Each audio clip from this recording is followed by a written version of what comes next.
Stone Cold, The Agency Files, An Agency Christmas, written by Chautona Havig, narrated by Krista Del Sorbo. 1. December 15th. The squeal of peeling tires jerked Beryl Stone out of her thoughts and up onto the sidewalk in front of her aunt's apartment building. A black Escalade roared past her. In the brief moment she looked through the passenger window, why was it down in December? The wind blew a man's dark, curly hair out of his face, just long enough for her to get a good look at him. "Watch where you're going. There's a speed limit. You could hit someone." Beryl ignored the screeches of protesting brakes and hurried into the building. "Like my aunt, for instance. Jerk." Though she'd promised herself that she'd use the stairs while staying with her aunt in Gramercy Park, the elevator stood open as if beckoning her. With canvas shopping bags weighing down her arms, Beryl dashed inside, punched the 3, and rode up in guilt-ridden comfort.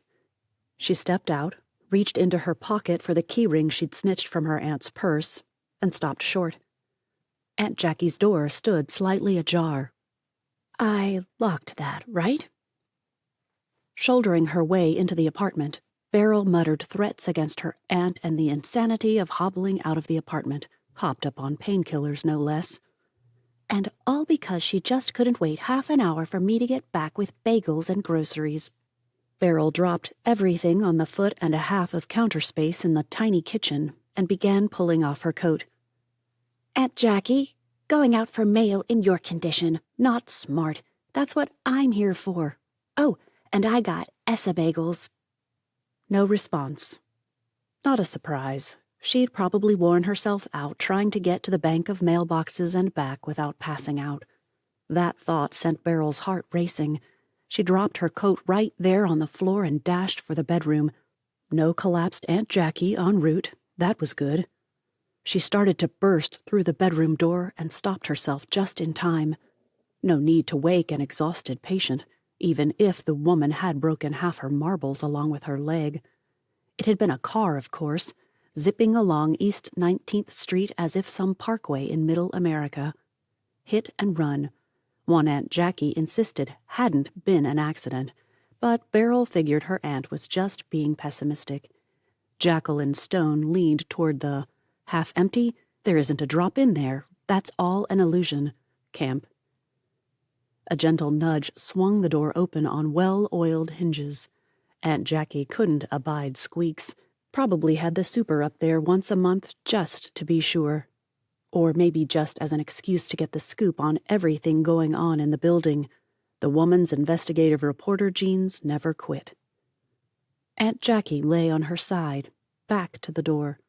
The blanket had been brushed off, so she moved closer to adjust it and jerked her hand back the moment she touched the black comforter. Red streaked her fingers. "Aunt Jackie?" Beryl nearly choked on the name. No response. With her clean hand, she touched the woman's forehead. Warm. Good. Good. That was good, right? She fumbled for her phone, but it was in her coat pocket. Beryl ran for the bathroom, washed her hands, keeping up a running commentary the whole time. "It'll be okay. It'll be okay. I'm calling for help, Aunt Jack. Just hang on." Phone in hand, she punched 911 and remembered to check for breathing. That scream came then. No breath. Couldn't find a pulse, and while the operator said something to her, Beryl jerked the comforter down. Blood covered the white sheets. So much blood. No response. Nothing. "Who would do this? What's going on? Why?" Aunt Jackie's words came back to her. "If you notice anything odd, get yourself out of here. Take my Gucci backpack, take all the money in the safe, and go." It had felt like Aunt Jackie's love of drama and self-importance at the time, but now... Beryl glanced out the window and down onto the street. No police yet. Beryl did a double-take. A black Escalade pulled out and parked, illegally, of course. The curly-haired guy got out and bolted for the building. Oh, no. Oh, no, no, no. On semi-autopilot, she jerked open the closet, pulled out the backpack, and grabbed Aunt Jackie's wallet from the purse. No time for the safe. As she passed the bathroom, she threw her toiletries into the backpack and grabbed her coat and her own purse on the way out the door. The elevator was in use, so she took a chance on the stairs. Meeting someone coming up meant she could knock him backward, right? Isn't that what they did in the movies? Kevin McAllister would have had a great plan to scare them all off while holed up in the apartment, but she didn't have time for that. At the ground floor, she dashed for the front door and stopped. Footfalls on the stairs told her someone was coming, and fast. She dashed out the back, through the alley, and through the narrow entrance onto 2nd Avenue. So far, no footsteps behind her. Any moment now. Her phone buzzed at the same time she heard sirens. Beryl tossed it into the nearest garbage can. Just half a block away from the parking garage now. Half a block. She could do this. The Escalade appeared, seemingly from out of nowhere, and the guy leapt out without it stopping. Beryl ran. When she heard him gaining on her, she screamed, "Help! That guy is trying to get me! Help!" Okay, the chances of help like that in the late afternoon and in winter? Not strong. At least the sidewalks weren't icy, but a shout and peeling tires again told her that someone must have tried to stop him. He'd either gone back to the SUV or his buddy had taken off without him. And I don't know which is best. At the parking garage, she ducked inside and prayed no one had seen her.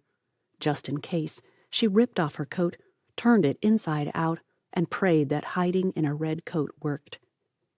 And I didn't want this one because I thought a red lining was stupid. She took the garage at a jog, fumbling for her keys as she went. This is why you use your own things and ensure everything stays in its place. I could have gotten them out and ready. Gotcha. Once in the car, she hesitated over pulling out her cash. You weren't supposed to use cards, right? It's close to home, so I'm doing it. There wasn't much on her cards, not now. She'd been living off them for the past 2 months. When her hand brushed her aunt's wallet, the answer came to her. That made more sense. She could use those until she got out of state at least, maybe even for a big stock-up at Target. Of course, all the plans meant nothing if she didn't get out of there. So, her exorbitantly high parking fees paid, Beryl pulled onto 19th Street and headed for 20th. FDR Drive, here I come. I might make it before they find me. With those words, she burst into tears and thanked the Lord for a stoplight. Okay, so going to help Aunt Jackie was supposed to be my cold turkey, no more talking to myself venture, and I did good for 3 whole days. But when someone kills... God, please don't let her be dead. Your aunt and chases you, it's okay to talk about it with someone, and if that someone happens to be yourself, well, what can you do? I'm my own personal therapist, and as such, I can even answer myself and not be crazy.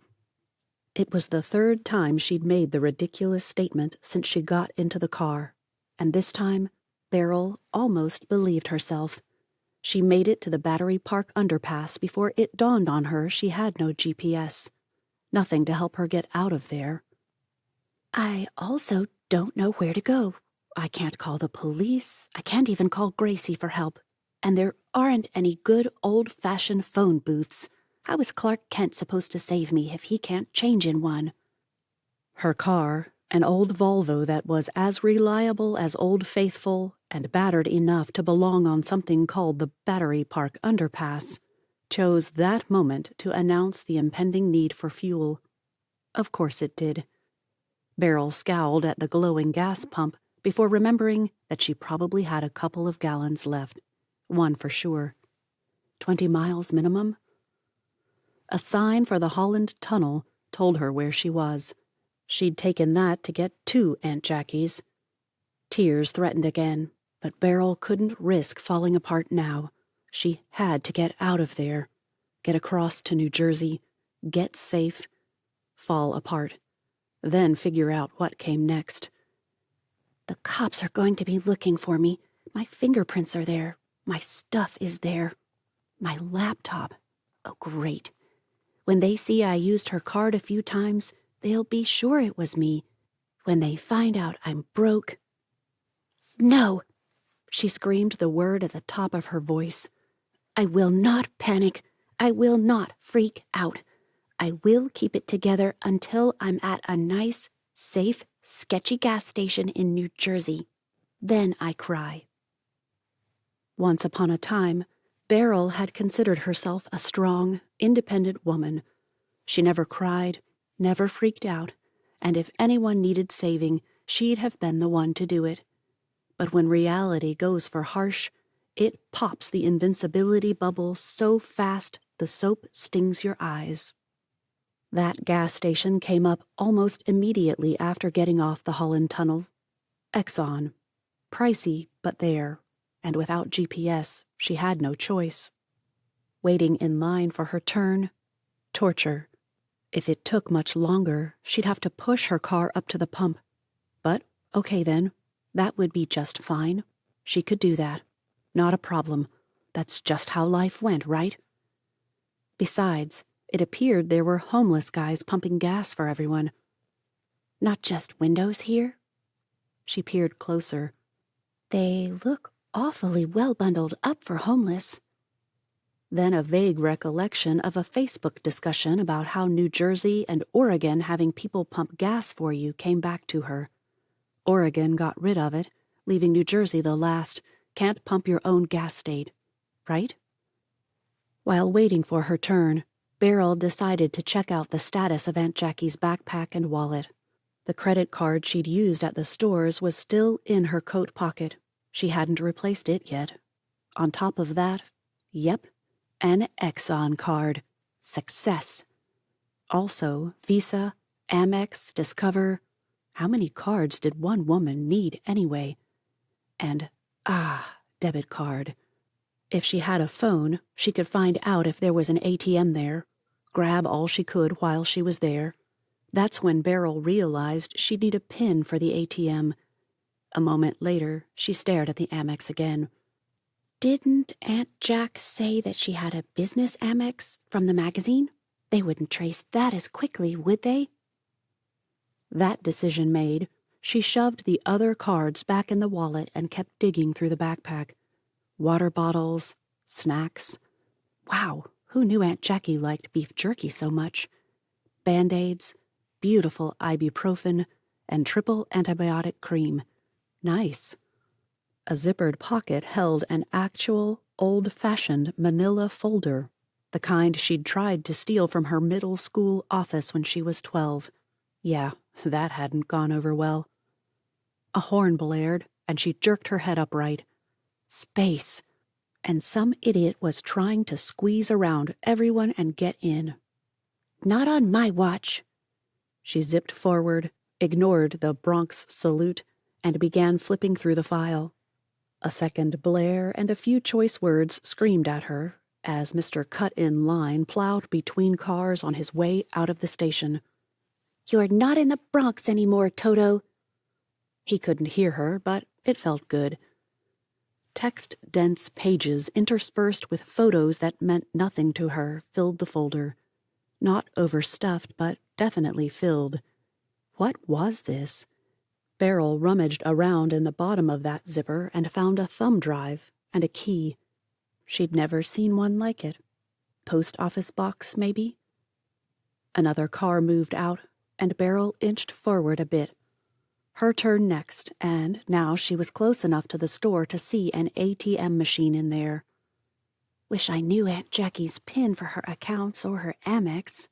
She'd be able to pull a bunch from several machines and be set if she could, but, alas. Looks like my nearly empty account. Aunt Jackie had Venmo'd $2,500 a couple of days ago. With it, she'd paid off all outstanding bills, minus her credit cards, bought a new car battery, and drove up to NYC from Rockland. Now she had just under $1,000 left in her account. So the question was, go back home or stay nearby until the cops found the goons. Goons? Did you just call them goons? Who are you? Beryl huffed, pulled out her debit card, and got ready to hop out and dash for the ATM, if the guy would let her. Maybe it was her imagination, but the car seemed to be complaining. Running on fumes, baby. You can do it. Hold on there. Just keep it going for a couple more minutes.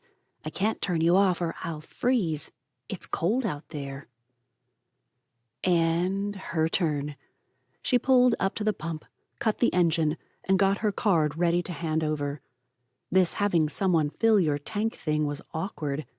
When the kid came to get her, what, order? Beryl didn't know. Still, when he came to get it, she rolled down the window and winced. Sorry, never gotten gas in New Jersey. I don't know how this works. How much, what kind, and how are you paying? Fill it up with regular unleaded. She handed over the Amex card. And credit. He'd have turned away, but she added, Can I go in the store and get cash while you're pumping? The guy shook his head. No, you gotta park when you're full. He leaned in a bit closer. It's the busy time. They'll have the out of order sign on it. Just use it. They do that so they don't run out of money too soon. Her heart quit squeezing at out of order sign and began pumping normally again. Thanks. Got a job interview in Philly and didn't have time to get to the bank. And now that she'd brought up Philly, Beryl decided to head northwest. Maybe to Ohio or even up to Michigan. Frankly, Arizona sounded great about now, but being realistic was probably a good idea. Then again, if this guy didn't finish pumping soon, the goons might have her dead in a Jersey parking lot before she could even hope to empty that bank account. First, cash. Next, a Sprite and whatever horrible gas station pizza they have. Then, out of here, baby. A knock at the window nearly made her zoom off, and probably into another car. She stopped herself in time to take back the Amex and receipt and remember to thank the kid. An Escalade pulled into a pump across from her. Beryl had pulled out of her space, nearly hit 3 cars, and caused another one to slam on his brakes as she zoomed back onto whatever street came out of the Holland Tunnel before she realized it was dark blue, not black. Left your brains back in your other suitcase, Stone. Get it together. Oh, and find yourself another ATM while you're at it. 2. December 18th. DoorDash could make a killing if they got business near skeezy motels in remote areas. Each footfall in the crunchy snow threatened to freeze her, if tree roots didn't send her sprawling head first into a trunk first. Not that she had a stinging forehead from that already or anything. Yes, using Aunt Jackie's Amex and DoorDash so that someone else had to freeze out there would have defeated the whole I'm going to leave my car and walk because I need the exercise plan, but hey, Beryl never claimed to make sense. The cold's gone to my head.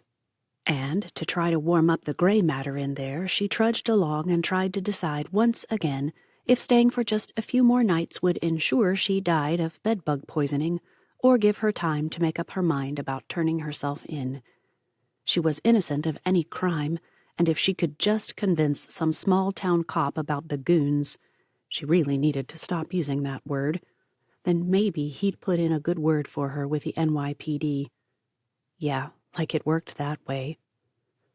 Maybe I should wait until after Christmas. No Christmas in the pokey. Isn't that what it's called? The pokey? The slammer? Brits call it the nick, right? Like it mattered. Waiting until after Christmas? Tempting.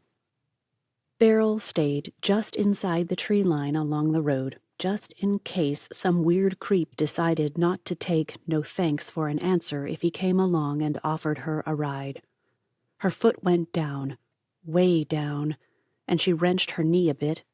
Snow slid over the top of her boot.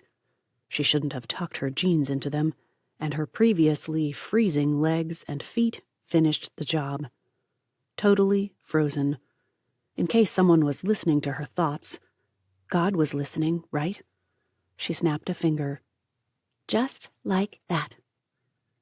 And, just like that, she decided.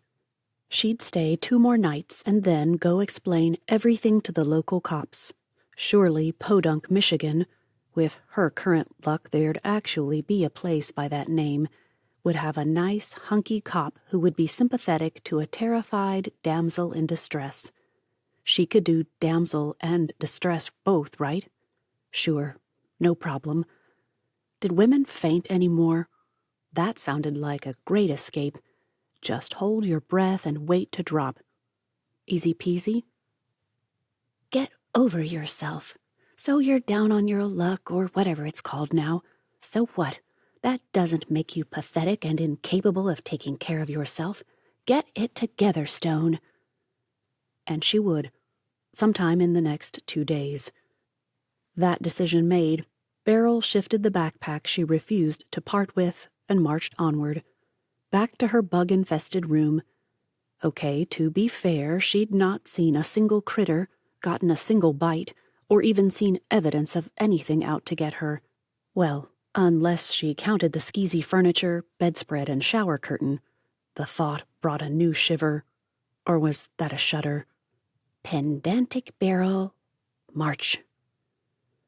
At the bend in the road that meant she was home for the next 3 nights, Beryl stepped out toward the road, only to be deafened and thrown back against a tree before she knew what hit her. She stared at flames erupting from her car and from the room and surrounding rooms that had been hers for the past few days. Knives stabbed at her ears even as sound became muffled and indistinct. Covering them didn't help. The ability to think tried to return at the same time Beryl attempted to stand again. She swayed, latching onto the tree for dear life. The guy, Robbie, he could be hurt. Stumbling forward, she grabbed at a scrubby bush. It broke as she grasped it, but that little bit of snow-covered vegetation still gave her a hint of balance. A white Chevy Suburban sat parked just a few 100 yards up the road. A guy stood near the back window, watching, waiting. It took Beryl a few seconds for several thoughts to blast her again. This time, her mind went a little numb. First, the guy didn't take his eyes off the motel, not for a second. Next, his hazards were on. And finally, weird as it was to notice, that Suburban was exactly like the Escalade, but white. Dark-tinted windows, big, powerful. And here for me. Beryl shrank back into the trees as a car zoomed toward her and then screeched to a stop.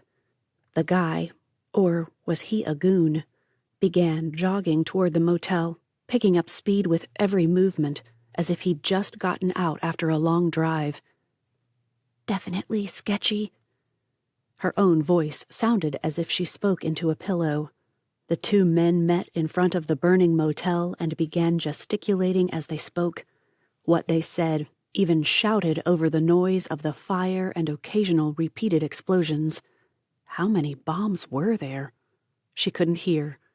When Beryl thought she heard a twig snap under her foot, she hoped it was muffled by the melee and approaching sirens. I gotta get out of here. Where she'd go, she didn't know, but she had to go, and go fast. Beryl leaned with her back against a tree and considered. Her brain refused to cooperate, but threats of goons or jail got it going again. Along the highway? Dangerous. Lots of cars would be coming now, and someone was bound to see her. If she went straight through the woods, she might get lost in there. I need a stupid phone. Not for the first time, she regretted not buying a temp phone somewhere. But Beryl didn't know how that worked. You couldn't just go in somewhere and say, I need an untraceable phone, and not expect someone to push an emergency cop button somewhere, could you? Still, she had no choice. She couldn't stay too near the road, that was for sure. I'll count to 100. Then I'll turn back toward the mini-mart. When I hit that road I crossed, I can stay closer to the actual road. That shouldn't get me too far off, should it? Someday she'd learn to think her thoughts in her head. She'd never been good at that, and obviously now wasn't the time to work on a new skill. But talking to herself while on the run from goons who thought changing car colors and models would somehow not make them stand out made her feel better. She froze, one hand resting on a tree. It couldn't be a goon. How would he know where to find her? Stop thinking about it. Walk. And so, still half frozen, she walked. At 100, she turned and walked again. Sirens screamed all around her, but it still sounded as if someone had put the world under a great big pillow. Each step cleared her head just a bit more. If they'd blown up her room and her car, they might think she was dead, for a while. All she had to do was get somewhere and hide out. Maybe take a bus to Detroit or Flint. There'd be homeless shelters there, right? No one would be looking for her there. Maybe these goons had bought her a reprieve. It has to be the goons, right? That guy was watching until someone showed up. It has to be them. They followed me here somehow. But how? I don't have a phone. At the sight of the mini-mart sign through the trees, Beryl realized how. They traced the Amex somehow. If swearing would have helped, Beryl Stone would have taken up the habit right there on the spot. Unfortunately, only a hot bath, dry clothes, and thick blankets, a fireplace too since she was dreaming, could help. Oh, and a superhero since Clark Kent was out of business these days. Or Kevin McAllister. That kid can be my superhero any day. She'd walked for hours. Okay, maybe it had only been 1 at the most, but it felt like 20. The darkness closed in on her with every step, but still Beryl trudged onward, inside the tree line, always close to the road. Walking the road sounded heavenly, but it seemed as if every vehicle in the county had come out to watch the fire show back at the motel. Either that, or folks were getting off work from somewhere nearby. A plant of some sort? Factory? Though her legs screamed for a rest, Beryl refused to stop. The last time she had, she'd nearly collapsed where she stood. Not to mention she'd almost become one of Elsa's ice statues. Elsa did that, didn't she? Turned people to ice. Well, if she didn't, she should have. That would have taught those nasty villagers or dignitaries. I really should have paid more attention to that movie. A sign ahead sent hope soaring through her. Maybe it was a restaurant or something. Shopping mall, a nice Starbucks, or even a McDonald's. But the closer the sign came, the less likely her hopes were for something to help her thaw. I'm going to freeze to death, aren't I? Maybe that's better than prison. Maybe. But I didn't kill Aunt Jackie. No one can prove I did, because I didn't. Maybe no one could prove she'd done it, but they could kill reasonable doubt. And that wasn't good. Not good at all. The sign only came to her chin, but was otherwise massive and heavy, all stone and concrete. It read, "The Armitage," and below it in smaller print, "An Exotic Plant Conservatory." Would someone be there at this time of year? At this time of night? Exotic plants. Would there be security cameras and systems? Wait, the Armitage? Yeah, a castle, right? There was that brochure in the motel lobby. The place has a moat and everything, right? Well, maybe there was some old caretaker like in books. He'd feel sorry for her and let her stay in the carriage house or the dragon's lair or whatever castles had. No dungeons, though. I draw the line at dungeons. The driveway turned out to be a 1-lane road that wound through and around trees until she thought it would never end. Beryl walked up it, grateful to be out of the uneven, snow-packed ground. Someone had plowed the road since the last snowfall. That was good, especially if the clouds now threatening to cover the moon turned out to be that storm people kept talking about.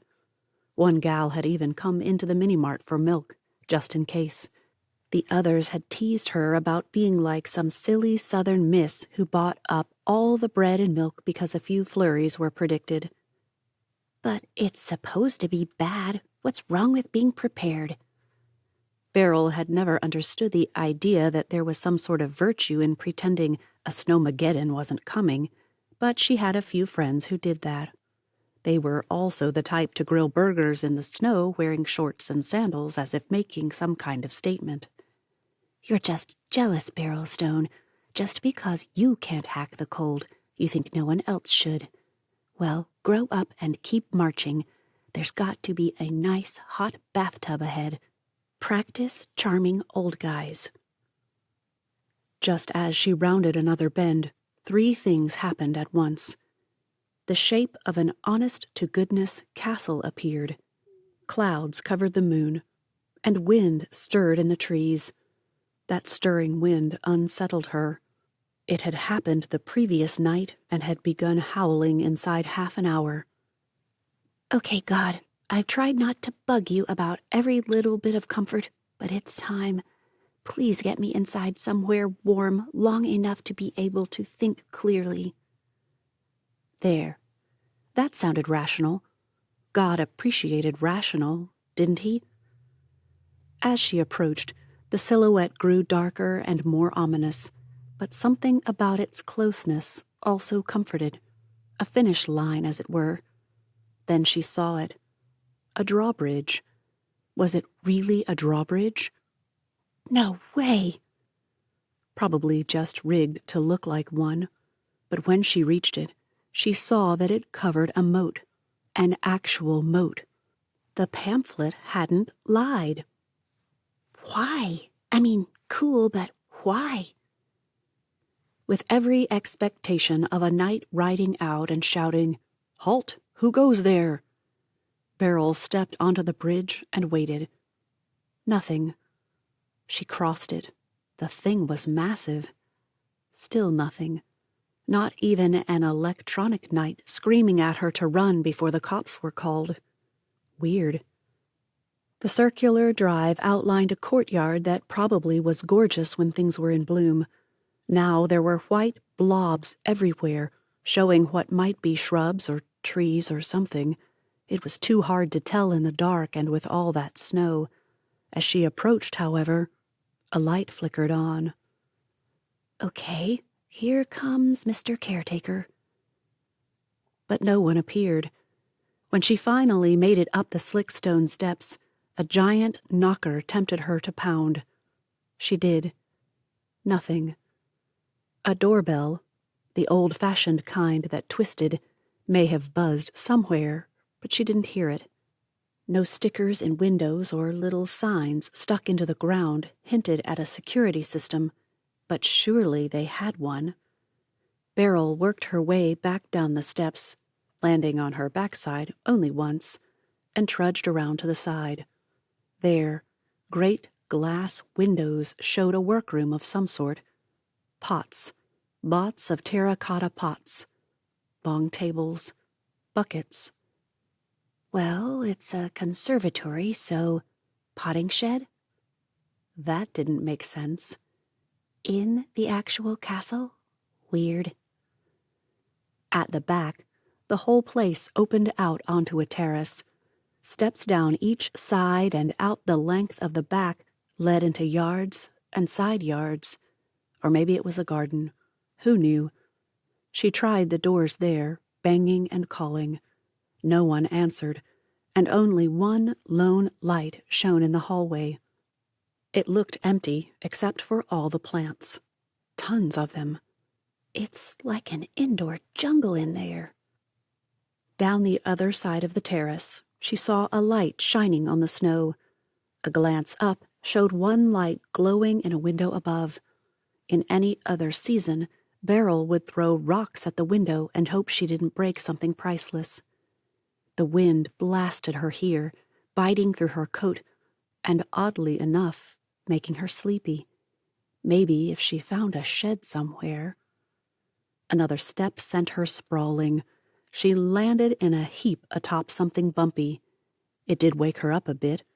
Her gloved hands, nearly numb now, fumbled about and discovered it was a ladder.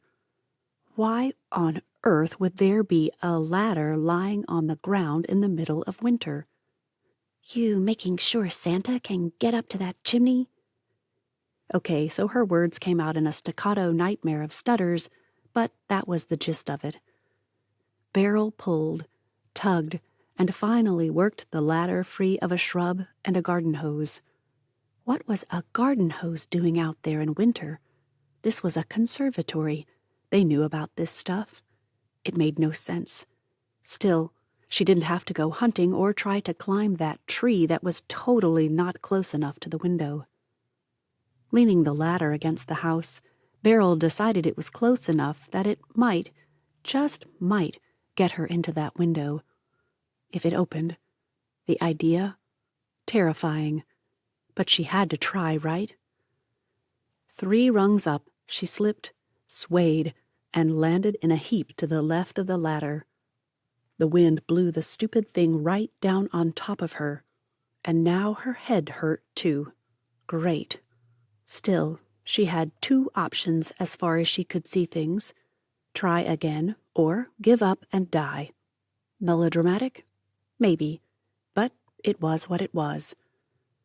Beryl climbed again, and after a couple of wobbly, panic-filled moments, made it to the top.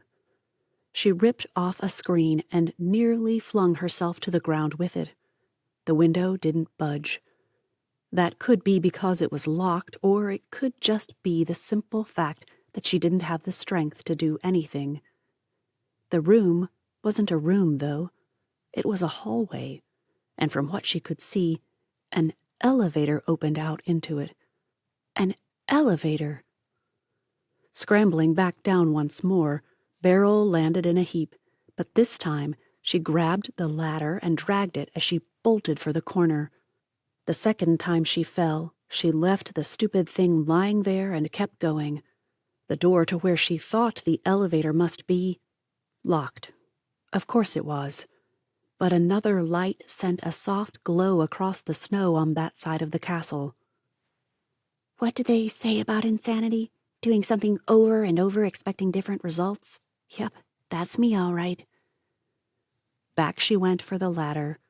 It fell 3 times before she even put 1 foot on a single rung. By now, the wind buffeted her until she felt certain she'd never make it halfway up. But again, she tried. Again, she failed. Again and again.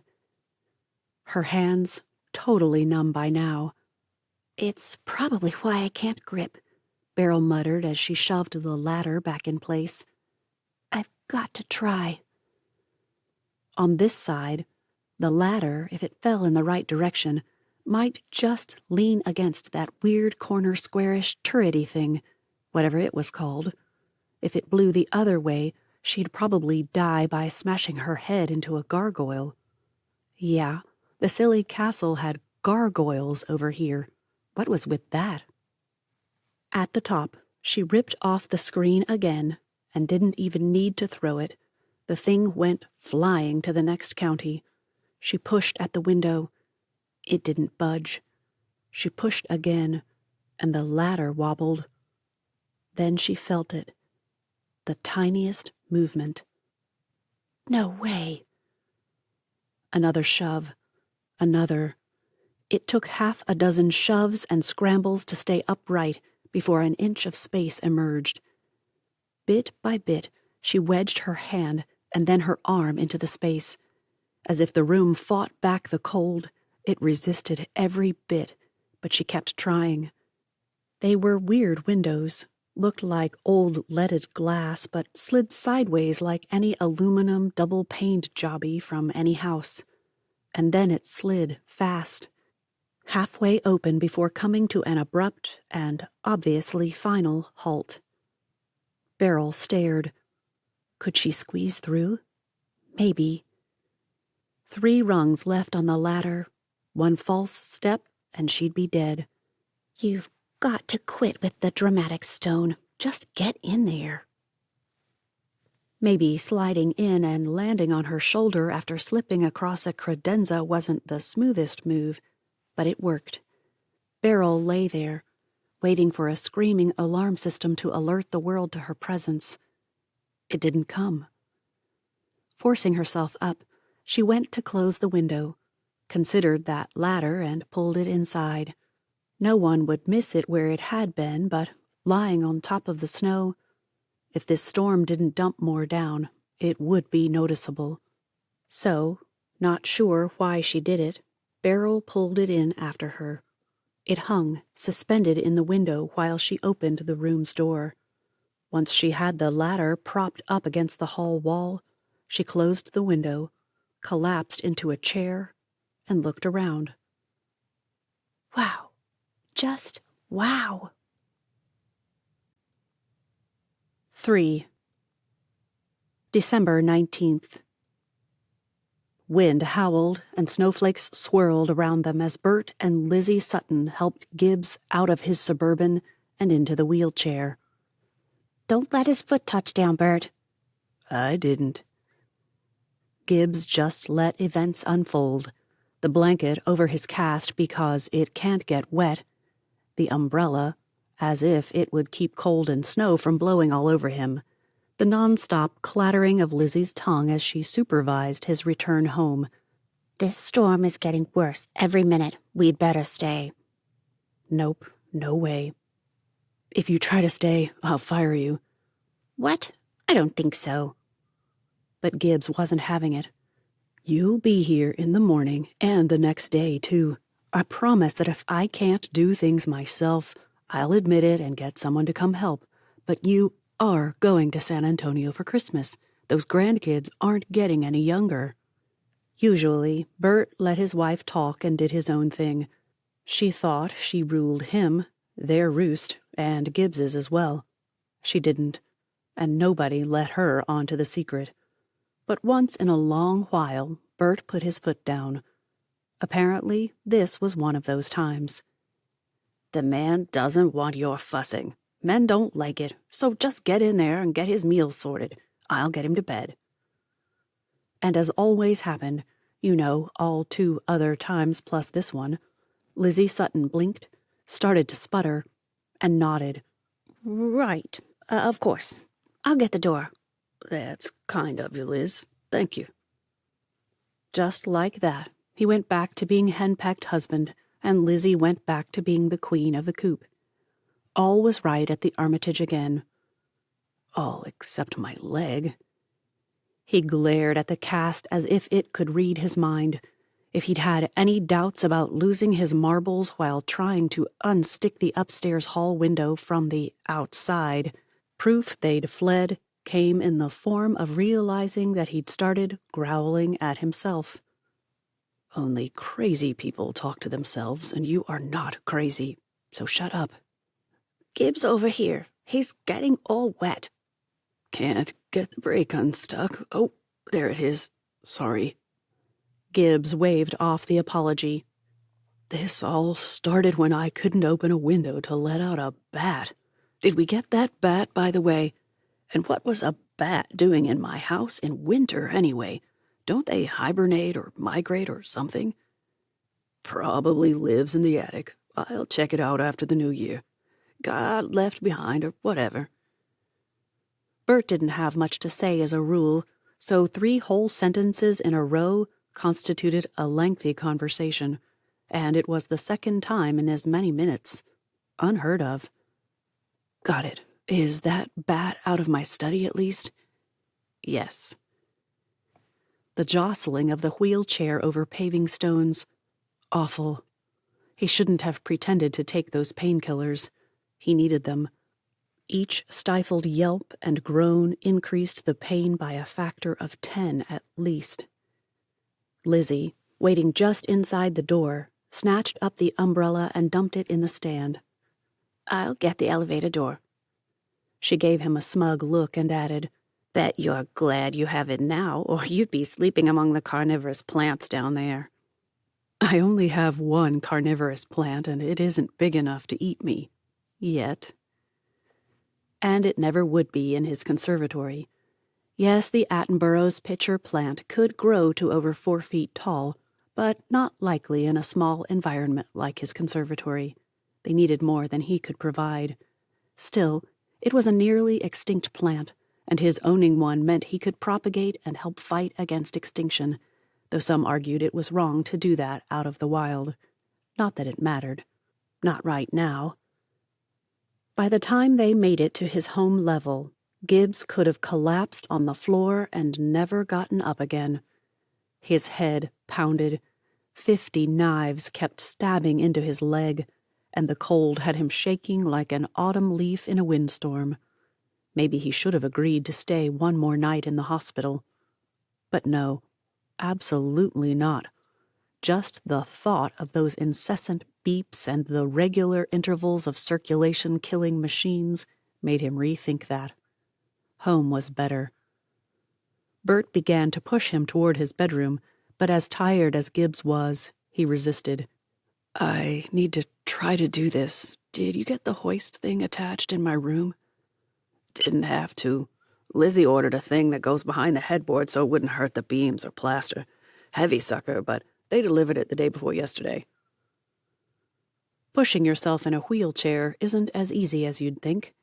Only when he shoved his arms again, and Bert asked if he should help, did Gibbs realize he hadn't spoken that thought aloud. I've got to do it, but maybe roll up the carpets along the hall before you go. I think it'll roll easier on the wood. It took 3 rests, a soaked shirt, and nearly collapsing on the floor, not to mention 2 takes of trying to get his leg into bed. But 15 minutes after his first shove of the wheels on his chair, he plopped back against the pillows and let out a wheeze. Did it. Want the electric chair? Yeah, it hurt to admit it, but he'd been stupidly stubborn. Yeah, rent the thing. Can you be here when they deliver? I'll do you one better. I'll go get it myself. Roads will be bad tomorrow. Don't want some kid getting stuck here because he's all hotshot. You're becoming downright chatty. Then, as if he could read Gibbs's mind, Bert turned and left. Only the need for food and pain meds kept Gibbs awake. He fought sleep with everything he had, and wondered if it was a sin to curse the day he'd done something stupid. Was that the same as cursing with foul words? Rue the day? Didn't his classic books say rue? But after a bowl of chicken soup, apparently it cured the flu, killed the common cold, and knit bones, probably balanced checkbooks too if you still had one, he popped a Percocet and snapped off his lamp. Only when he went to roll onto his side did he remember that he'd be flipping from back to left only for the next 10 weeks. Curled up in what was probably some servant's room back in whatever day this place had been built, Beryl eyed her clothes draped over the radiator before turning the page in her book. Well, not her book. She'd found it in the room she'd climbed in and appropriated it. With all the books on those shelves, no one would miss it. And she'd never read Dracula. Okay, so maybe Dracula wasn't a good idea while on the run from people hunting her down. Too similar. Then again, they were the ones ready to suck her life away, so maybe it worked. But she'd figured Dracula would feature a castle, and she didn't know about the others. Maybe Wuthering Heights, but she hadn't liked Jane Eyre, so... Beryl pulled the blanket she'd snagged from a hall closet, along with the rest of the necessary bed linens, up to her chin, and tried not to shiver. Either radiated heat didn't work well, hers was turned down too far, or her clothes were stealing it all. Or maybe it was all the blood and death in her book. When the introduction of Renfield and his eating vermin appeared on the page, Beryl tossed it aside. She needed a new book. This was awful. But a new book meant getting up and wandering through the place wrapped only in a blanket. Not happening. Time to go through Aunt Jackie's papers. Her stomach growled. So, as she pulled the folder from the backpack, Beryl also dug around for any other snacks. There was a kitchen, and it did have food. But again, no clothes. She eyed the radiator again. Not possible. Wish the stupid dryer worked. Or maybe it did, and she didn't know how to work it. Either way, after 30 minutes, those clothes hadn't been any drier than when she'd put them in. Surely they were now. The temptation to check almost overrode self-preservation, but no. The room was cold, and she had her blanket wrapped well. When she'd emptied the entire backpack, Beryl went to toss it behind her and hesitated. Was it really that heavy? It felt lopsided. Did I miss something? Another drive? A tablet for viewing the thing?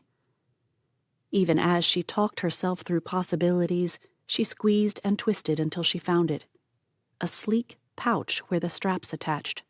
She'd thought it was just reinforced, but no, that was too thick. Thick enough to be a... No way. I've had a stupid phone this whole time. She pulled out a Samsung Galaxy 21. Not the latest model by far, but nice. Come on, have juice. It did. Beryl immediately turned it back off while she thought about it. Can people track it? I mean, they tracked me as far as the motel somehow. Probably watching the Amex purchase history, but still. Each word sent another shiver through her. Well, if I'm going to shiver, I might as well have a better book. With her blanket wrapped around her and trailing after her like some royal robe, fitting for a castle at least, Beryl hurried down the hall and back to the study? Library? Office? What was this room? It's got tons of books, so library fits. There's a desk, so study or office? Computer, office? But then it has armchairs and a fireplace that I so wish I could turn on. She shoved Dracula back in the shelf next to Dubliners and ran a finger back and forth along the shelf. Odd organization, by title rather than author. Still, she didn't know what author she wanted, so... Her finger stopped as she swung it back to the C's. Cranford. What was with her apparent obsession with one-word titles? Dracula, Dubliners, Cranford. Ignoring the weirdness, she grabbed the book and had turned to go when a thud sent her heart racing. Another thud followed. Oh no, they're here. They've found me, and it's all because I turned on that stupid phone. She peered through the curtain between the wall and the window and saw nothing. They'd be out on the drive. With that thought, she ran down toward her room and into a bedroom overlooking the front.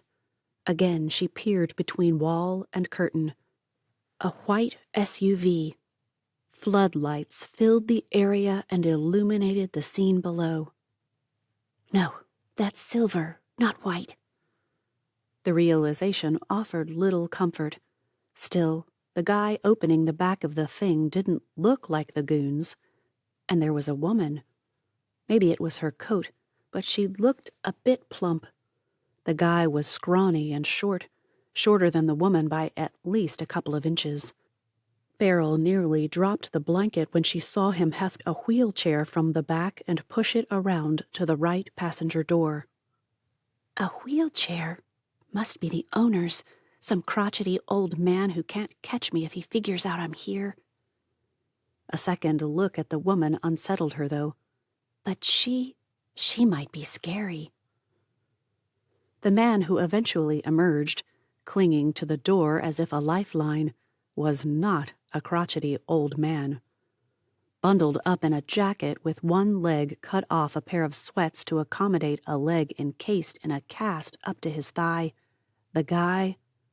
Whoa. He looked about mid-30s, maybe closer to 40, except he had what Beryl's mom always called silver hair. Not white, not gray, almost exactly the color of the SUV. A Suburban, of course. But not white. It's not white. When the woman strode toward the house, Beryl booked it out of there. Blankets streaming behind her, she dashed into her room and pulled clothes on so fast she had to pull off her underwear and pants and put them on in the right order. At least they were dry now. Mostly. Her socks weren't. She left those on the radiator and began shoving everything back into the backpack. That went into the closet, as did all the blankets and things. Only the mattress pad remained, just as she'd found it. That, and her socks. She took those off the radiator and put them on those little pipes that came out each side. Maybe they wouldn't be noticed down there. With all that done, she crawled into the closet, made herself comfy, and settled in for a long night. 4. The door to her room opened, slowly, as if someone expected to be attacked. What, by her? No way. No way.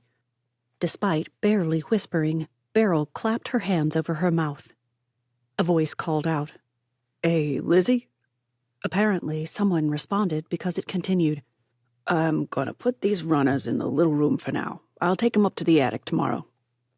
The tiny crack in the closet door was too small for her to see through, so Beryl sat as still as possible and tried not to breathe. Much. An occasional grunt with footfalls told her exactly how many times the guy came in. 3. She couldn't tell where he put the runners, but she hoped it wouldn't be the bed, or by the radiator. The closet door rattled, and Beryl jumped. She held her breath, trying to repress the tears that streaked down her face, trying not to sniffle, praying he hadn't heard the rustle of that comforter against her backpack. Time stretched into eternity as she heard him pulling and shoving things. The doorknob rattled again, and she choked back a sob just in time. "Fine, stay there if you want to." A huff and a thud followed before the door closed with a bang. For one horrifying second, Beryl felt certain he'd locked it. "That doesn't even make sense," she whispered to herself. Then she mentally kicked herself all over the place. Keep that big mouth shut. Think. Despite every desire to crawl out of that closet and run, Beryl forced herself to stay put until she heard nothing and hadn't for what felt like a year. Twisting the knob and pushing met resistance, but a shove produced a crack. Beryl tried squeezing through. "Yeah, like you're that skinny," she huffed under her breath. But how much could she shove without risking being discovered? She pushed, shoved, and pushed again. The closet closed in on her.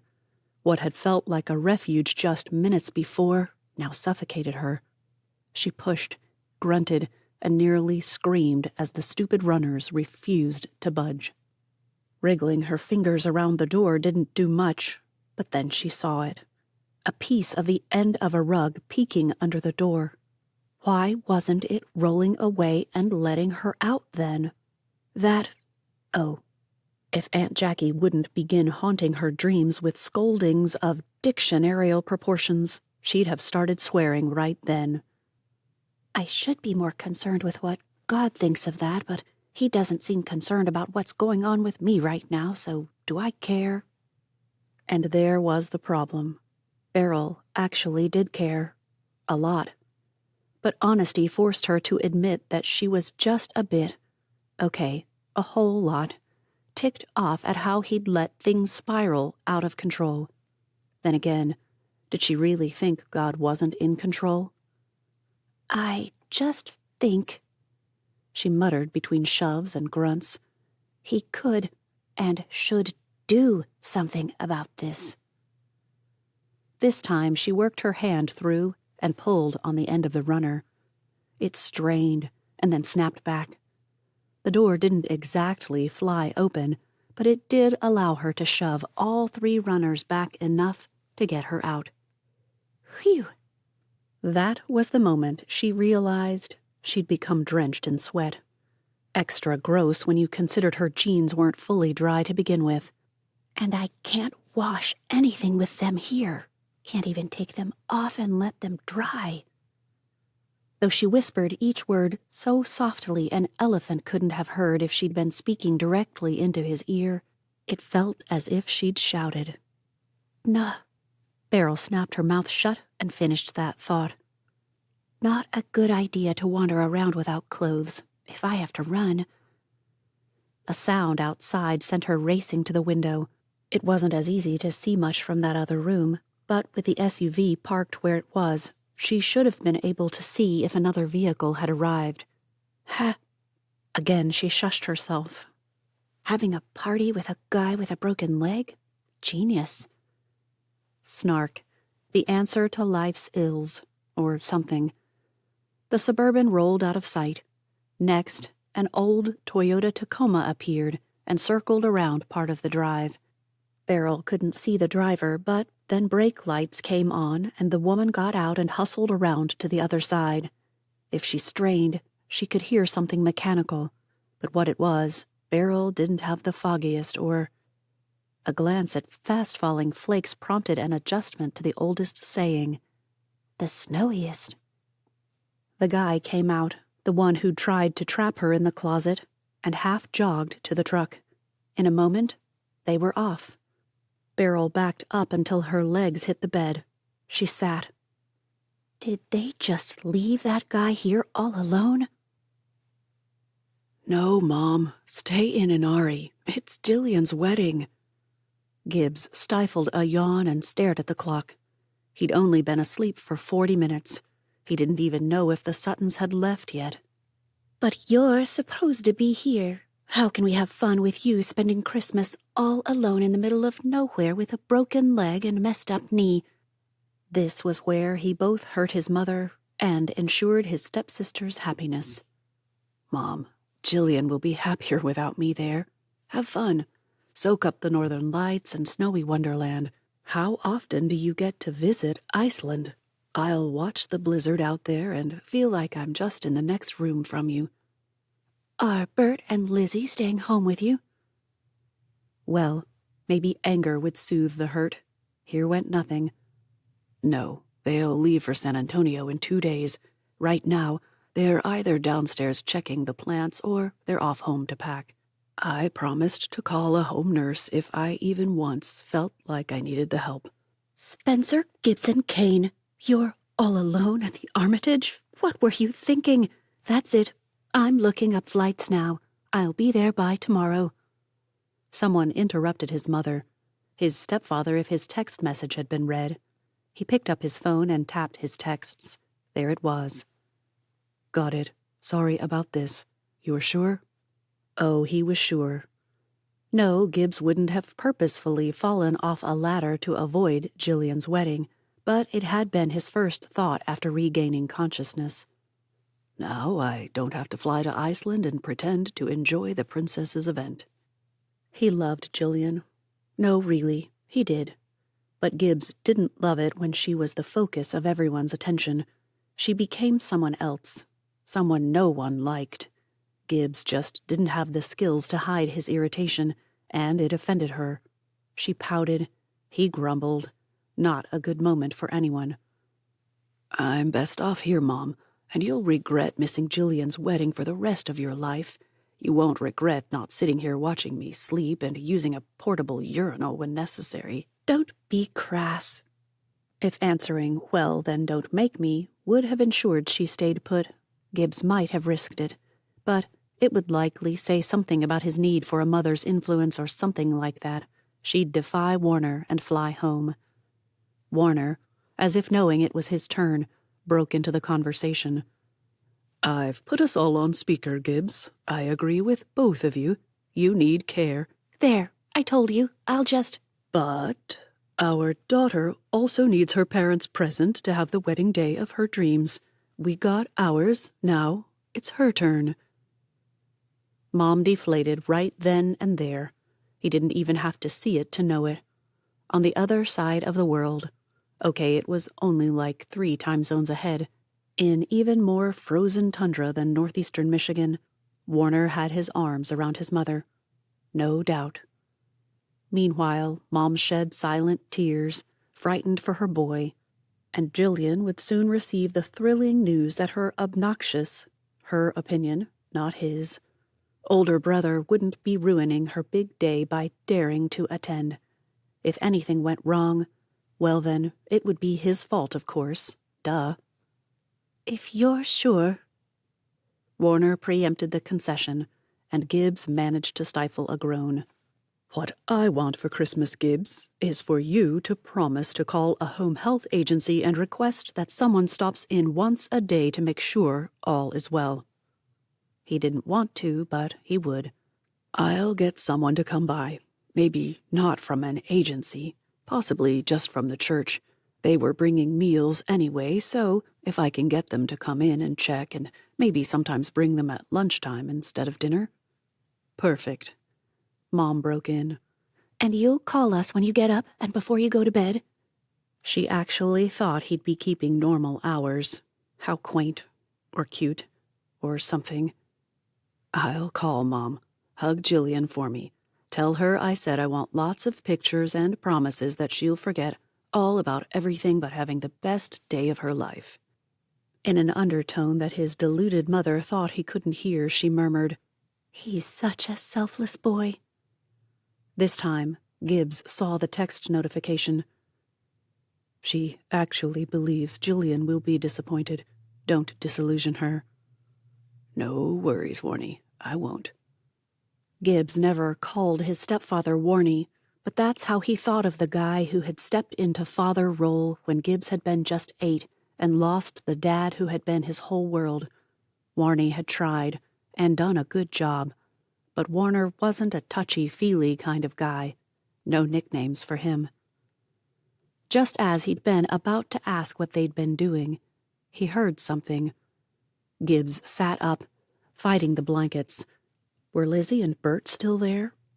The lie slid from his lips before he knew he'd said it. Falling asleep here. I need to go. Probably those drugs Lizzie gave me. Talk to you in the morning? His mother would have spent the next hour saying goodbye, but Warner said a quick prayer for recovery and disconnected the call. God bless him. The sound came again, from the kitchen. Lizzie? No response. He started to call out again and hesitated. Instead, he zipped her a text. What's in the fridge for dinner? If she were there, she'd offer to bring it. His phone buzzed. I knew you weren't listening. There's chicken soup in the fridge and biscuits on a plate on the counter. Again the lies flowed, from his fingertips this time. Must be the grogginess from the drugs. Remember now. Sorry for bothering you. Night. A good night and a demand that he call if he needed the least little thing followed. Gibbs stretched for the bed trapeze. His fingers just grasped it, and he used it to swing himself upright. The weight of his leg nearly sent him sliding off the bed. He strained and pulled his backside back up onto the mattress, grateful Bert hadn't listened to his insistence that he didn't need the thing. Gravity pulled at his leg, and pain shot through it. This wouldn't be easy. He'd done it at the rehab place, but never without people right there in case he fell. Needing that support, it hurt. With perspiration pouring down his temples and arm muscles shaking, he rotated, nearly lost his grip on the bar, and finally half slid, half fell into the wheelchair. Gah! Yow! Strange how professionalism in his previous job had developed slick lying skills and had prevented him from picking up the habit of using ugly words, as his mother put it. Somehow, he felt that learning not to swear would be easier than learning how not to be deceptive, even if it did feel like it was for someone else's own good. How long he sat in that chair before he could manage to push the wheels forward, who knew? What Gibbs did know is that if he'd remembered the brakes were on, he might not have worn himself out quite so quickly. Dumb. By the time he made it halfway to the living room, Gibbs had to pause and rest. He'd soaked his shirt. And for reasons that made no sense at all, he was ravenous. Weak. Pathetic.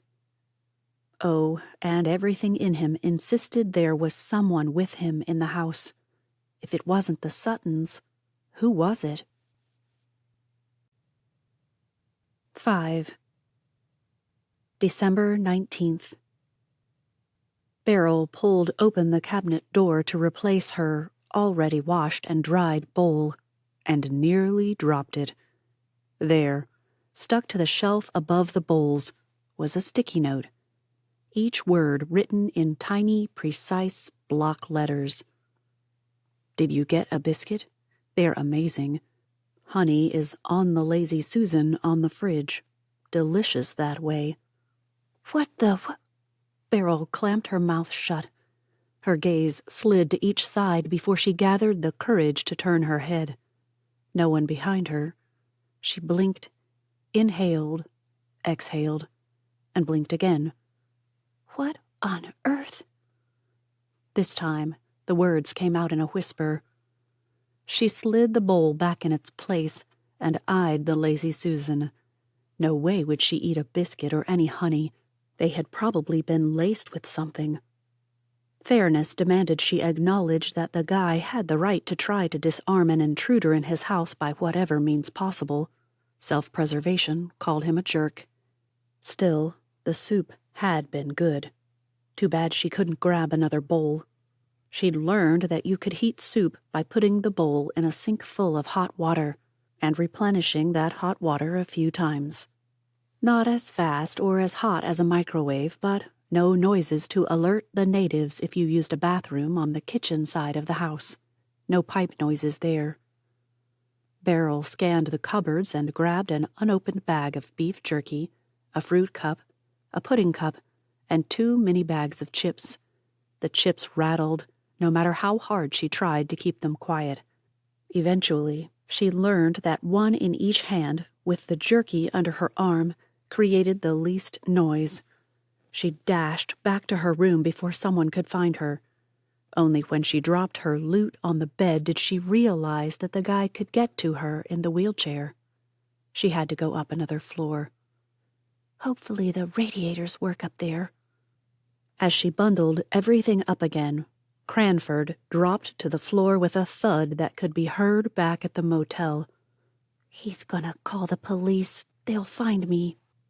The fact that now she had broken the law did not elude her either.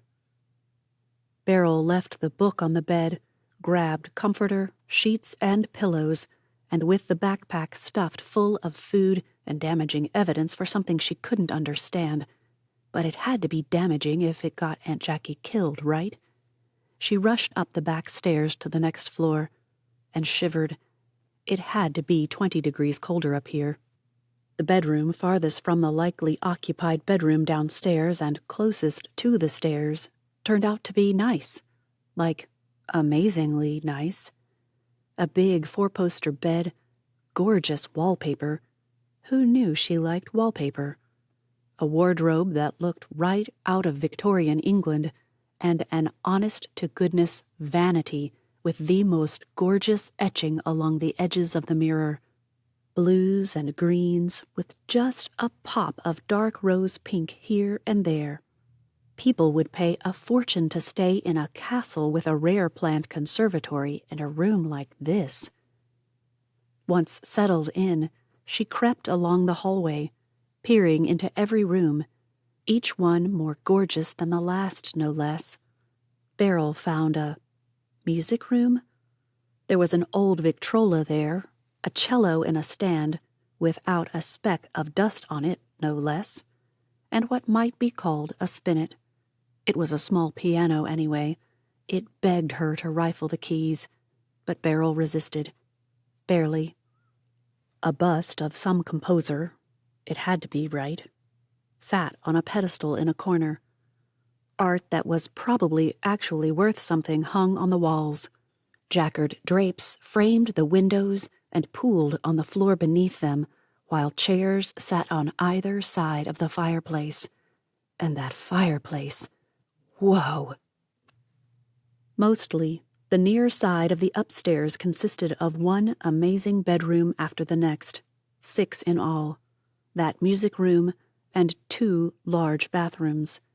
A bridge connected the 2 sections of the upstairs, just like it did below, but this time, instead of a kitchen and living room areas, Beryl found more bedrooms and a sitting room that overlooked the garden and pool, and, of course, another 2 bathrooms. If you counted the 2 bedrooms with master baths, that was 6 just on that floor alone. The elevator doors, gorgeous things with carved wood and all, just looked like part of the wall until you saw the buttons hidden in rosettes. This guy has money. Lots of it. Now that there'd been enough time for police to arrive, she hurried back to a room that looked out over the front entrance and waited. Another 15 minutes passed with nothing. 5 more. Taking that as maybe a chance the guy had been asleep, she crept back downstairs and retrieved the book. It needed to go back on the shelf. She also needed to get a rag and wipe down everything she might have touched. Which will take forever. Beryl stepped into the study. It had to be a study, right? It's a study now, regardless of what he wants to call it. Another sticky note had been pressed to the shelf below where Cranford went. Beryl pulled it off and read, "If you liked Cranford, check out Lark Rise to Candleford." Anthrax. Did plants need anthrax for reasons that made no sense? What else could be sneaked into pages of a book to kill a person just by opening it? Beryl peered at the cover of the recommended book. Aqua. Could there be Prussian blue hidden in that aqua? Surely not. Was it Prussian blue that was poisonous? And where would this guy with a cast get? Don't be ridiculous. He's alone and injured. He can't be mixing up toxins to paint on books to get you, so no more mysteries for you. That helped, a little. After all, Beryl hadn't read or watched a mystery in at least a year. She pulled the book from the shelf and read the synopsis. A young country girl in England? Yes, please. Wow, it's like Cranford from a kid's perspective. Could be cool. The whole thing was weird. Freaky. Was the guy messing with her just because he felt vulnerable? If this is just payback. Then again, could she blame him? Probably not. She did, of course, but it wasn't fair. Though probably a waste of time, she rubbed down everything she thought she might have touched, snatched up the book, and dashed back upstairs. Only when she'd settled into the most comfortable bed imaginable did Beryl realize something. She dropped the book onto her lap and stared at the closed and locked door. That guy who brought the rugs into the room downstairs, could he have seen the ladder under the bed? The second time Gibbs woke, hungry again, he nearly collapsed in a heap on the floor before finally landing half in, half out of the chair. It took a full 10 minutes to recuperate. Looking forward to reversing that process? Not hardly. But by the time he thought his arms might push those wheels across the floor, he'd remembered to grab his sticky notes and pen. Time to explore. A bowl returned to the cupboard, as well as the sticky note gone, showed his guest had been there. No honey left on the counter, though. Bummer. Gibbs reversed and propelled himself through molasses, or so it felt, back to his study. Cranford was back in its place, and Lark Rise gone. That made his guest a woman as far as he was concerned. Few men found coming-of-age stories of Victorian girls interesting. What did it say about him that he did?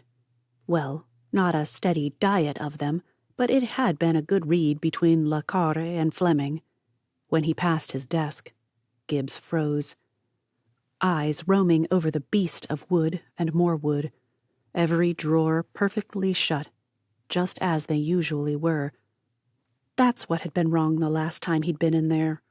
Top drawer to the left hadn't been flush. He opened it to find everything exactly as he usually left it. A second glance prompted him to pull out a charging cable and fiddle with the Velcro wrap. Too tight. He'd never wrap it that tight. And it had either been wrapped backward or upside down. Weird thing to notice? Sure. But things like that told a story, and following stories kept him aware of what could happen. He never knew what might happen. It's not your job anymore. Maybe not, but what used to keep other folks alive might just come in handy right now, except if she had it in for him, for reasons he couldn't imagine, he'd be dead already. That left the likelihood of her being the missing occupant of room 14 at the Three Pines Motel. Well, what had once been room 14. The news, via Lizzie Sutton, claimed there should have been a woman in there, and there wasn't. Not only that, but she hadn't come forward. Like anyone with brains would after that carnage. The Armitage was just close enough to walk to from there, though it had been freezing. Had she been getting ice from the machine? In this weather? Down at the mini-mart looking for snacks? It wasn't much of a walk, and after being cooped up in that place, you might just want one. But who wanted her dead? Why? Because, Gibb decided as he scrawled another note, there is no other reason for someone to blow up a room and a car unless they wanted to flush her out. That means they knew she hadn't been in the room or didn't care if she was. With the note attached to the cord organizer, he pushed the drawer shut again and wheeled down the hall. At each room he stopped, peered inside, and moved on. The last room at the end of the hall, old-time servants' quarters, of course. The runners had been rolled up and laid beside the bed. One half blocked the closet. The closet door stood slightly ajar. At least he knew where she had been. Had she left? Moved up a floor? Time would tell, but if she'd left, why take Lark Rise? Exhausted, and leg aching enough to remind him it was time to dose himself with a few little pills, Gibbs reversed, bumped the wall, leaving a scuff mark Lizzie would scold him about, and slogged back to his room. There, he paused at the end of his bed and sighed. The idea of reversing and backing into the spot beside the trapeze, daunting. His arms begged him to reconsider, but he didn't have a choice. He couldn't sit in that chair forever. The sight of his medication bottle prompted him to take those first. After all, he could wear himself out trying to get in bed and then fall asleep without the numbing qualities of glorious drugs that he really shouldn't be taking anymore. No, his doctor said for the first 3 days at home, so he could enjoy these 3 days. Yes, he could. Pills popped and water chugged. Gibbs reached for the trapeze bar, held tight, and pulled himself out of the chair, balancing on one trembling leg. His other leg screamed at him, screams that went unmuffled by the cast. But when he tried twisting around to sit on the edge of the bed, his good leg gave out. He hung there, scrambling to get that leg back up under him. Perspiration rained down his face and back and soaked his shirt. His arms shook, and realization came just before they gave out. Down you go. The first yell erupted with volcanic force, but the pain kept it going until even Vesuvius would have been impressed. The little porcelain clock on the vanity read 4:02. It had been 4:02 since the moment she'd discovered the room, and would likely stay 4:02 until she had a moment to check the microwave and race up to fix it. That had been one of the worst things about losing her phone. No contact to the outside world when the outside world is chasing you? Not a problem. No way to call for help, find out where you are, or what time it is? Awful. We're too dependent on those things. I feel like it isn't healthy. Beryl wrinkled her nose.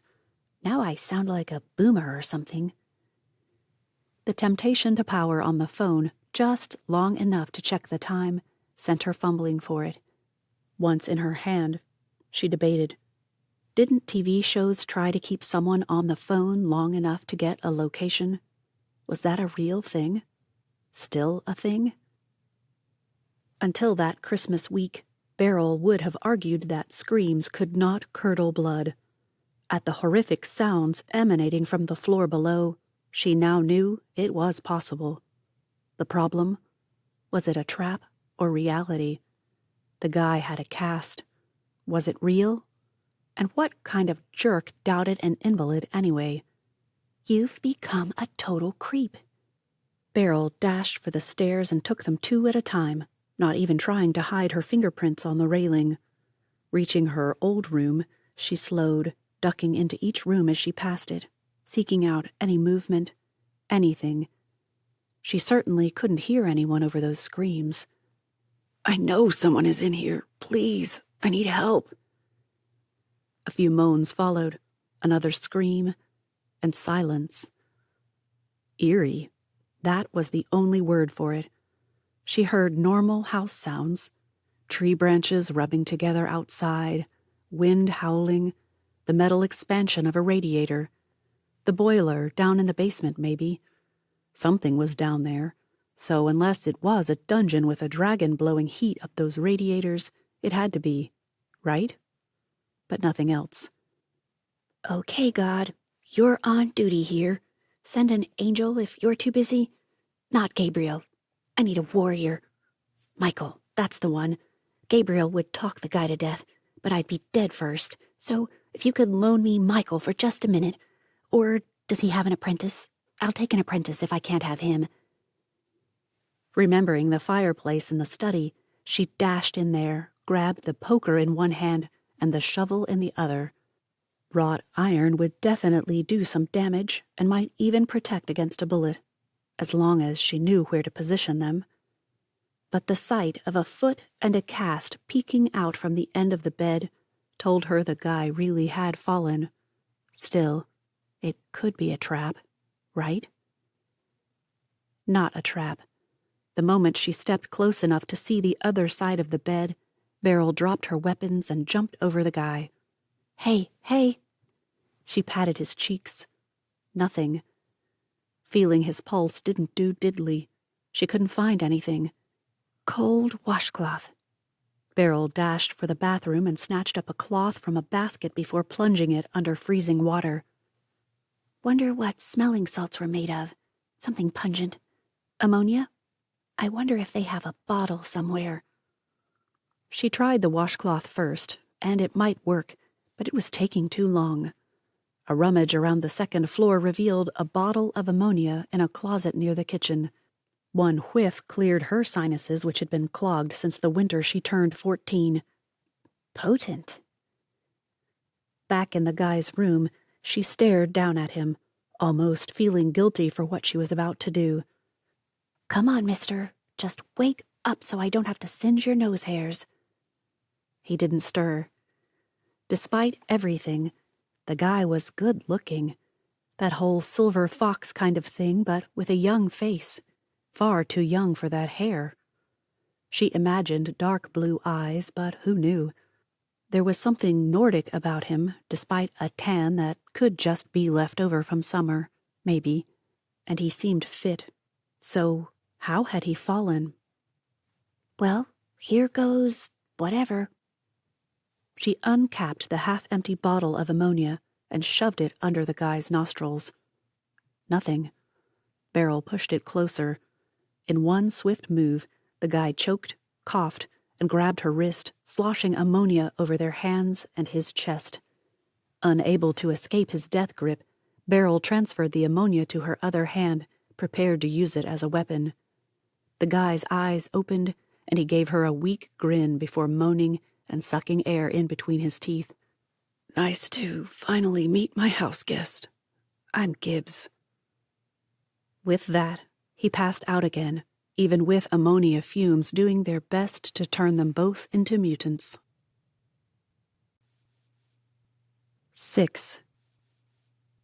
His house guest was cute. Or was it the drugs? One of the two. She wasn't gorgeous or anything, but man, for the first time in his life, Gibbs really knew what a pert nose was. And those eyes, enormous. They reminded him of a baby whose eyes took up half its face. Looking at her now, he figured she had probably been a scary-looking kid. 2 big eyes and a tiny mouth that sat relaxed into a permanent smile. Then there were the crazy curls. Dark, wild curls covered her head in a way no fashionista would ever allow. If terror hadn't tattooed itself in every feature, he'd have been able to get an idea of her personality, because this one definitely showed every thought in her eyes, mouth, and even the wrinkling of her nose. "It still stinks in here. Where should I take that shirt?" Gibbs wanted to tell her not to worry about it, but he suspected she was becoming as giddy as he was. "Down the hall, next to the elevator. There's a laundry chute." He'd expected her to hop up and rush for the door, but she made a granny-style heave out of the chair and flopped back into it. "Ugh!" She glared at him. "It's not nice to tell a girl she's out of shape." "What?" Gibbs stared at her. "Did I?" "If I'm this tired after trying to wrestle you back into bed..." That nose wrinkled again. "Let's pretend that doesn't sound risque and move along." "Duly noted. And if I didn't thank you..." "You did. Twice." He couldn't help it. Despite just wanting to drop off for a long winter's nap, Gibbs had to say it. "Well, I like to be charming, so thanks." "Gratitude is charming, but... oh." This earned him a real smile. "Good one. Is that pill taking effect yet?" "What pill?" "The Percocet. I gave you one when we started lifting." Had she? He didn't remember. He did remember taking a drink, but hadn't he taken one when he got back to his room, back before he fell? Groaning, he pointed. "Can you count them?" "Uh-oh. Did you already take one?" This time she was out of the chair without a hitch. "When?" "Just before I fell." It was coming back to him now. "Yeah, I'm pretty sure I did, but I'm starting to get groggy." "Well, the workout you got helping me." Shaking all of the pills into her hand, she counted as she dropped each one back into the bottle. 27. She sighed. Was this a new bottle? "Took one when I got home and one when I tried to get in bed, and another... No wonder I'm so tired." The woman grabbed his water bottle and thrust it at him. "Here, drink. Your kidneys need the dilution with all that acetaminophen." He guzzled. She grabbed the shirt and held it away from her. "Going to do this while I'm up." "Stop in the ivory room upstairs. Mom has yoga pants and t-shirts that won't fall off you like my shirts would." She dashed out, calling back, "I'll be right back. Try to stay awake for just a couple of minutes. I have questions."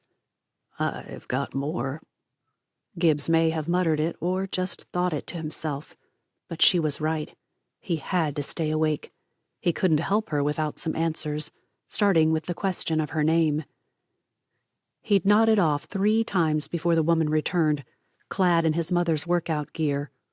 Gibbs's mother was the only woman he knew who only wore workout gear for working out, and red suited her much better than his mother. "More comfortable?" "Much. Your mom lives here?" No time for this kind of questioning.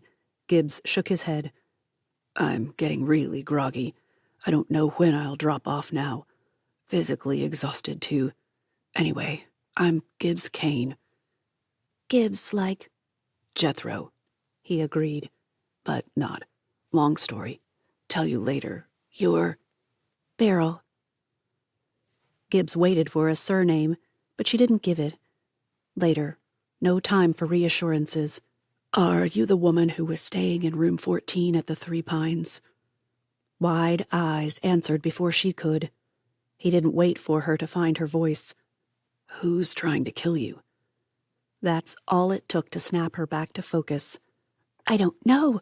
They killed my aunt, and I think I know why. Sort of, anyway. But then they came after me. I think they're tracking her American Express card. When I saw that goon watching the place burning, I knew I had to get out of there. Not tracking a phone, then? I tossed it, just in case. That was a relief. Okay, good. I can work with this. So, if they tracked a card, and you don't use it again, they can't track you here. Excellent. But it wasn't excellent. He could see it in every word she wanted to say but was too afraid to speak. What? Then he remembered the charging cord.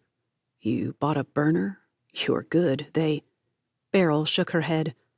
I found a phone in the bag. I thought it might be a safe one, but then I thought maybe not. I only turned it on for a couple of minutes, though. Maybe not that long. When another wave of drowsiness nearly overtook him, Gibbs grabbed the bottle of water and poured some on his head. Beryl protested, but he ignored her.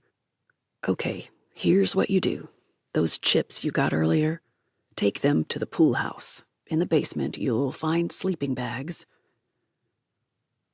Frigid air bit her nose and stung her eyes as Beryl crept out the front door and down the drive.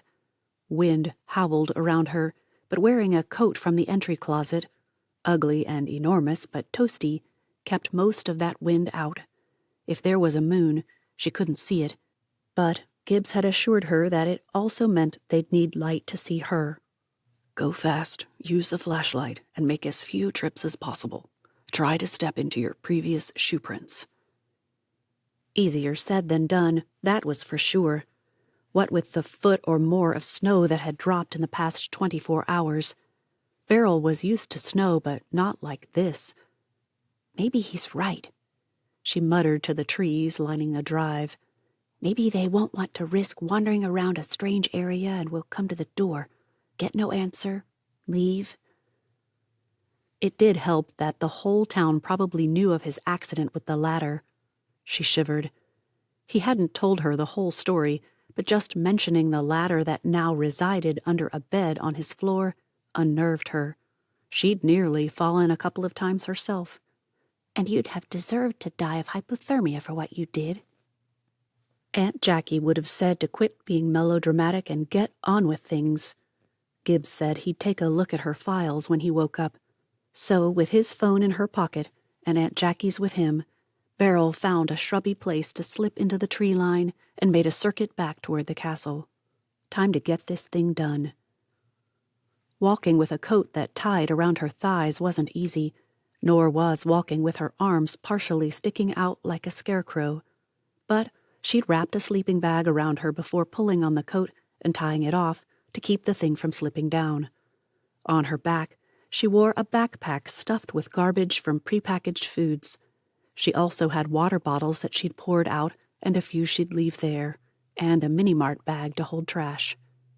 Keep it tidy but lived in. They might be suspicious if you leave a mess, but if you try to make it look like it's left over from summer, then it'll work. Keep one sleeping bag in the towel cupboard and make sure there's room there for the other one so it looks stored there. And use a couple of rolled-up towels for a pillow. No case. They'd been almost his last words before he'd given up and crashed. His last words had been, "Call the police first if someone comes, then call me. I'll get Bert over there." The tennis courts came into view first, just a dark block outside the tree line. Beryl crept around the outside and started for what had to be the pool house before veering off toward the castle and then doubling back. There. That would look like someone who didn't notice the pool house first. If you weren't looking for it, you might miss it. Well, at night. Maybe not during the daytime, but she'd come up this way in the dark. Not that the goons would think of that. Still, just in case. As he'd said, the door was locked, but a key could be retrieved from a lockbox by the threshold. Smash it with a rock. This has to look realistic to work. He'd also given her the combination in case she couldn't smash it with that rock, but then she'd have to come out with a hammer and smash it after the fact. The stupid lockbox broke with a kick to it. Clearly it had seen too many winters and just shattered on impact. She didn't even have to go find a rock. That had been her biggest worry. Where on earth did one find a rock under all that snow? Once again, the work began. Beryl tucked the trash bag under the bar sink. Keeping tidy was smart. No overkill with trying to draw attention. A glance at the bathroom showed an unopened roll of toilet paper on the back of the toilet, one of those kinds hotels used. None on the roller. Beryl unwrapped it, put the trash in the waste paper basket, and unrolled a healthy bit of it before shoving it on the roller. Probably overkill, but whatever. Under the bar sink, she'd seen a 2-liter bottle of club soda, half gone and probably flatter than any joke she could come up with. But what she lacked in comedic acumen, she made up for in prankster skill, and that had given her an idea. Thank you, Kevin McAllister. Okay, so she hadn't learned how to do a water dump over a door thing from the Home Alone movies, but the idea to learn how had definitely come from the rascally kid, and she'd perfected it.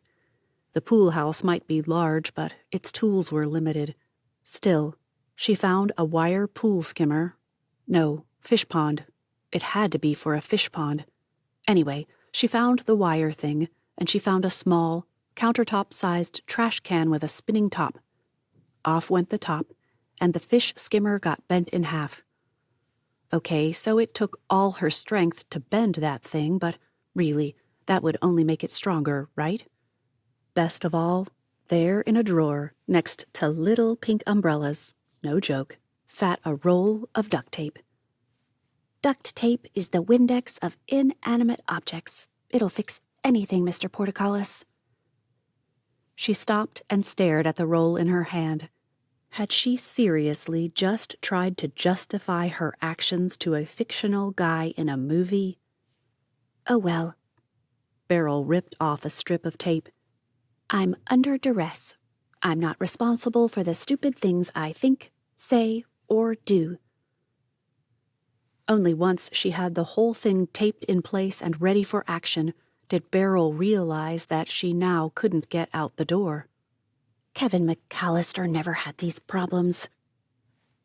She paused, staring up at the bucket, proud of her ingenuity despite its impending removal. Then again, they probably had to cut the fails. It would make the movie too long. That those scenes were likely never written didn't daunt her. Just as she reached for the trash can, her gaze fell on the side window. The side window with no screen. Wait. It worked. Not only was she able to climb out, she also managed to get the window closed again, just in time to remember that she should have turned up the heat. Back inside she went, landing on her head, no less, and then repeated the process. This was getting old. Retracing her steps back to the driveway nearly did her in. The temperature had to have dropped another 20 degrees. That wasn't the worst, though. The sound of a car just before she stepped back onto that drive prompted an internal scream that rivaled Gibbs's howl of pain. And no one can hear it. Headlights appeared around the small bend, but Beryl stayed behind the trees and shrubs, hiding and praying no one could see her. Her hand stayed on the phone in her pocket, ready to call the second she saw a suspicious vehicle. That's when she realized she no longer had a sleeping bag keeping her chest warm. I guess those sleeveless down vest things aren't so stupid after all. When the car drove past at a crawl, Beryl held her breath, just in case it helped keep her still. At least, that's what she told herself. The car was a white, not silver, she could have sobbed, SUV. 7. Popsicle Annie. That'd be her new name. Forget that no one in her family had the name Anne or any derivative of it. Popsicle Annie sounded better than Popsicle Beryl. And if some giant who liked to eat frozen women came along, he'd have a tasty treat because, as it was, she'd die soon. According to Gibbs's phone, she'd been huddled by the drive for almost 20 minutes. If she could be any help to him, she'd have given up and gone back already, but without her there, he had a better shot of looking innocent and getting out of the mess. Still, any minute, the police should arrive. She'd called to report intruders at the Armitage. Surely they could look up and see the phone was registered to someone at that address. No reason. The police car. It was a Ford Explorer, so did that still make it a cruiser? Finally drove up the drive at a crawl. She couldn't blame them. The drive had a lot of snow now. At least her footprints weren't visible. Had they been while the white Suburban had rolled past? The goons didn't act like it. If I'd been driving and suddenly saw prints, I'd have come right back and started searching where they ended. Now that the police had arrived, Beryl started to power down the phone, but a text message followed. Did you get anyone to come stay with you yet? She hesitated before answering for him. Yes, groggy from pain meds. More when I wake up. That done, she powered it down and waited for vehicles to return. While she waited, she plotted. Anything to take her mind off the freezing cold. I wouldn't have fingers if he hadn't told me where to find these gloves. They're amazing. Way better than the ones I had before. Gloves or no, she might lose a toe or three if she didn't get out of there. A new idea prompted her to grab a branch from a nearby evergreen and yank it off. Not that it worked. But Beryl kept trying until she found one that did snap free and landed her on her backside. Using the branch to swish out her path. Not easy. But it did keep her warmer, and anyone really looking could see that it was too smooth. Beryl also shook the trees as she passed. Sometimes a bit of snow came off. Other times a lot fell. Others, none at all. But with the still falling snow, surely it would be hidden soon enough, right? I sure hope so. Her calves were starting to ache in all new ways. Great. Just what she needed. But she did arrive within sight of the police's Explorer and the goons' Suburban, just as the goons waved a friendly goodbye to the policewoman and her partner. The partner stood at the door, probably waiting for an out-cold Gibbs to wake up. Then she heard him. I told you he was in a rehab facility. He's not answering. And even if he's home, he can't. He'd be upstairs in the family area. By the time he got down here, we'd be gone, and he knows it. So why doesn't he call to tell us something? The whole thing is weird. Yeah, well, maybe it was just one of the Suttons coming to get something, noticing a strange car, and getting out of there. Beryl sagged when the woman relaxed. That's probably it. I wouldn't want to get trapped here with a strange car with those guys in it. Okay, let's go. As soon as both officers jumped in the Explorer, Beryl dropped the branch and took off around the edge of the drive, ducking behind tall juniper spires as she made her way to the back. Sure, the cop could see Beryl in the rearview mirror, if she happened to look up and if it were at just the right moment. It was a risk her numb toes were willing to take. Besides, she'd left Gibbs for too long. The guy could roll over in his drug-induced stupor and right out of bed. She didn't think either of them could handle another attempt to get him back in bed. The guy's screams still reverberated in her mind every time she thought of it.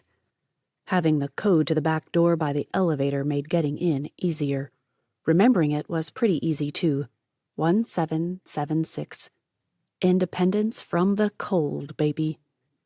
She took the elevator up to the 3rd floor, straight for Mrs. Mom's room. Had he told her his last name? Probably. She didn't remember. But she wanted more warm, dry clothes and to stand in that shower until the hot water ran out. As the elevator doors opened, Beryl sighed and punched the down button. What kind of creep didn't even check on the patient? He lay snoozing, a faint snore, nothing like her dad's had been, reaching her ears just before she entered the room. Using his phone's flashlight app, she shined it up above his head so as not to blind him, and glanced around. Everything looked okay. With the app off again, Beryl laid the phone on the table beside the bed and then snatched it up again. If I see those goons again, I'll need it. I'll come back later. 20 minutes tops. But that didn't happen. 40 minutes later, after realizing too late that the place must have tankless water heaters, Beryl pulled on 2 pairs of yoga pants, a long-sleeved exercise tee, and a jersey cardigan. Fuzzy wool socks. Who knew they made those in wool? Gave her a bit of a frumpy look, because the long, shapeless cardigan certainly didn't, right? But she'd deal with that. After all, she could feel her toes again and wanted to keep it that way. She'd just headed down to his room when a glance through an open doorway. Had it been open this whole time? Beryl couldn't remember. Showed headlights again. Please, please, please be the cops. Beryl crept into the room and stood hidden within drapes that hung nearly from ceiling to floor. Come on, cops. You can do it. Just check on the property and go about your merry way. Then the vehicle turned to snake itself around the circular tip of the drive and bring it up to the door. A Suburban. The goons were back. December 19th. Barely. A crash woke him. Gibbs sat up, nearly screamed from the shot of pain that ripped through his leg when he tried to move it, and flopped back down. Broken leg. Fell earlier. Too many drugs. Why? Oh, unexpected house guest with goons after her. Goons. It had amused him to hear, Beryl, call the guys that, and it still did. Goons. He needed to call Mark. Why hadn't he done that? There had been a reason. Drugs. The word slipped out before he could stop himself. Narcotics of any kind had always made him susceptible to saying things he shouldn't.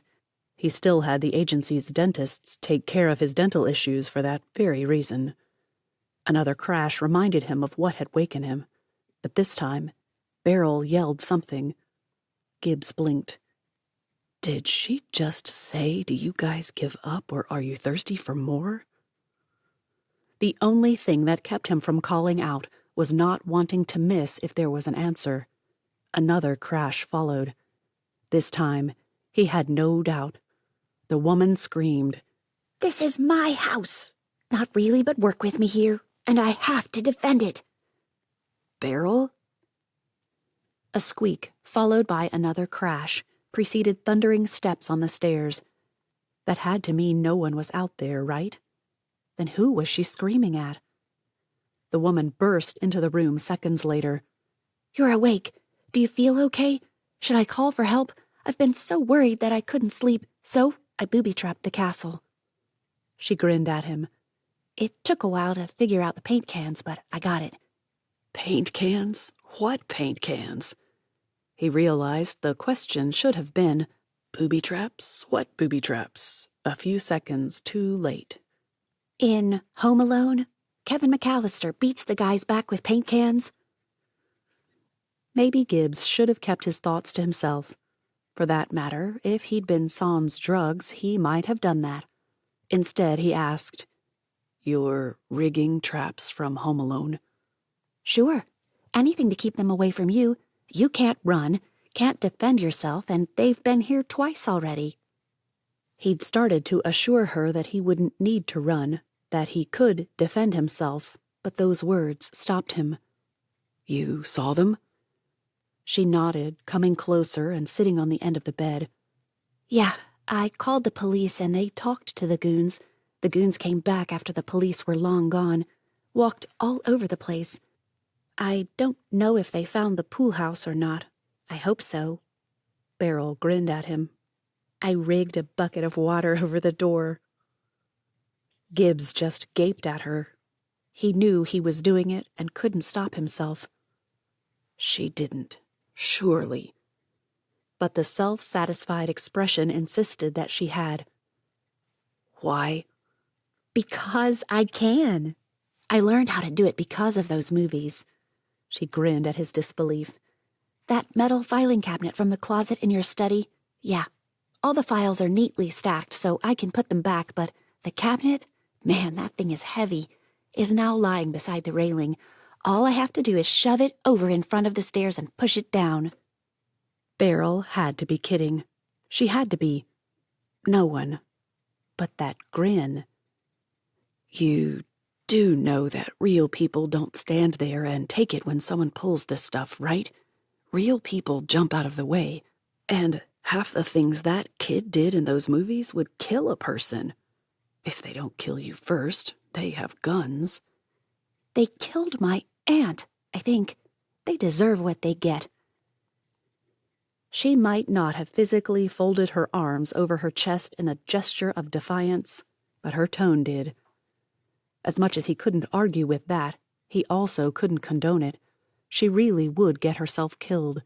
Meanwhile, he needed food, his urine bottle, and maybe another half-dozen Percocet. It would be a long night. Or was it morning? Gibbs fumbled for his phone, but the one he picked up wasn't his. What time is it? You have my phone. She pulled the phone from her pocket. 12:03. It's tomorrow. Except tomorrow is today. Whatever. Maybe this is D-Day. Gibbs chose not to ask what she'd decided D stood for. He couldn't take it. Instead, he tried for a gentler approach. The girl had nearly been killed twice, and they'd tracked her this far. That she was alive was 1 part dumb luck, and 1,000,000,000 parts God's grace and protection. Okay, so no luck at all, but it felt like it. Just how many traps do you have rigged? Before she could launch into her story, Gibbs held up a hand. No, wait. Can you get me something to eat and close the door behind you? She eyed him, but he held up the urinal, and that's all it took. I'll knock before I come back. This time, she eyed the urinal. Guess emptying that is part of my duties. Great. Should have thought that through. Not having a clue as to what that meant, Gibbs worked fast to take care of business before she returned. He tucked the urinal between the bed and nightstand so as not to embarrass her, and found the folder there, the one with all the information from her aunt. This he pulled out and began reading. Within the first few paragraphs, he'd wanted to make notes, underline, blot out words to test for codes, and couldn't. Photos showed people he didn't know, but if he uploaded them to Google... She still had his phone. Great. A knock came. Everything all right in here? Despite opening the door, Beryl didn't peer in. She held back, even as her hand thrust a plate of lasagna through. All done and hidden away. That got her. Beryl popped in with the enthusiasm of a freshman cheerleader. So, I was thinking, is there some way to rig a taser to the doorknob? That'd be a shock if they tried to pick it, wouldn't it? Gibbs rolled his eyes. You don't see skeletons when people get electrocuted. You see corpses. Tears filled her eyes as if someone had just turned on a tap, full blast. Like I did when I came home and found Aunt Jackie. She didn't even get to eat her bagel. I didn't get mine either. She clapped a hand over her mouth. I can't believe I just said that. My aunt is dead and I'm whining about bagels. Shoving the papers aside, Gibbs held out his hand for the steaming food. He was starving. Weird how hungry you could get lying around doing nothing. Then again, he'd about killed himself getting in and out of bed, so there was that. It's not whining. It's coping. Humans do that. They also eat, so go get yourself some dinner and... Already did. Beryl eased onto the opposite corner of the bed and sat cross-legged, her back to the footboard. Good thing Mom talked me out of getting rid of this bed. From her pocket, Beryl pulled a paper towel with 2 brownies wrapped in it. I brought dessert to eat with you. She passed him one. I'll eat yours if you don't want it. You could always go get another one if you want more. That sparked a grin. Yeah, And running back and forth could negate the calories. The idea that someone so adorable just the way she was would even think it made him a bit snappish when he blurted out, "You don't need caloric negation." The woman blushed and shook her head. "My doctor is always telling me I need to lose 20 pounds. He needs to keep his opinions to himself. As long as you're active and eat a reasonable diet, ignore him. Too many doctors rely on ridiculous charts that were created back in the early 1800s. It's ridiculous." Gibbs eyed her again and cut his first bite of lasagna. "I bet your waist isn't bigger than half your height. You're good." This seemed to amuse and interest her. "Really?" Unwilling to meet his gaze, she swept the room as if evaluating it. "This is a cool room." Apparently her really had been rhetorical. "I like how it feels timeless, even with stuff that is obviously, modern? Is that the right word? Isn't that a style, though?" How was he supposed to know? Gibbs just shrugged. "Anyway, but this bed? Clearly an antique. Some people would have left the footboard off, but it's what gives the whole space that timeless thing. It's so cool." Beryl took it all in again. "And it's so huge. I bet you could put 2 or even 3 of Aunt Jackie's apartments in this one room." After another glance, she shrugged. "Okay, probably 2, but closer to 3 with that bathroom." We took out a couple of walls and turned 3 rooms into 2. It gave me the ensuite and made the study a bit larger. His second bite disappeared the moment he'd finished explaining. A third followed. "I love it that you call it a study. That's what I decided to call it while I was hiding out in here." That reminded him. "So, how did you get in anyway?" Her wince told him. "I'm glad you didn't fall too. You'd have died out there." "The ladder is under the bed in the little room at the end of the hall." The words came out in a rush of confession. "I didn't want it to show if I knocked it down." Then Beryl grew pensive. "I wonder how I could use it to trick the goons. You know, put it up against the house somewhere so they think they can get in that way too, and then push them over. But they'd probably sneak up and I wouldn't be there to push it." Since his mouth was full of Lizzie's amazing lasagna, Gibbs limited himself to a groan. 8. In the middle of rhapsodizing over the joys of seeing a masculine room that wasn't gray, taupe, or blue, it was a beautiful blend of greens, Beryl realized what she was doing and winced. "I'm avoiding stuff." "I noticed." The guy grinned at her, which, considering the pain he must be in, was impressive. Not only that, but how come his teeth weren't streaked with marinara? Hers would have been. As it was, they probably had black spots here and there from her brownie, making her look like she hadn't brushed her teeth in, ever. "So, I'm going to tell you everything that happened while you were out, the stuff I haven't told you anyway, and you're going to tell me what to do. Deal?" Gibbs popped the final bite of that lasagna in his mouth and mumbled, "Maybe," around it before he clamped it shut and began chewing. "Whatever." Though exhausted, Beryl wouldn't sleep. Not for a long time. Her mind whirred with ideas, fears, and a bunch of other things she couldn't identify because of that exhaustion thing. "So, I went to the pool house and set it up like you said, wasted some toilet paper so it looked like some had been used." At least Gibbs had the decency to look impressed. "Anyway, that's when I saw the club soda bottle. That's what I'd usually use for the bucket trick, but I didn't have a way to cut it up, so I used the countertop trash can." On she went, explaining every detail, right up to the moment the goons came back. "That's when I lost it. I mean, they didn't get in, so that's good, but they'll be back."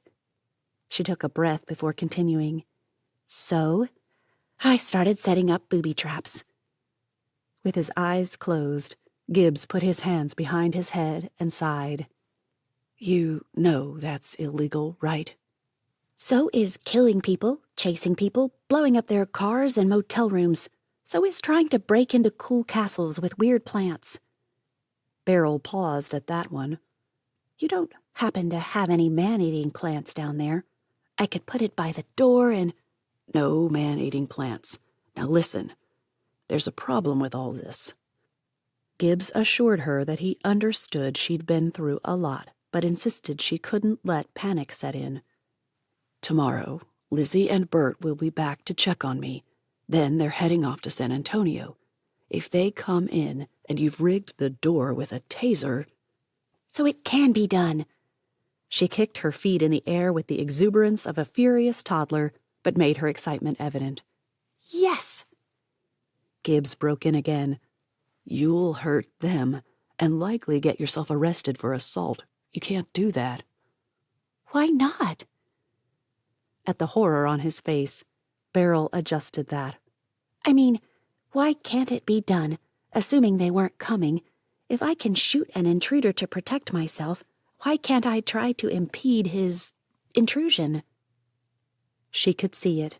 The guy looked ready to tear his hair out with all the frustration, but he couldn't argue with her either. Gibbs's words confirmed that. Good question, but it is illegal. His gaze, so intense. Beryl sat mesmerized until a saner, more rational side of her whispered, Psst, focus. This isn't flirt with the cute guy time. It's keep you and Mr. Amazing alive time. And, for the first time in ever, rational self won out over whiny but he's so sweet and pretty self. Adulting for the win. Though she stumbled as she tried to get her thoughts back on an even keel, Beryl managed to choke out, Oh, you can call and tell your friends not to come. I already told your mom that you'd hired me to take care of you. Well, actually, you told her, she admitted. Or she thinks you did. I didn't want her to worry if you didn't respond right away. You told... Gibbs groaned and closed his eyes again. Okay, I'll work with that. You'll be my home health help. Lizzie and Bert can wake up later if they don't have to come here on their way to the airport. I'll send a message. He held out his hand for his phone, and Beryl had no choice but to give it to him. It felt like she'd lost her last line of safety. Can you take these to the copier in the study and print 10 copies of each? Gibbs handed her the folder, stuffing pages back in it as he did. 10? Trust me, we'll need them. We need to work fast. Oh, and bring a Sharpie and a regular pen back with you. Pen cup. Beryl took the pages and went to do as she was told, but between hitting start and the 10 copies dropping into the tray, she dashed back to listen at the door. Gibbs wasn't just texting his friends. He'd called someone, spoke to a Flynn and a Mark. Something messed up. I can't protect her, and her idea is rigging crazy traps a la Home Alone. A bit of silence forced her to dash back to start the next. She decided they didn't need copies of pictures and put those aside. By the time Beryl got back, they'd moved to something about agents. Here now. Silence followed. Silence marred only by the chthunk of each copy made. I don't think we have 3 days. And who do we have who can figure out what this stuff means if we can't? Again, silence. But this time the copier didn't fill in for her. Beryl rushed back to get the next one going. On her return, Gibbs had raised his voice. Yes, now I don't have to pretend not to know he called someone. Send Flynn or come yourself. I don't care, just get me help. Shouting was good too. Beryl dashed into the room. What's wrong? You could just stand there and get the whole conversation that way. Gibbs ignored the shock that had to be plastered all over her face and went back to his conversation. Beryl, she doesn't know she's dealing with a professional, but I'm a benched professional. I can't protect her from a mouse, much less a man or 3. She couldn't let that go. There were only 2 in New York, that I saw anyway. I've only seen the one here, but someone else was driving, so... Irrelevant. And immaterial? Thank you, Dr. Pretorius. I'll ask what that means later. He growled. Mark, seriously, we need help. He tapped the screen so she could hear. He really was a nice guy. Far too handsome for anyone's good, but a nice guy. You will not crush hard on a guy while someone is trying to kill you. You won't even sorta crush. Got that? Horror filled her until she realized neither man had heard a thing. Finally kept one thought to myself. Gibbs looked up with a question wrinkling his forehead, but the phone guy kept talking. Understand that, and we will send someone. But for now, you'll have to get local cops to come patrol the place, and often. Flynn brought me the report on NYC. Looks like investigative reporter Jackie Stone was shot in her apartment. Police suspect her niece, Beryl Stone of Rockland. Gibbs's gaze met Beryl's. She didn't do it, Mark. These guys wouldn't be after her if she did. There were reports of a van speeding away, and Jackie Stone left word with a friend on an answering machine that she believed the hit and run that broke her leg. You keep strange company, Gibbs. Was not an accident. Those words did it. Beryl dropped to the floor next to the door jamb, buried her face in her hands, and wept.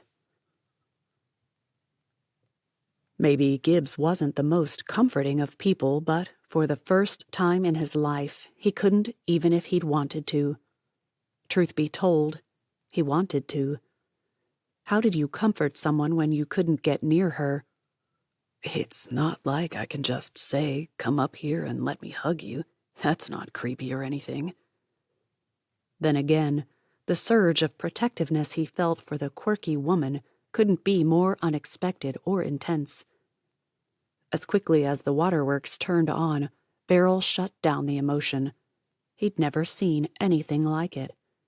She flicked tears away from her face with impatience usually reserved for people dealing with summer flies and shook herself. Sorry, falling apart right now isn't the solution. Maybe it was cruel, but he couldn't help himself. Digging ice pits is more like it. Beryl perked up, stood. Do you think it would work? I considered it, but figured the ground would be frozen by now. I'm not that strong. He pointed out the door.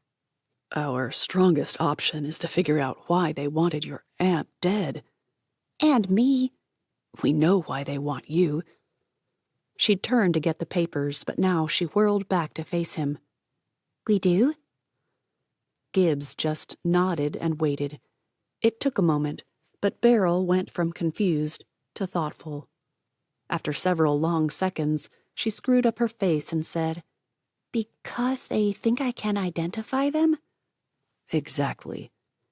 Then they're idiots. Curly hair. That's all I remember. I got a good look at one of them, but dark curly hair. Maybe olive skin. That's when he saw it. The more she described him, the more she remembered. She mentioned a large nose, large eyes for a man. Kind of like a shrimpy, curly-haired young Sylvester Stallone, you know? So more Mediterranean than Middle Eastern? His hopefulness for a good description began to fizzle when she shrugged and said, Yeah, I guess. Let me guess. They all look alike to you? I'm not good with faces, okay? The huff that followed punctuated the sentence more as a statement than a question. Line up 50 guys who look totally different from each other but are short with dark curly hair and not too dark or pale skin, and I'm not going to differentiate. Except she had. Why didn't she realize that? Gibbs waved her off again while he pondered it. I need those papers before I get too groggy. They'll be back, and Mark needs to know what to look for. He's sending an agent. What kind of agent? Again, she'd done a 360 inside 2 minutes flat. FBI? Are you FBI? Did I seriously break into the house of... Oh, no. I'm not FBI. I'm not even part of the agency anymore, but once an agent. Always a Marine? The words came from down the hall and toward his study. At least she's doing it. That's something. Gibbs checked his phone again and reread the text. No way it would keep Lizzie Sutton away. He tried once more. Can't explain why. Has to do with old job. But you can't come back until I tell you. Promise me you won't. I need you guys. Need you safe. I'm in good hands. There. That should do it. They knew enough about the agency to know not to argue if it involved his old job. What that old job was, well, they probably thought CIA rather than FBI, but it didn't matter. He just needed them gone. At this rate, Gibbs wasn't confident he could convince Beryl to dismantle her traps. But if he could get her not to use the ones requiring immediate assistance...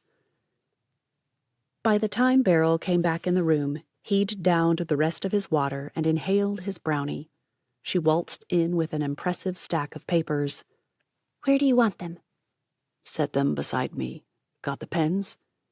She dashed back and returned with 2 pens and 2 Sharpies. What do I do? While he set her to work blacking out every unessential word from one set of the files, he went to work looking for keywords in another. It always boiled down to the same thing. Didn't NYC Housing Authority just get nailed by the Justice Department earlier this year? How should I know? Well, I think it made national news. Beryl shrugged. I never watch the news. There's never anything good on. It was a weird thing to say. News was news. Good, bad. Oh. Good point. Right? Most people don't get it when I say that, but if they're reporting news, there should be a focus on the good as well as the bad, not just one token, look what this nice guy did today, garbage.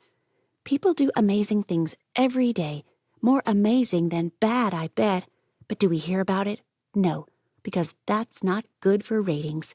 Ratings make me sick. The root word is rat, after all. As much as Gibbs ached to, he chose not to correct that statement, because again, she had a point. Instead, he pulled the photos from the folder and compared them. Do me a favor. Go fax all this to...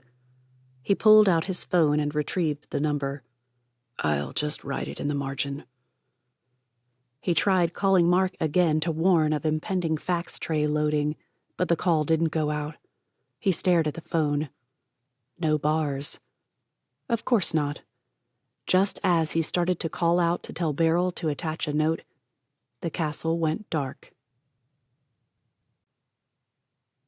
9. Beryl Stone had never faxed anything in her life. You attached stuff to email. You didn't use outdated machinery, or if you needed to, you went to Kinko's like any reasonable person. But if he wanted those papers to go to Mark via some antiquated technology, who was she to argue? The copier obviously had a fax option, so she stared at it, daring it to inform her how to start the fax mode. A paper with a phone handset over it seemed a likely option, once she figured out it was a handset and not headphones. This might not be too bad. She couldn't find anywhere to put all the pages in, so she lifted the lid, put one down, and hit that button. It asked for a number. Nice. Her finger punched a 1 and the room went black. After a pause, Beryl fumbled the papers on top of the printer and then snatched them and the one inside up again. She stumbled and fumbled her way back to Gibbs's room, set them down, hopefully on the bed, groped around for the unused pillow on his side of the bed, and screamed out her frustration and terror. His shh did little, oh, who was she kidding? Nothing, to soothe her. Still, once emotions had been vented into synthetic eiderdown, she hoped it was synthetic anyway, Beryl gasped and said, "Where do I hide these papers?" You've got a good head on your shoulders. I thought about leaving them in the copier. No one would think to look there, but there are too many. After a moment, one that took far too long in her freaked out opinion, Gibbs patted the bed. Bottom corner, your side. Untuck the sheets and put under the mattress pad. Not under the mattress. Then remake. Why there? Though she asked, Beryl had already ripped back the sheet and was sliding the folder back into place. They'll expect it under a mattress or in bed with me, on my side. If they don't find it there, they'll quit looking. Meanwhile, take the rest, wrap in towels, and send down the laundry chute. Hurry. The rest! How had she forgotten all those copies? Instead of towels, she fumbled for sheets in the closet down the hall and came back to stuff them in those. He must have guessed what she'd done because he certainly couldn't see it. Good job. Sheets are less likely to let them come loose. That's what I thought. Be right back. The guy was awfully calm for a power cut. Had he called the police? How long would it take them to arrive? What if they got in? Could she shove that file cabinet fast enough after letting loose the pots? Because despite what the guy said, she was doing it. With a satisfying thud, the papers dropped down the chute and into laundry below. She'd tied the one bundle so it wouldn't come undone and shoved other sheets down after it. That ought to work. And he had pictures of all of it on his phone. She'd done that. Better hide his phone, too. Of course, Beryl forgot about the file cabinet on the way back and banged into it. Ouch! Clapping a hand over her mouth, she hustled back into Gibbs's room. Run into the file cabinet? Yes. While he spoke in whispers, she hissed out her answer. And I was just thinking about it, too. Did you call the police? Phone is jammed, but they're coming. That made no sense. How do you know? I have a jammer detector installed. The guy shifted and groaned. And I need drugs. Maybe I should try Tylenol this time. See if it's enough.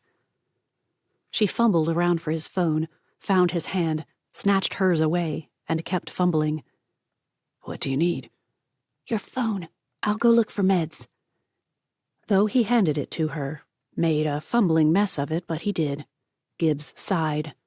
You're a lot calmer about this than I would have expected. I'm either going to die or I'm not. At this point, I want it over, so I don't actually care. I just don't want you dead, so I'm going to fight. Acetaminophen in hand.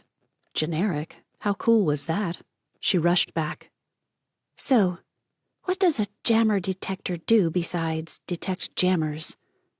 They send a signal to a specific location before the thing is fully jammed. Temporary block.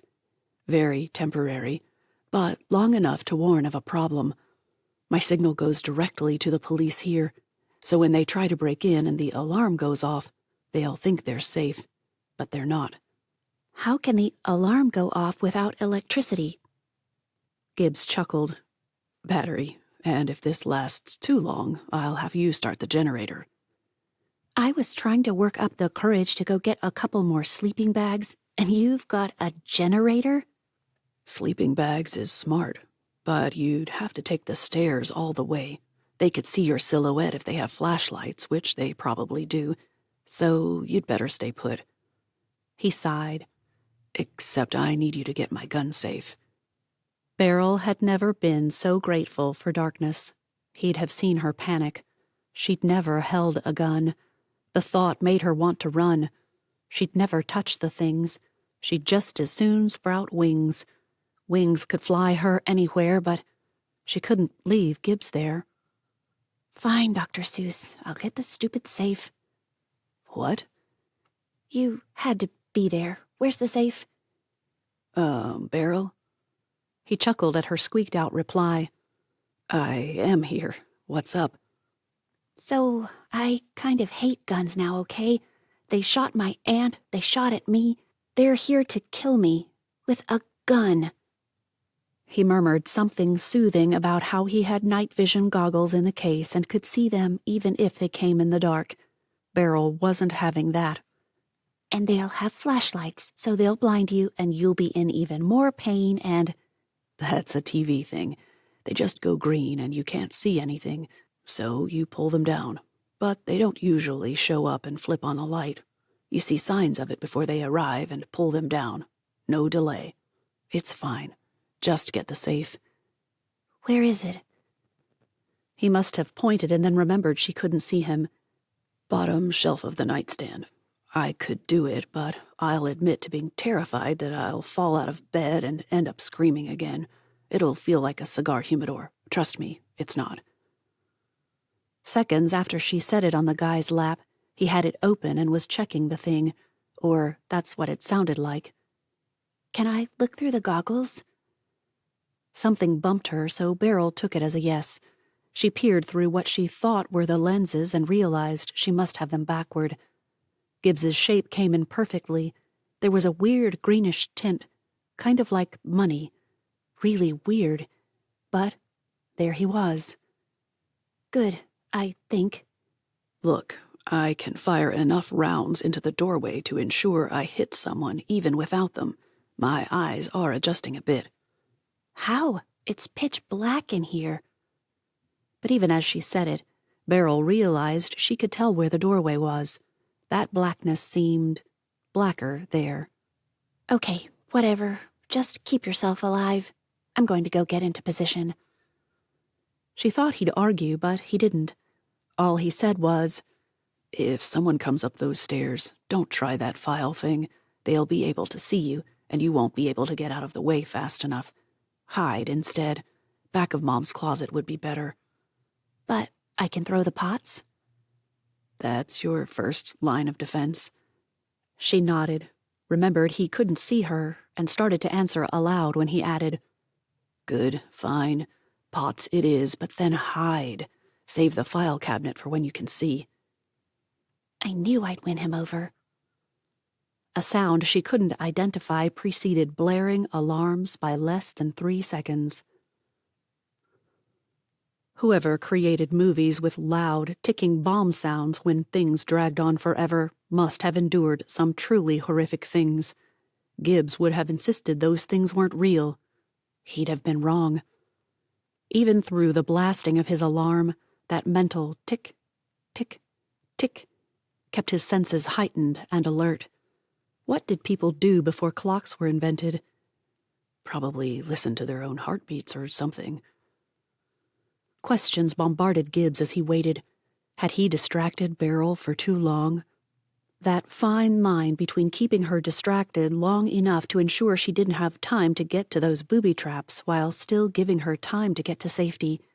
Hairy, as in as fine as hair, but it raised hair on his arms as well.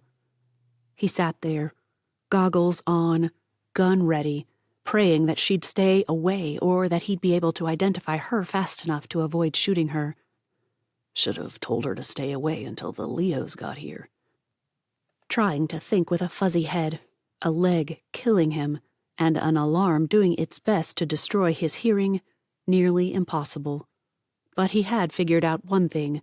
The only certain way to keep Beryl far away would be to ensure he drew the intruders to him. The problem was, if he did that, he'd have to kill them. Wounding wouldn't work. It would be kill or die. Then again, they wouldn't expect someone in the bed. He could pick them off, one by one as they came in the door.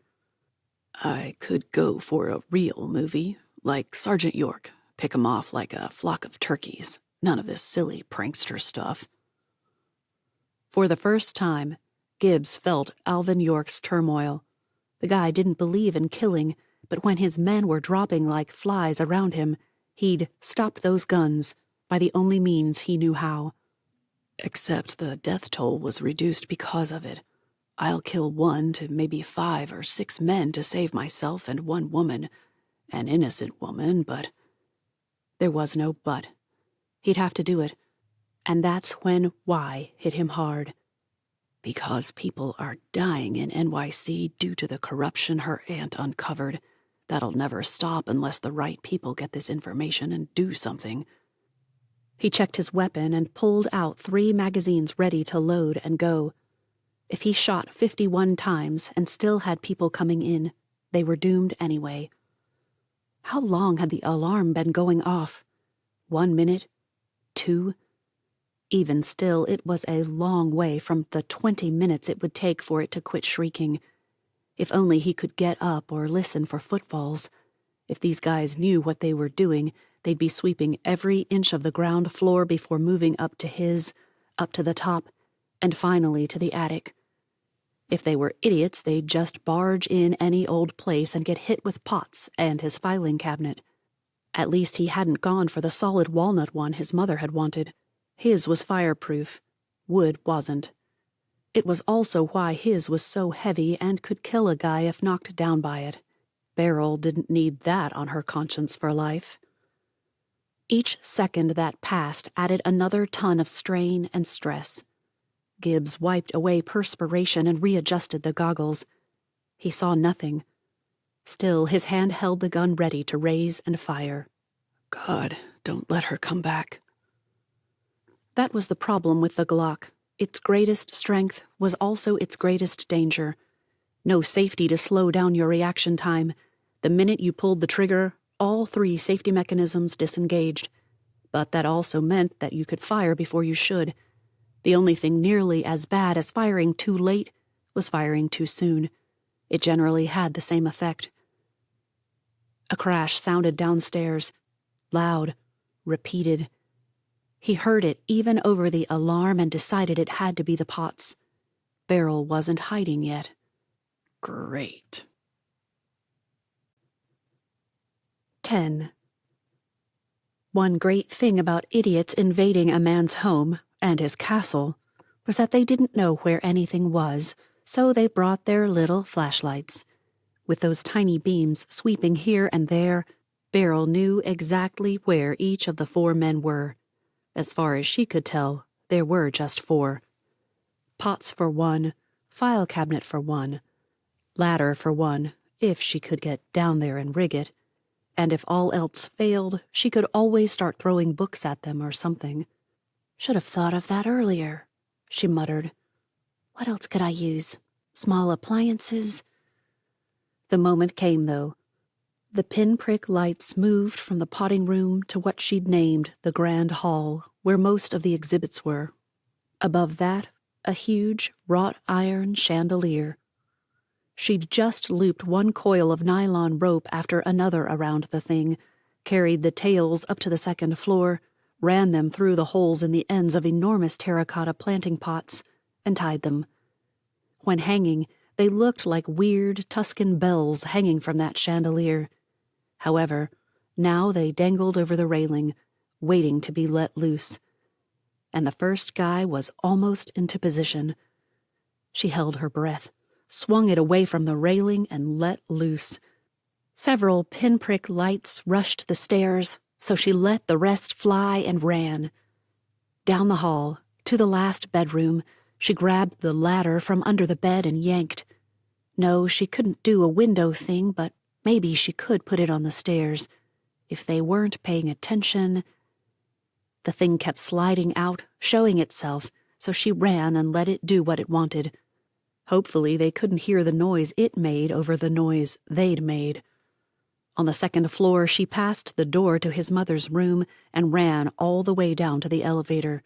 If she could force the doors open and then closed again, she could just sit there until they left.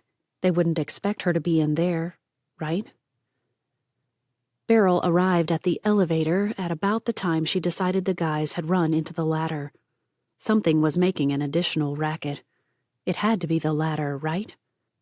You just have to keep them occupied until the cops get here. Avoid them until the cops get here. That's it. Laundry chute? She reached for the door and stopped again. 2 things stopped her, actually. The first being the fact that she didn't know how big that chute was. Did it stay as big all the way down? If she got stuck in there, no one could help her. She'd die before Gibbs's caretakers got home, and he wouldn't have someone helping him.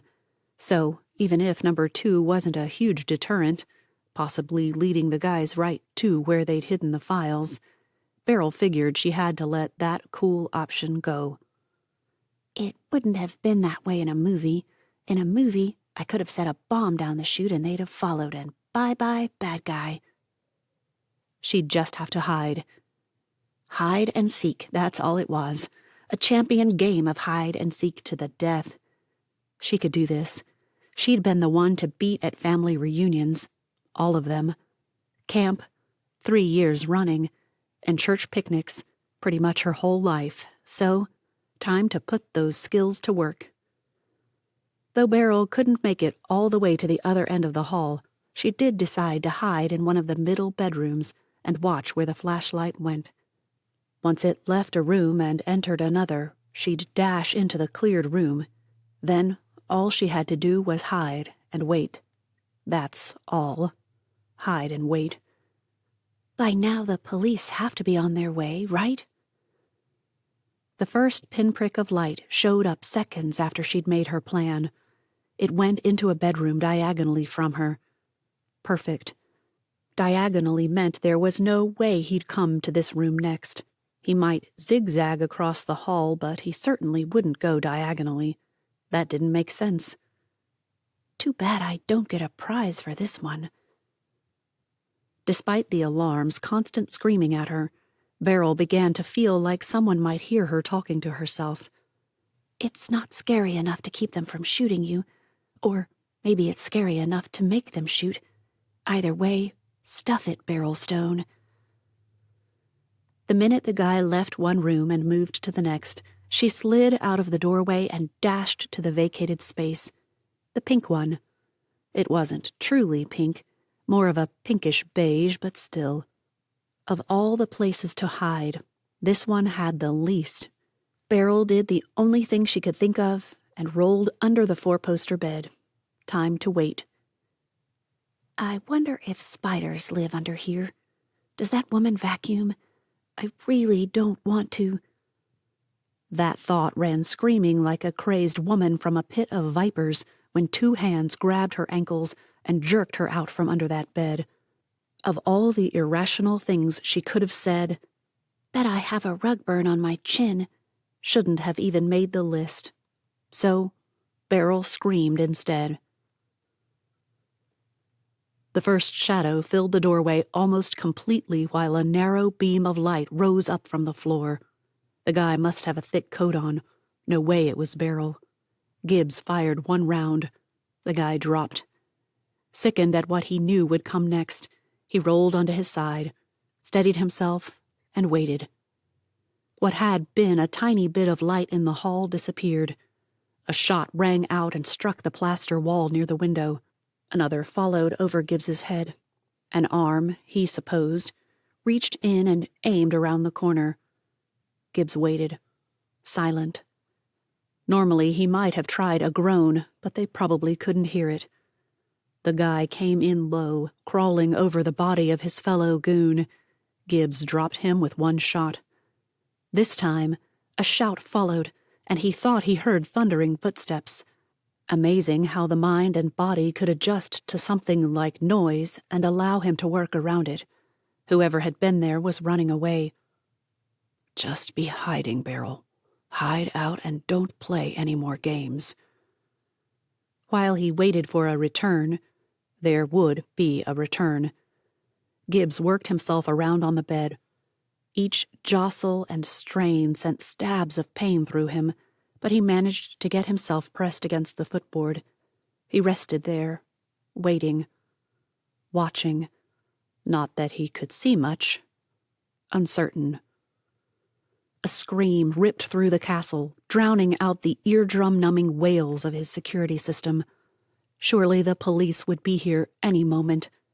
Please, God. Heart-pounding, breathing ragged, Gibbs ached to curse the day he'd tangled with that ladder. 2 things stopped him. First, the ladder wasn't a fig tree. Second, he wasn't Jesus. When either of those changed, he figured there was biblical precedent, but otherwise. A faint glow of light grew brighter and brighter, still slight, but just enough. Gibbs realized what the guy would do half a second before it happened. He threw off his goggles, aimed, and fired just below the light. This one staggered backward, fell, scrambled if the sounds could be believed. Then silence. Was he down or... 3 men down or nearly so. For sure, 3 men had come into the castle. Were there more? Beryl had described a Suburban. Sure, those things could seat 8. His only seated 5 because he'd removed the back seat. But no matter how spacious an SUV was, guys didn't want to sit 3 abreast. So, most likely 4 to a vehicle, with or without that 3rd seat. If they only brought 1 back, then that left 1 guy to find Beryl. And if her scream meant what he thought it did... That's it. Back in the chair. The cops can help me back into bed. I've got to get after... and I can't. There are 2 or 3 bodies in the way. Hopefully 3, and if that 3rd guy isn't out, he'd kill me before I made it in anyway. That left 1 solution. Time to pray. All I've got is, help her, God. And so, vain repetitions or not, that's what Gibbs prayed until it drowned out the alarm and the pounding of his heart. Stop your screaming. For a guy ordering her to stop screaming, he sure was yelling a lot himself. Beryl figured she was dead anyway, so she ignored him and kept going. Truth be told, her screams, added to the alarm, hurt her ears like nothing she'd ever felt in them before. Give her high altitudes and the need to pop her ears any day. The more she thought about it, the more she realized that this dude had her over his shoulder, but that made it possible to scream almost into his opposite ear. She ramped up the volume and pitch. High C wasn't her strong point, but did she care if it was off-key? No, she did not. Okay, so she didn't have a staple gun or a flamethrower, or whatever that thing had been, but she had vocal cords and volume. She'd kill him with it or die trying. Alas, truer words may never have been spoken, but no one would call her a quitter at her funeral. The terror that thought brought launched Beryl into what might have been a G10. Well, as far as she was concerned it had. The guy, make that goon, stumbled, nearly dropped her. He grabbed her hair and jerked her away from his head. Shut up. And he stumbled again. I'm gonna make you pay. Pay for everything. Then you're gonna die. That didn't make sense. Sure, in movies, guys did that. They did.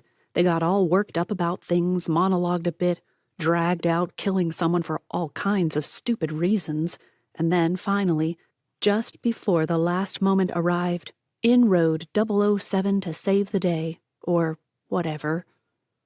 But my 007 is downstairs, fighting off the other goons and hoping I'm not trying to push that filing cabinet. I really should have done it. Turns out I didn't hide well enough anyway. Freezing cold air blasted her when Goon Guy hauled her out of the castle and into the snow. Maybe he'd kill her faster, but that could be a blessing. So Beryl screamed again. The guy dropped her into the snow and fell down beside her. Beryl scrambled to her feet, fell again, and tried once more. Someone hauled her up by one arm. She kicked him and ran, straight into the Kevlar vest of an officer. She knew it because a badge tried to imprint itself on her forehead, and in the blue and red lights on the cruisers. Were they actually called that? She needed to know. She read the name tag. Hernandez. I've got you. You okay? Gibbs, he's up there alone, stuck in bed. There were at least 4. They'll need 3 to get him, even with a broken leg. That one got you, huh? So much for a champion hide and seek. 11. She'd pay someone to kidnap the cops and take them away. She'd pay a lot. In fact, Beryl decided that she'd mortgage her life to make them go away. $500 a month from today until the day she died. A total bargain. Or maybe I could booby-trap them. A few chuckles hinted that she might have spoken aloud. Gibbs poked her. Not a good time to mention those. The guy is trying to get you charged with assault. They don't want me shooting people, so I used the weapons at my disposal to protect my person and your property. Give me a lawyer. Time to sue. I've got bribes to pay. The woman trying to extract a bullet from the wall next to Gibbs's bed shot a look her way. Gibbs chuckled this time. I don't know who you're bribing, but I suspect you need to keep that on the down low for right now. I said that aloud? Beryl looked from one cop to the next, landing on Hernandez. It was just kind of a daydream, except it's still night. Whatever. I wanted peace and quiet and dreamed of paying someone to make all this go away. She yawned. The adrenaline crash coinciding with missing most of her sleep wasn't doing any of them any favors. Another cop entered the room. CSI shows showed everything cordoned off for hours while every square inch of the place was processed. Even bodies would be lying exactly as found. Not here. They'd carted off all 3 men lickety-splickety. Did that mean the guys weren't dead? Beryl was afraid to ask. Who wouldn't be? Are these the papers Kane's telling us about? Beryl shrugged. I don't know a Kane. Better ask him. A nudge from Gibbs again. Those were becoming annoying. My last name, Kane. Gibbs Kane. They're under your butt, remember? She'd already patted the bed before what he meant clicked. Oh, right. Dragging herself off the bed, not so easy. Throwing back the blankets and tugging at the sheets, equally difficult. But Beryl managed to extract the folder and shove it into Hernandez's hands. This time, when she sat back down, the covers still rumpled and the sheet not replaced, the sitting attempt turned into a flop to one side. Half a second before sleep consumed her, or so she assumed, Hernandez stopped her. You can't crash yet, Miss Stone. You're wanted by the NYPD. We'll have to take you in and... Beryl jerked upright again, but before she could protest, Gibbs handed over his phone. When did the phone start working again? There's someone you need to speak to. Look, Kane, I know you're... First of all, Beryl wanted to smack the cop for calling Gibbs Kane. Who could blame her? What was wrong with Gibbs? Nice, simple, all the Mark Harmon vibes. She really needed to ask about that. Second, Gibbs had some chutzpah to just cut off a cop like that. Just take the phone. Chutzpah on steroids. Steroidal chutzpah. Chutzpah that had been steroidified. You've officially lost it, but at least your inner Kronk is satisfied. While her mind buzzed and tried to fizzle out, Hernandez started talking, protesting. Then, silence. Blessed, snooze-worthy silence. 1 minute, Beryl sat there making ridiculous and hilarious comments about the state of things, and the next, she'd fallen asleep, sitting up. Any doubt about that upright slumber jumped and fled at the soft snore that followed. Who knew people could snore while vertical? Gibbs waved an arm, and one of the cops, Larry Knapp, looked his way. He pointed. She's out. Can you lay her down before she falls over? The guy looked ready to protest when Beryl pitched forward. He dove and managed to push her backward onto the bed where her head connected with Gibbs's shin. At least it wasn't the casted one. Wow. Gibbs grinned even as he winced at the pain. Again, it could have been the other leg, so not too bad. She's not been sleeping well since NYC. Add to that the adrenaline crash, and she was bound to conk out. All other jokes seemed out of place when Hernandez protested again and stormed from the room. Knapp eyed Gibbs with a questioning look that bordered on a glare. He sighed. You're not taking Beryl in. But... He didn't even have to interrupt. Knapp knew better than most that if Gibbs said something, it would be done. All right. Want me to wake her and put her in another room? She can sleep there. It's not like I can steal her virtue or whatever the Victorians would have claimed. She's out, and I'm following at a close second. Knapp nodded, sort of. It started out as an up and down motion, but it quickly turned into a side swing. Still can't believe you got them to process with you in here. I'll do less contamination if I don't move than if I do, and she's right where she was until just before the invasion. He'd meant to say intrusion and started to correct himself, but why? It had been an invasion. A chuckle preceded Knapp's. Also, can't believe you got Hernandez to lift her up there. The look on his face. Gibbs grinned. The look on yours in 5, 4, 3. Get back to work, Knapp. Hernandez tossed the phone onto the bed beside Gibbs and folded his arms over his chest. You'll keep her here? Yes. The guy huffed and did an about face, and another one. Look, Kane, I don't like this. She's wanted for murder. And yet she's got people willing to kill her for the information you had in your hands at one point. Information her aunt told her to take and run with. When you get a look at it, I saw.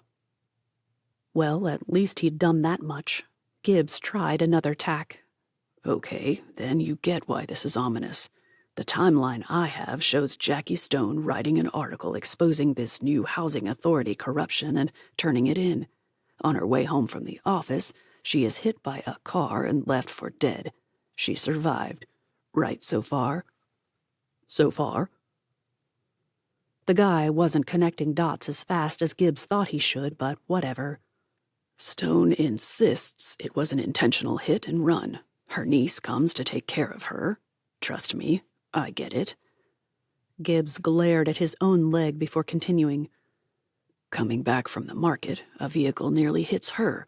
She goes upstairs to find her aunt shot through the chest. So she says... Right. Give the guy a bone. He just had to give the guy a bone. But it makes sense when you consider that all signs point to what she says happening. She dumped her phone, took a backpack the aunt told her about, the one with the information, and drove away. She hid out at the 3 Pines using her aunt's American Express card, but they find her. Someone does. After all, they came here, right? Finally, Hernandez seemed to be on board. He nodded. The only reason she's alive is that she walked to the mini-mart to save on gas and get some exercise. She ran off after the explosion and found the Armitage, found a way in. Not condoning breaking and entering, but I'm also not pressing charges. There, Hernandez broke in. You should. Are you kidding me? Without her, I'd have been on the floor for a good 12 hours or more. We're even. Whatever. Okay, big guns. Fine. Then she's safe here until she finds a phone and turns it on. Bingo. Next thing we know, these goons... Gibbs double exaggerated the air quotes. That's what Beryl calls them, the goons. Anyway, they show up. They tracked the American Express somehow. Then they tracked the phone. They know what Jackie Stone had. They're connected with someone Stone trusted. Worn out, Gibbs laid back against the pillows a bit more and shifted. He'd have a bed sore if he didn't try to move things a bit more. Hernandez left the room and returned with a file folder. Page by page he flipped through, paused, and flipped some more, skimming rather than reading. Still, he'd started listening. Fine. Tell me what you think it all means. I can tell you have a theory. This time an actual smile formed. And considering you're the one who is always telling me how you protect rather than investigate, this Sherlock gig doesn't really work, does it? He who can't walk thinks. Gibbs grinned back at him. It's the magazine. Someone there who has access to articles before they get to print.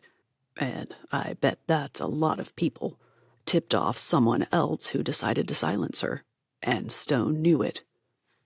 You think she did this knowing that someone would come after her? Hernandez looked as dubious as he sounded. "That's suicide." Maybe, but it fit the scenario. Or maybe she thought she could handle it, thought they'd threaten or intimidate. Maybe she expected them to try to bribe her, underestimated them. Whatever it was, Beryl had zero motive to kill an aunt who was helping her out of a bad spot, and someone connected, no matter how loosely, with the NY Housing Authority does. Until he'd laid it all out like that, spoken it aloud, Gibbs hadn't really seen the enormity of the picture. Now, as long as Hernandez didn't figure out that they'd send someone else to take care of their problem, all would be well. 12. December 20th. I am not going out in the freezing, blasting wind for a stupid tree. I hate Christmas. Liar. Beryl glared at Gibbs and considered whether dropping his casted leg would get her thrown out into that freezing, blasting wind. I like Christmas movies. The good ones, anyway. Sappy Hallmark ones, complete with equally sappy commercials? The guy had no idea how close he came to needing a cast for his other leg. Christmas with the Cranks. The Home Alone franchise, of course. Die Hard. Grinch, if you insist on animated. Oh, Batman Returns. That's a great one. What, no Anna and the Apocalypse? Making a gagging motion, Beryl picked up the urinal and went to empty it. Perfect timing. A bunch of lovesick teens dancing on desktops? I don't think so, zombies notwithstanding. The guy began cracking up. You're amazing. But seriously, if you won't go chop a tree somewhere, at least call the tree lot and get someone to deliver one. I need a tree. What guy wanted a Christmas tree? And of course, who would have to decorate? That would be her. I'm not decorating a tree by myself. Who says you have to? We get me in the chair, and I do the bottom half while you get the stepladder and do the top. Ornaments? The guy winced, or at least his voice sounded like he had. It was hard to tell while she rinsed out the gaggy urinal. I think they're in the garden shed. Did he not remember the no blasty freezy thing? Cold equals no. You could just pull down the lights from the pool house. It's warm in there, by comparison. We keep the temperature at 55 during the winter. Pipes and everything. Warmer than that. I turned it up. If Beryl had known that reappearing in that moment would mean the sight of Gibbs looking forlorn and a bit pouty, it should not be attractive in a guy. At the idea of no Christmas tree or lights, she would have left his urinal in the sink and danced out the door, fingers in her ear, singing, "You're a mean one, Mr. Gibbs." Alas, it was too late. The guy looked distraught. Fine. Lights and a tree. Done. I am not digging through a shed to find ornaments in sub-zero weather. Getting to the pool house will be bad enough. It's 100 feet from the terrace doors. Through the snow. Beryl couldn't help herself. Uphill, both ways. Gibbs pretended to smack his gums and said, Yes, Grandma, I know, but your new hip will get you there and back. And like the petulant child she'd become, Beryl stomped out the door and down to the elevator. The idea of warming up her muscles before going outside sent her marching back to use the stairs. This is so stupid. I can't believe I'm doing this. Gloves, hat, coat with hood, boots. Way too big boots, but still, boots. They were warmer than what she had. What kind of idiot thinks a white Christmas is a good idea? Beryl pushed out into the snow and squealed. The stuff was up to her knees. Granted, she had short legs, so of course it was up to her knees. But seriously, it could snow at 30 degrees, right? Did it have to be 10 below right now? She couldn't even imagine what the wind chill would do to these temps. 3 steps into the blast, she nearly turned around and told Gibbs what he could do with his Christmas idea. Alas, not one word that begged for release would have been appropriate. She'd repent of those thoughts later, preferably in the middle of a long, hot shower. Even better, that deep soaking tub with bubbles. White, frothy bubbles, not snow. Talking to oneself while walking in blasting snowy weather, almost as dangerous as walking in that weather. She could barely see the pool house. Wasn't this dangerous? Like, couldn't she get lost and wander the prairie, that is, forest, until she died? Whatever. And speaking of baths and snow and dying, people who did ice baths needed to try this marching around in the snow thing instead. It would cure them. Another step got her muttering to herself, which reminded her of how cold she was, and she tucked that scarf around her face a little better. Beryl had grown up on her father's favorite cartoons, Looney Tunes. Right now, it looked like someone had blown Foghorn Leghorn's family to kingdom come, and she was wading through the aftermath. Better yet, more like that scene in North and South with Richard Armitage. Beryl allowed herself one swoony sigh before continuing her rant. Margaret Hale talked about how the mills proved that hell was real and white, snow white. She got it half right. Snow period. Some might call her a Grinch, and she was okay with that. The Grinch was a great movie. He was a fabulous hero right up to the minute that he repented, and then, well, everybody wasn't perfect, right? 10 steps further, and Beryl was numb enough that she figured she might as well go the next 85 or however many it would be. Step by lonely, freezing, miserable step, she made it to the pool house in what she considered to be record time.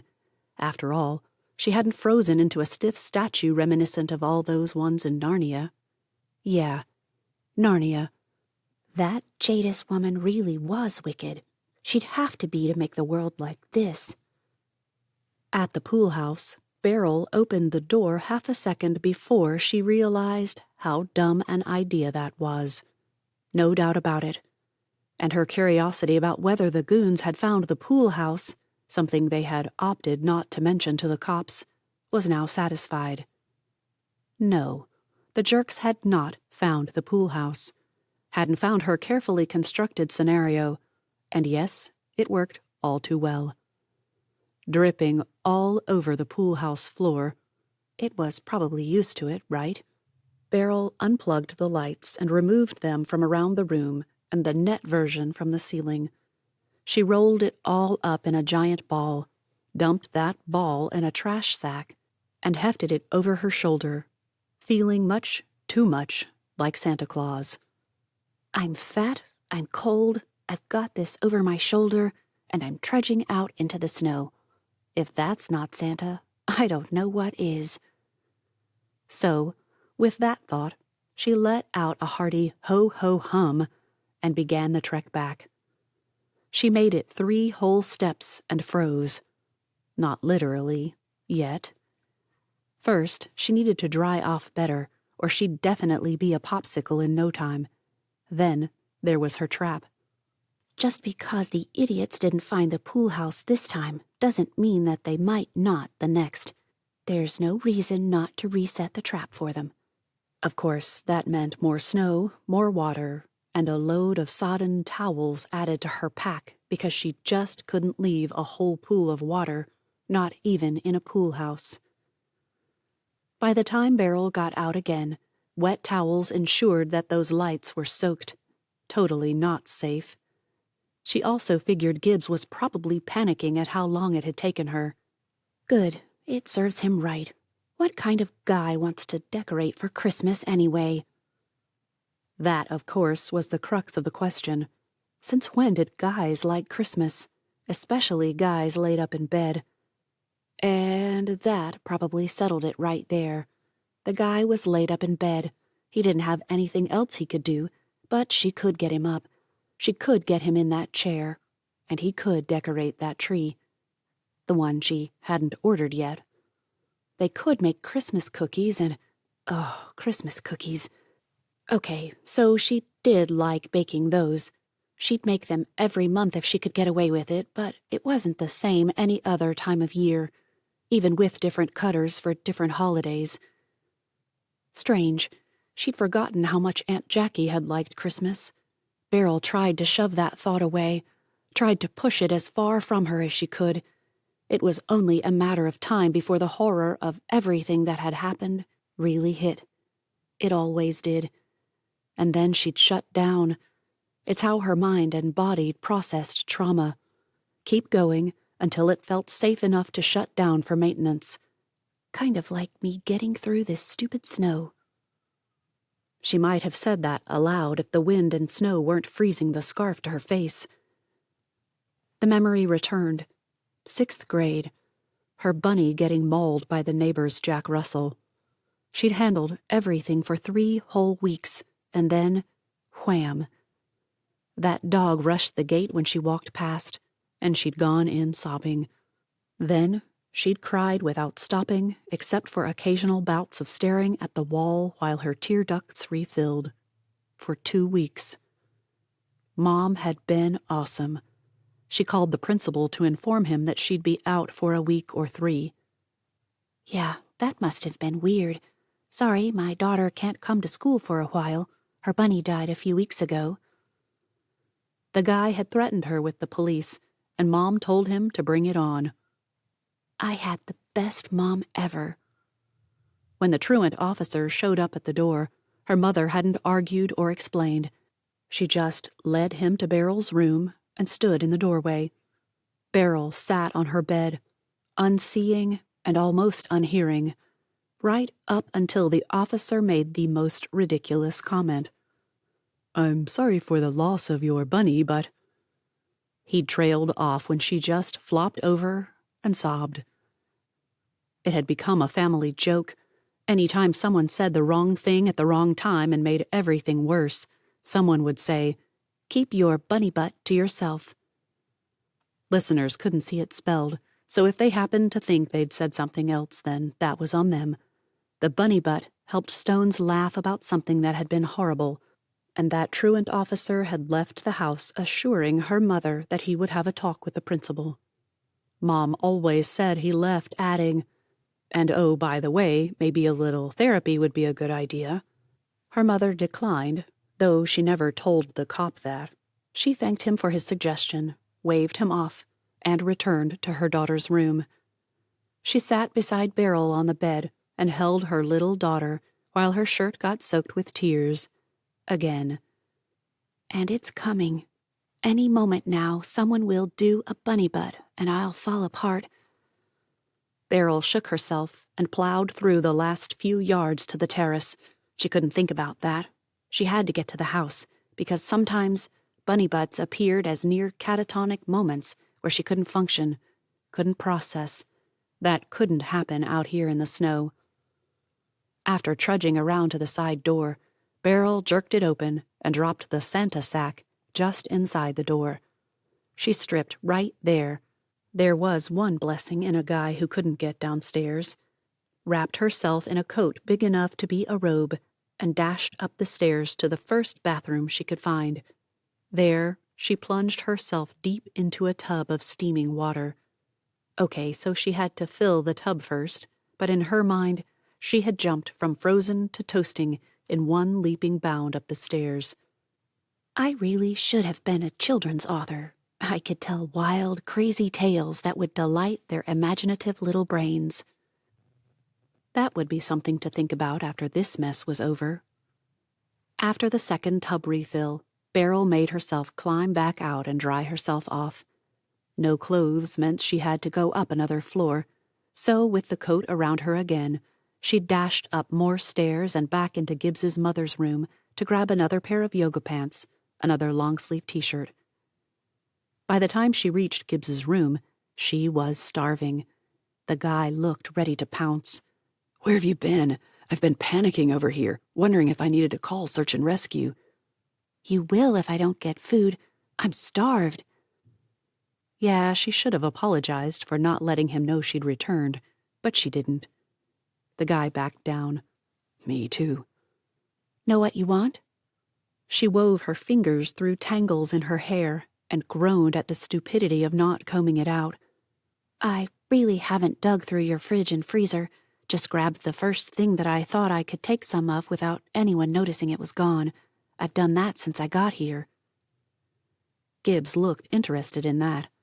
He thought for a moment before saying, "You know, that's a good idea as long as you never go into the same container twice."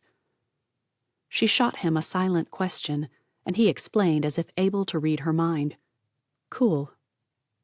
"Because you won't remember how much there had been originally. It'll look like not much less than when you opened it just a minute ago, but if you've done that 3 times, it'll be noticeable to someone who hasn't seen it since you started." Wow, the guy was good. Hadn't thought of that. Well, at least I don't have to hide my theft anymore. Beryl tried a smile, but it felt wobbly. Better warn him of impending crashes. I'll go see what's in there and be right back. "No way," Gibbs said, shaking his head. "Help me into the chair. I can probably do it myself, but if you help me, I won't use as much of my strength, and maybe that'll leave me enough to try standing." Whoa, no way. Are you supposed to put weight on that thing? He shook his head. "There's a walker over there. I need to hold on to it for as close to 30 seconds as possible." It made no sense. Aunt Jackie hadn't said anything about trying to stand, and she hadn't had a walker. And why do you need to hold onto a walker for any number of seconds when there's this lovely little chair here? Gibbs sighed. "Look, if I sit or lay in that bed all the time, I'm going to get bed sores. You're my official home help, so do you really want to have to clean out sores off my backside?" We'll get the walker. With far less effort than it took to hoist him back into bed after the fall, but enough to make her terrified of another one, they got Gibbs standing. Sweat poured down his temples and began to soak the back of his shirt. After only 15 seconds, he groaned and bit out, "You'd never know that I'm usually in good shape." Oh, I know. Beryl closed her eyes and sucked air in between her teeth. Tell me I did not say that out loud. His chuckles told her she had. "Glad to know it hasn't all atrophied." Oh, just shut up, will you? Yes, her face had turned Coke can red. No, she didn't need a mirror to know that. She knew it and didn't need proof. Gibbs looked up at her as she helped him into the wheelchair and saw that red face. The guffaws started out as strangled chuckles, and it all went downhill from there. Beryl would have killed him if she thought she'd be able to dig a hole through frozen tundra. But then again, with all that snow, she could just shove him under it and let him thaw next spring. 13. The woman would kill him if he gave her half a chance, but it just might be worth it. Who knew being laid up with a stupid broken leg could be fun? His arms, once strong and able to do dozens of pull-ups from the gym bar, struggled to push the wheels forward. Behind him, Beryl tried to hide her gentle pushes with each shove of the wheels. He let her, or he'd never make it to the kitchen. But in the kitchen, he was forced to drop his hands into his lap. He couldn't make one more push. "You might as well push me out of the way. I can't keep going." You did great. If she hadn't sounded so pep squad leader, he might have let it go, but now he couldn't. "Yeah, thanks to your help." The blush that had faded by the time they got there now flamed again. That made it worth it. Mostly. Standing at the fridge, Beryl called out everything she found. More of the stew, frozen burritos, and a frozen pot pie. It needed to be defrosted, so a no-go on that. Beryl adamantly disagreed. It'll be soggy if you defrost it. Gibbs just told her to read the directions. "I eat them this way all the time. Lizzie knows what she's about." I'm not much of a cook, but I've made that mistake. I don't think we should do it. We can look it up on Google later. What else is there? I really don't feel like burritos, but they're food. After more rummaging, she pulled out a pizza crust. His mouth watered. You have pizza crusts in here? Just crusts? And they look homemade. They are. That's perfect. It's half-baked already. We just pile on the toppings and voila. You'll find pizza sauce in the cupboard. 3 over from your left. No. Gibbs wanted to pound steak. 3. 1 right. Beryl pulled out one of the little jelly jars and held it up. These? Yep. There's exactly the right amount for the pizza. We made our sizes fit that jar. Perfection. Someone in this house, She began as she fought to open the jar. has an obsession with pizza sauce. Gibbs waited for it, and it came. Did you make this? A grin he couldn't repress formed and grew until he probably looked like the Cheshire Cat. I'm telling you, it's the best sauce you'll ever have. My mom, Lizzie, and I spent 3 summers perfecting it. Now, anytime I want pizza, I can just slap it on there and go to town. Nobody makes better pizza than we do now that we've got the elixir. Apparently, Beryl decided not to dignify that assertion with a response. Instead, she dove back into the freezer and found the pepperoni, the pre-browned sausage, a baggie of chopped bell peppers, and another of mushrooms. Gibbs's mouth watered, and a look at Beryl found her salivating as well. It's gonna be great, isn't it? Her laughter reverberated through the kitchen. You really like your pizza. Why shouldn't I? When you've achieved perfection, why wouldn't you? I know. She pulled a root beer from the fridge and passed it to him. That pulled him up short. Gibbs gave a shake of his head. How did you know I like root beer? Beryl just shrugged. I didn't. Just that in our family, pizza means root beer. We don't drink it at any other time. None of us really like it, but when it comes to pizza, you need to have root beer. I'll drink root beer anytime, particularly with chicken strips, but you've got a point. It is especially good with pizza. Just as she placed the first pepperoni slice on the pizza, Gibbs remembered what they'd been planning. Hey, where are the lights? Her glare shouldn't have made him laugh. It should have been terrifying, but it wasn't.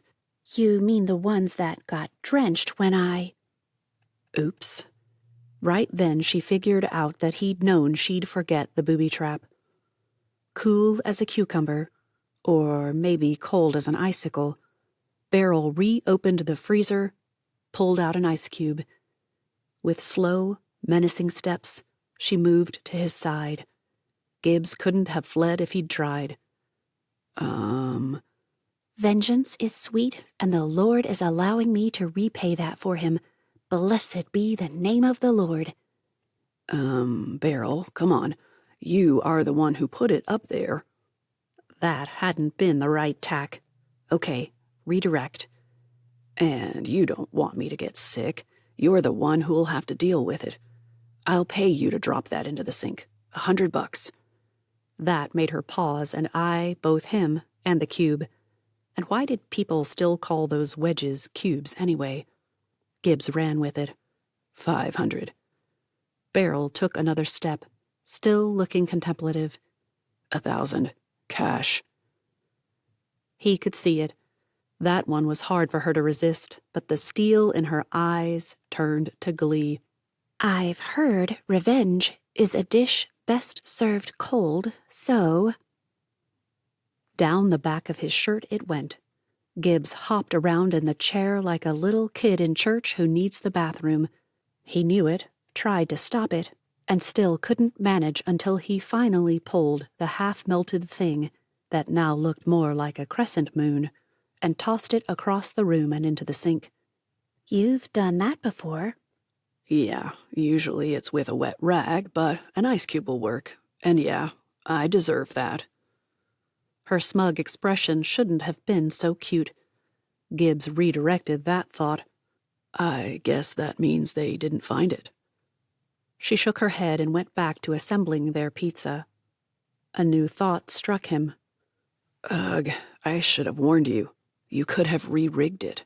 Having that there tells us if they got in. Oh, I did. And next time, I won't forget. She sprinkled the mushrooms on the pizza and slid that into the oven. When do your house people come back? Not until after the 1st. Oh, Gibbs added, just so you know, my family doesn't come back until then either, and I'm telling them all to stay away because I've hired someone to take care of me. Any thoughts of her protesting died as Beryl straightened and relaxed at the same time. Yeah? So we need to talk salary. You're helping me hide out from the goons, and you're going to pay me for the privilege? No. Gibbs wouldn't agree to that. He wheeled his chair over to the oven to ensure everything was bubbling and rising properly. I'll find out what the going rate is, and you'll get paid. Think about all the urinals you have to empty, the spit bowls for me brushing my teeth, the bed shampoos. Actually, how good are you with clippers? I'll only cut your hair if you promise not to throw a $20 charge for it onto some ridiculous bill. Did you miss the part where you are keeping me alive? Beryl's voice echoed through the rooms. Lowering it, she added, At least you aren't in diapers. Ugh, don't remind me. 3 days of diapers while I was out of it. Disgusting when I woke up and realized I had to ask someone to change me like I was 2. It took several minutes of talking through what the job would entail before she relaxed enough to agree. Did you say you were between jobs? That earned him a 2-word response and a huff. Got fired. As much as she didn't seem to want to talk about it, they had to.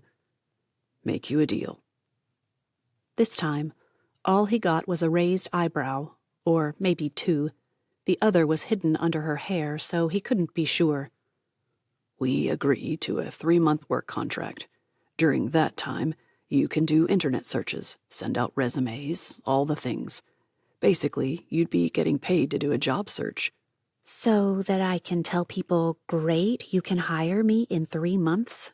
I don't think so. After wheeling back to get another gulp of root beer, his arms were already threatening to go on strike, Gibbs tried to lean back as if relaxed. Hard to do with a stiff leg sticking out and getting in the way. You tell them you need to give your current employer, who will give you excellent references, of course, 3 to 4 weeks' notice. They'll respect loyalty. But this way, you can spend time looking for what you really want, rather than settling for semi-gainfully employed. He could see her caving, so he asked her to check the pizza before throwing out. Oh, and when does the tree arrive? She hadn't called about it, and he knew it. After all, he had the phone the whole time, but it would distract her and get her feisty on again. Feisty Beryl was fun. No 2 bones. And why was it 2 instead of 3 or 30? Bones about it. I didn't call. Before he could begin chiding or teasing her, Beryl rushed on. I didn't do it on purpose, I promise. She turned away from the oven. It says 5 minutes left, and I agree. None of the cheese has started to toast at all. Far be it for me to serve you pale cheese. At least she grinned at that. The grin ducked and ran the moment he brought up the tree again. Time to figure out how we're going to get a tree in here. Tough prospect since someone won't cut one down for us. I don't even know how to use a saw. She winced at how that sounded and added, Okay, I'm sure I could figure it out. I'm not stupid. To cover her frustration, she peered into the oven again and ignored the rolling approach of Gibbs. Again. Oh no, you are not stupid. The jolt of awareness that zinged through her at those words also sent shivers of terror. Guys usually flirted with her by telling her she was pretty or that they liked her outfit. Or there was the guy who had declared that her laughter generated sunshine. No joke. That one had been particularly annoying. Those attempts at flattery didn't get far with Beryl Stone. Some claimed she had a heart of stone. But once in a long while, some poor man would make an innocent comment praising an idea she had, her intellect, her kindness, anything meaningful about her, and if she wasn't careful, she would crush hard and fast. Beryl absolutely did not need a romantic embarrassment right now. Just as Beryl began a stream of self-admonitions to ignore said compliment, Gibbs said, "Hey, Beryl." She stared. Yes? Gibbs reached out and tapped her wrist. "It's just a compliment. It's true." To distract herself, Beryl grabbed the potholder from the hook beside the stove and jerked open the oven. Heat blasted her face. At least now she'd look overheated for a reason. Cheese and sauce bubbled as she pulled it out and set it on the burners. We'll have to let it rest before we cut it. The man's mouth shut on her have. He must have started to say something similar. It popped open 2 seconds later. "Meanwhile, we still don't have a tree." So, call and get one brought out. DoorDash might do trees in this backwoods area, if you had DoorDash. And why isn't it a thing here? I could be dead right now if you did. Gibbs gave her a strange look before drawling out, as if not sure what to say to that. "Since I'm glad you're not dead, I guess also I'm glad we don't." The guy drained his root beer, tossed the can in recycling, and rolled to the fridge for another one. He'd have diabetes before he was 40 at that rate, not that he seemed concerned. As he popped the top of this second pop, Gibbs's eyes lit up. "I've got it. On the back terrace we have potted junipers. They're tall and heavy, but they're on trolleys. It'll be perfect." Heavy? I'm not strong. That was the first time she'd ever said that without vowing to begin weight training that night. "But they're on trolleys? Wheels. Just push. You can totally do it. Trust me." Despite knowing she'd cave, Beryl tried again. I hate those two words, trust me. One of the most dangerous word duos out there. "Do you have any idea how much I love Christmas trees?" Do you know how much I hate snow and sub-zero weather? There. That would remind him of what he asked. "Do you know how much I hate being an invalid and playing the invalid card to get what should be every American's right? A Christmas tree. All I'm asking for is a Christmas tree, one you don't even have to cut down. All you have to do is push it across the threshold. Grooms have it tougher." Beryl poked at the pizza with a chef's knife, but it was still too hot. Across the threshold, around a corner or two, into the elevator, back out again, and yeah, no biggie at all. But Gibbs' infuriating Kane, it had to be his middle name, right? Responded with those horrible words again. "Trust me, try it. You'll see. It'll be easy. And by the time you get back, that thing will be ready to cut." I just got warm again. "Put on a couple pair of gloves and a coat. You'll be fine for the 2 minutes it'll take. You won't be out there long enough to need thawing when you get back." Fight it until after they ate, or get it over with before the temperature dropped further. The thought of being cold again decided for her. Fine, but you're making cookies with me. Deal. The knife clattered to the counter just before Beryl spun around. I'll use that thing on you if I get frostbite. Jerk. She took the stairs, assuming they'd warm her. Wait, hadn't she tried that before? Look what that had gotten her. But Beryl did it anyway. Down the stairs, bundle up, and out the door, letting freezing cold air blow in and probably kill half the plants on the first floor. Serves him right. Wind swirled, and snow worked its way into her coat. Beryl decided to lobby heaven for permission to swear. Maybe God would change the edict on the whole unwholesome speech ban. The junipers were easy to find, and she chose the smallest one, figuring it would be lighter. Gibbs hadn't lied. The thing sat on a little platform with lovely heavy-duty wheels. And Gibbs either was clueless or had lied about the wheels actually rolling. Beryl pushed. It didn't budge. She pulled. No budgie. No amount of effort worked. Didn't even move half an inch. The half-inch she did manage lasted only until she paused to rest, and then it rocked back into place. Beryl circled the stupid tree, determined now. Furious. She was freezing again, and it was all Gibbs's fault. And over a stupid tree on frozen wheels. Wait. Frozen wheels. Beryl tried banging on each wheel with a decorative stone from one of the planters. If she could just break off the ice. That's when she saw it. The dumb things had brakes. Since when do people put brakes on plant wheels? Ridiculous. After popping off all four, count them, 4 brakes, Beryl began pushing. So much for easy. She shoved, and it inched forward. Snow piled up behind it slowly but surely. Wait. It took a moment to get the idea, but thinking about the pizza getting cold did it. She dashed back upstairs and into the kitchen, throwing a glare and a muttered, "Jerk," at Gibbs.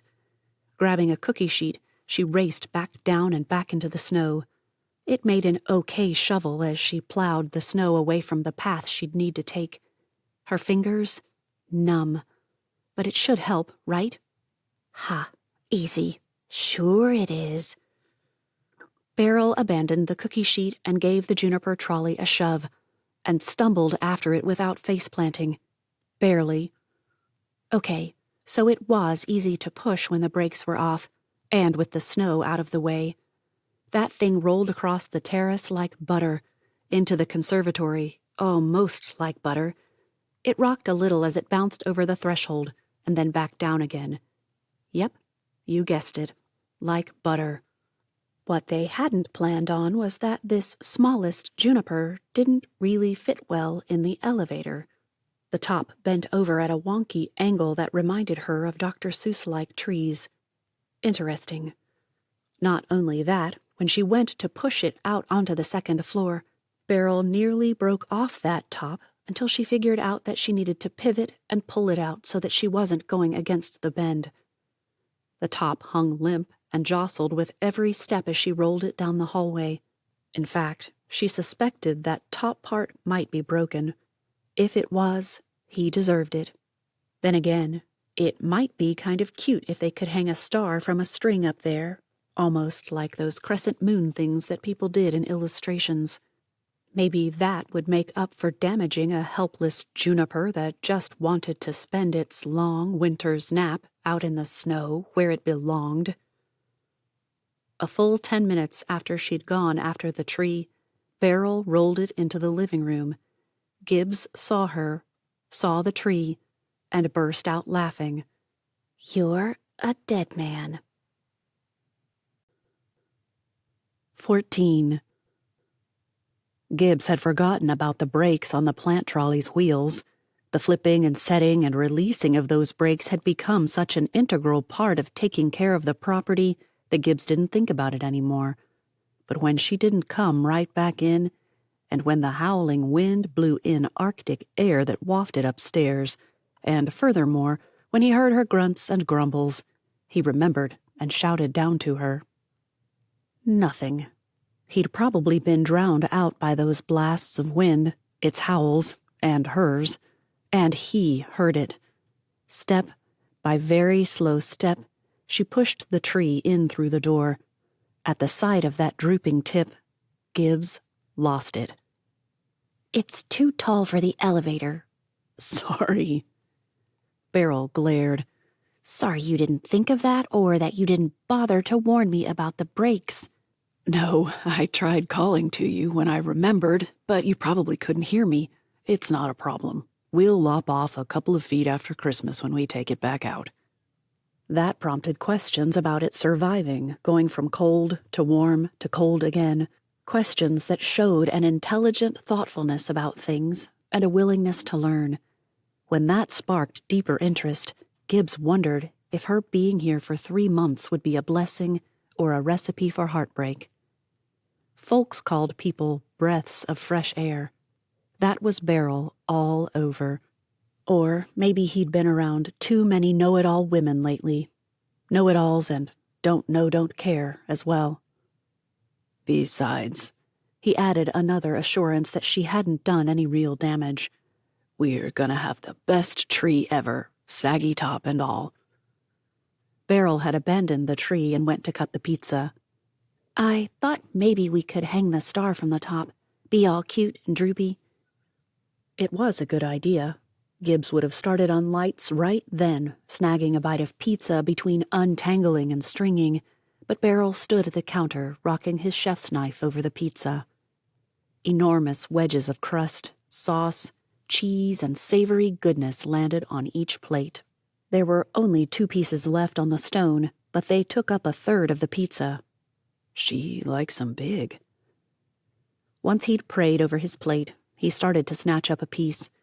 His hand froze as he watched Beryl sit there, eyes squeezed shut. Eventually, one popped open. Her face turned red again. Did I miss it? What? After a quick look at him, she closed them again, and after a moment, snatched up her pizza and took a bite. Whoa, this is... The commentary faded into oblivion as Beryl took another bite. Amazing, right? You've ruined me for any other pizza. Gibbs couldn't decide if she thought that was a good or bad thing, so he shrugged, took another bite, and mumbled, "You're welcome," around the mouthful before chowing down on it. Know how to make a star? Beryl spat out the words in a rush before tearing off another bite. That would have to show he'd heard her until Gibbs could swallow. When I was a kid, we didn't have any money, barely surviving the rest of the year, so Mom always made an ornament with me, sometimes 2. The first year after Dad left, she started with a star for the top of the tree. The memory choked him. It was the wonkiest star you've ever seen. She cut the shape out of a cereal box and then wrapped that in tinfoil. Then she made a tube-like thing out of tinfoil so it would hang up there. The most perfectly imperfect thing you could imagine. We even used it after Mom married Warner. Warner? My stepdad. Real dad as far as I'm concerned. That earned him a scowl. So, if he's so great, why didn't you give him a dad-like name? Seems weird. Explaining Julian? Not on his agenda, but he tried. Well, my stepsister kind of lost it when I asked Mom if I could call him Dad. Jillian made such a stink about how he was her dad that I never asked. I know Mom told him because Jillian wouldn't, and he told me that he appreciated my being sensitive to her. We always said I'd go for Dad when she grew up, but by then, Warner felt like Dad when I said it, so... But you still use the aluminum star? Great, an easy way to bring it back to the point. So a few years ago, my sister brought her boyfriend home and was embarrassed at the tacky star on the tree. She, destroyed it. What? Beryl looked ready to cry. How could she? A lump formed and grew in his throat.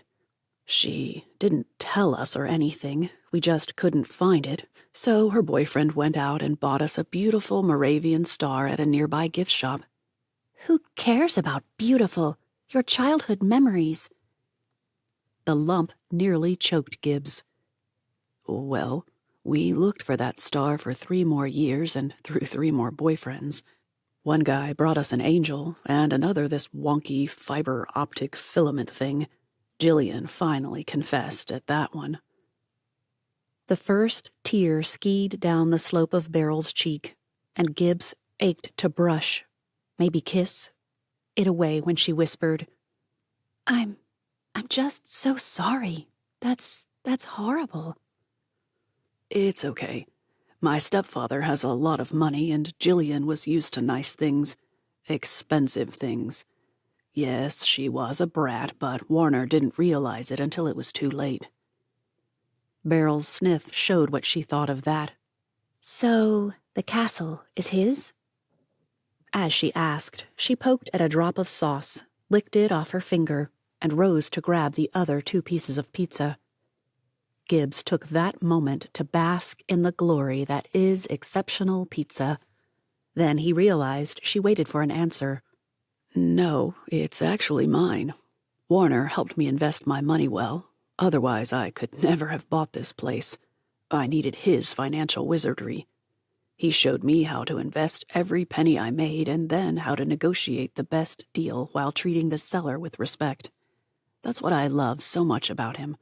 Warner's a financial genius, but he won't take advantage of someone else. I've never had enough money to put in savings, much less invested. Beryl bit into the pizza and sighed. How is lukewarm pizza still good? Cold is good. Hot is good. Lukewarm should be gross. The answer? Too easy. Because most lukewarm is gross.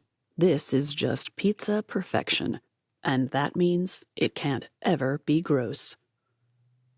But as he chewed, Gibbs decided he really needed to send his dad a thank you text.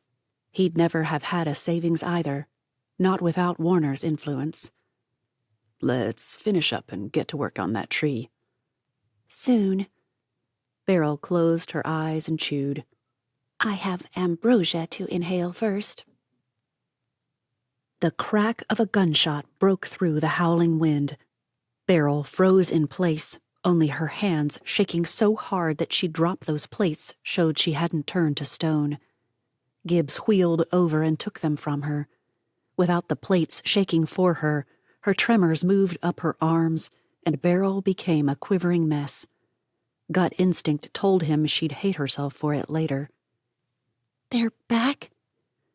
Tears streamed now. I thought we got them. I thought... Beryl's lip quivered. Her chin wobbled. Blinking back those tears failed. I knew that wouldn't be all there was, but I thought if your people couldn't get here, then they couldn't either, that we had a break. Turn out the lights and stay away from the windows. I need to think. Something about that shot was off, but what? Only then did Gibbs realize his leg hurt. It had been far too long since he'd considered pain medication. It messed with his ability to process everything. Beryl didn't move, so Gibbs grabbed her hand and shoved his wheelchair behind the half wall in the kitchen. Tuck yourself in behind me. They won't be able to see us here. Why didn't a window shatter? The question cleared his head. Relaxing, he rolled back toward the living room. It's okay, just a frozen branch. It broke with the weight of the snow. It can sound like a gunshot. No one would be firing at us in this wind. Few people have the skills to do that kind of calculation, much less not shiver in the process. To keep her mind off it, Gibbs asked for painkillers.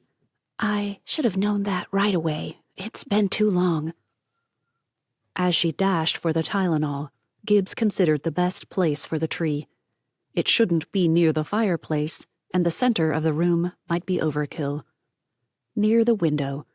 It would block the view for anyone trying to peer through that window, partially at least, and then it would absorb some of the cold, help keep it from going into shock. A crash sounded from the hallway, and he called out to see if she was all right. No response. His nerves went on high alert. Beryl? The woman dashed back into the room, a towel over one arm and zigzagging in a weird way. Water. All the snow from the juniper. I didn't notice it falling off, but it's everywhere. She tossed him a bottle and began sopping up water he hadn't noticed either. Someone had the genius idea of bringing a snow-capped tree in here, you know. It'll be great. He nudged the tree with his foot. Can you push it up over in front of that window? I'll get working on the star. Back in the kitchen, Gibbs reached into a drawer and retrieved a strip of foil. Next up, cereal boxes. He pulled out the bag and began tearing open the box to make it one flat piece. He threw away 4 pens before he found one that worked. Lizzie couldn't stand to throw away pens, but eventually he found a Sharpie. While Beryl eradicated droplets and puddles from the floor, he drew a star. First, he tried to do it without inside lines, but the sight of tinfoil stopped him. It'd be covered up anyway. Beryl cleaned up the table while he cut out the star and wrapped it. "There's clear thread upstairs in a sewing tub, linen closet, top shelf to the right. Can you grab it?" By the time she returned, he had the star ready for string. They'd have to figure out ornaments later. Lights, though. He'd started to ask about those when Beryl dropped onto the couch and stared at the fireplace. Gibbs moved closer. Should he ask what's wrong, or... Look, I have to tell you something, and I don't want it to ruin your fun, so I'm just going to tell you, and then we can just forget it for a while. How did you respond to something like that? Gibbs certainly didn't know. Okay. Here's the deal. I feel like I am about to fall apart. It usually takes a while for trauma to hit me, but when it hits hard. I've had a couple of tearful moments, sure, but when grief grabs me, with all the stuff that's going on, it's going to wreck me. I just don't know when, and I won't be any help to you when it does. So, I just want to say right now, I'm really sorry. The words came out in a rush. No pauses, no inhales. Just one long exhale of word confession vomit. Yeah, he'd been impressed with how well she'd handled everything, but this made more sense. The honest part of him wanted to beg her not to fall apart until she helped him back into bed, but he didn't think that'd be a good idea. At that thought, she mentioned something about appearing catatonic, and Gibbs nearly choked. His family dealt with trauma with humor. Morbid, sure, but still humor. Before he chickened out, Gibbs grabbed her hand and prayed for her, aloud, for comfort and peace. Silently, he added a plea for keeping it together until they were each in their own beds, alone, safe and private. The moment he ended with a quiet, "Amen," Beryl pounced. Do you really think prayer works? Why did people always ask that question? Why turn prayer into some kind of spell or formula? Get it right and you get the desired result? And how did he get her to understand that? Never mind. I shouldn't have asked. She grabbed a plastic bag full of lights and began laying them out to dry, she said. No, I think it's a valid question. Until he'd spoken those words, he hadn't believed that. Now he did. I guess it would depend on what you mean by work. I don't think prayer is like a letter to Santa Claus. You don't just pray and what you want is what you get. It's more like talking to your father. The very best father, you know? A dad you can go to with your mistakes and admit them without being afraid of getting in trouble. You can go up and say, I'm having trouble here, I need your help. And he'll help you in the way you best need help, even if it is making you do your own homework when you don't get it yet. By now, she'd begun drying each individual light bulb. But what if I'm just going to fail because I don't get it? Good fathers never help their kids do things that aren't good for them. They let their kids learn from their mistakes so that they don't make similar ones in the future. Resignation settled over Beryl's shoulders so clearly that he could almost see a blanket of it covering her. Gibbs rushed on before she quit listening. But I think sometimes we forget that we're only seeing a tiny piece of a puzzle piece. Forget seeing the whole puzzle. There's this giant picture with all these millions of puzzle pieces. We only see one pixel on one piece, and we think that we should know what we need or want, or what we should need or want, or what God should do. But should he? With our limited knowledge and understanding, should he do what we want or what we need? At that, Beryl looked up from her light strings and... What was that net? Gibbs shook his head to clear it, but it still looked like a light net to him. So, What's prayer for, then? A relationship? We talk to people we know. It's how we stay connected. It works the same with God. She rose, stretched, and pronounced the lights done. So, what you're really saying is that we need to just pray because God wants his kids to talk to him. We shouldn't be praying for things. Gibbs moved back into the kitchen to start popping popcorn, and as he did, he tried to formulate a response. What she'd said wasn't right, and he knew it, but honesty forced himself to admit that he approached prayer that way sometimes. He'd stick to the conversation, stick to admitting his thoughts, his hopes, his dreams, but then he'd resist truly asking for anything specific. I don't know a whole lot, still figuring it out myself, but the Bible says that we need to believe that God will do for us what we ask of him. I think the whole "your will be done" becomes important there, of course. When we believe that his will supersedes our want, then prayer doesn't become a Christmas list to Santa, and instead becomes about who he is and what he wants for us. When Beryl didn't respond, he shook out popcorn kernels into the air popper, hooked a trash bag over a drawer, and flipped on the power switch. Kernels danced in the heat, but all Gibbs could think of was what this forthcoming breakdown might look like and how he could help. Okay, here's one of those "my will, please, Lord" moments. Help me help her. 15. The bare tree stood in front of the tall window to the left of the fireplace. Beryl ticked off each thing they needed as Gibbs rolled back into the room, a bag of popcorn on his lap.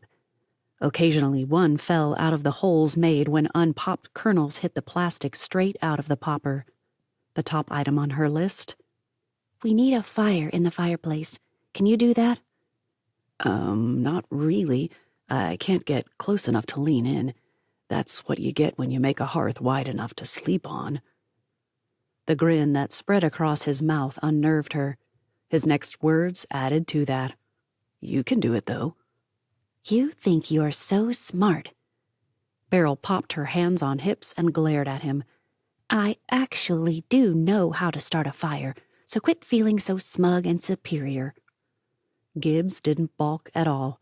Then, if you could hand me that sewing tub, I'll start stringing popcorn while you blaze a trail through that wood. As Beryl passed the tub over, she sighed. Okay, so I've never started a fire in my life and probably will smoke us out if I try. Then you'll just have to try. I'll stop you if you do something wrong, but fire starting is an important life skill. Just tell... You're the one who wants a fire. Just try it. A stack of newspapers sat beside the crate of wood. Who got a newspaper anymore? But she'd heard of using newspapers, so she laid some on the grate. Just as his "stop" rang out, she snatched them back up. You wad them into balls, don't you? Yep. It went like that from paper to wood, back to kindling, and to a little brick of lighter fluid. That's what she called it anyway. Nasty-smelling stuff. Back to kindling, over to some more wood, and finally, a match. It caught, and Beryl did a little jig when Gibbs offered her a thumbs up. The lights needed to go on the tree, but she couldn't bring herself to do it. With a kitchen towel in hand, she went over each individual light one more time. Gibbs mocked her. You already did that. I refuse to burn down this place and it make headlines somewhere that the castle dragon fried me to a crisp. I promise that you won't, but even if you did, you'd be dead. You wouldn't care. And as if to illuminate the point, he wheeled himself to the outlet and plugged them in. Beryl growled at him and then sniffed her disapproval when he began tucking them into tree branches. You're not supposed to plug them in until the whole tree is done. If you don't have them plugged in, you don't know if you've got them distributed evenly. Once we know that, we'll turn them off and leave them off until the big reveal. Some people have to control everything. Though she muttered it under her breath, the barely repressed smile on Gibbs's lips hinted that he'd heard her. That tempted her to protest anyway, but instead, she decided to figure out ornaments. Hey, I think I'm going to walk around and see what I can find to hang on the tree. Haven't seen many tchotchkes around here, but there have to be some cute ornamental needles in this stone haystack. Up in Mom's room, in the bottom drawers of her dresser, are crafty supplies.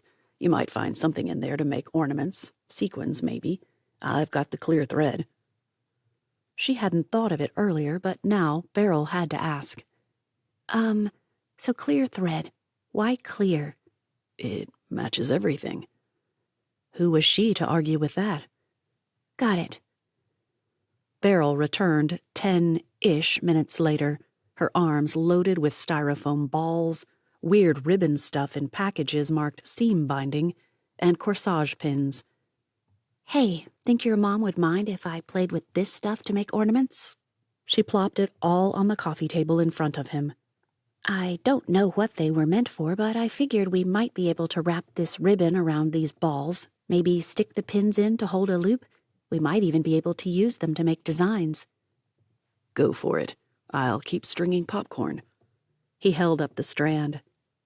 What was with this guy? He seriously had 3 feet of popcorn strung up already. What guy even knew how to do that, much less wanted to?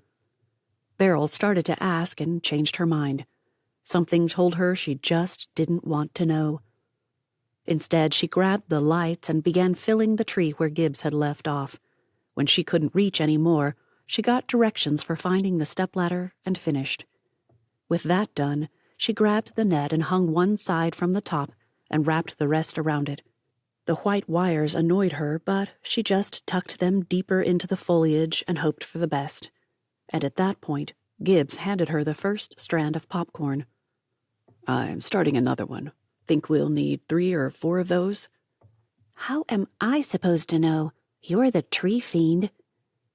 Beryl stood back to admire the lights and sighed. Oh, yeah, I like lots of lights.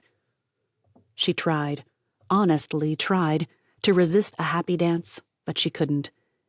Dancing without music, just a few days before Christmas? Unacceptable. I can't believe I'm admitting this, but we need Christmas music. As if he'd been waiting for her to admit it, Gibbs pulled out his phone, swiped all over the thing, and instrumental music filled the living room. A violinist wailed what most people probably considered to be a beautiful rendition of Silent Night. It's not anymore, she muttered, not caring if he heard her. Beryl shook her head and waved her hands. No. Come on, give us some good Christmas music. I want to be rocking around the Christmas tree to whoever sang that song and squeaking out with Alvin and the Chipmunks. With Brenda Lee demanding that they punch his rooms with pointy-leafed foliage, Beryl sang along, one hand waving overhead, hips swaying, more like doing dances independently of each other and without regard for rhythm, and belting out every word. Gibbs, on the other hand, sat in his chair, threading one popcorn piece onto the needle after another, sat and watched. A grin, and his attraction, if he were honest, growing with every jostle and screech. Jillian wouldn't like her. That thought shouldn't have made him want to introduce her as his girlfriend, but it did. The idea of Beryl being his girlfriend also should not have felt so intriguing. No relationships, remember? Especially right now and with the woman who pours out your urinals. Too embarrassing. He'd keep telling himself that, and maybe he'd eventually listen. To distract himself, Gibbs pulled up his super-secret Christmas playlist. When all tree rockin' ended, he tapped the play button, and I Saw Mommy Kissing Santa Claus twanged its way through the branches. Beryl shone nearly as bright as the lights on the tree. Ah, now this is Christmas music. I can't believe you like Christmas music, Ms. Grinch's daughter herself. I like Christmas movies, the good ones anyway, and I like Christmas music, the good stuff at least. Don't forget, we are making Christmas cookies. She glowered at him as if daring him to object. Because I also like Christmas cookies, and I have the best recipe ever. So there. Heaven help him if she didn't fold her arms over her chest with a tweenish humph. Did tweens harumph? Well, that's what she looked like anyway. I don't know about best recipe ever, but I agree with you on Christmas cookies being the best. His suspicions made him test her. But now I need to know, what's your take on Christmas cookies in July? If the confused disgust that pulsed from her meant anything, Beryl wouldn't be a fan. Her nowhere near as good as at Christmas. The Christmas fairies or God or someone don't allow it. I lean toward God, but Mom always said Christmas fairies. The woman's lower lip quivered. Mom doesn't believe, though, so... A tear fell. 2. If she hadn't added, how can you believe in Santa, elves, and Christmas fairies with the heart of a 4-year-old and not believe in the God who did everything to show you how much he loves you? Gibbs might have thought that breakdown had begun, but he got it. The only thing worse than being shot at was knowing people you loved, or anyone for that matter, wouldn't have eternity with the Father who loved them best. The words face-planted from his lips before he could consider them. Someone who hasn't had enough Christmas cookies, or too many at other times of the year.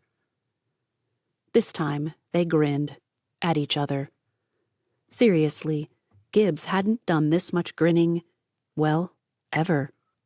Wasn't it odd that during what was probably the most embarrassing time of his entire life, he and a strange woman sat around making Christmas happen and grinning about it?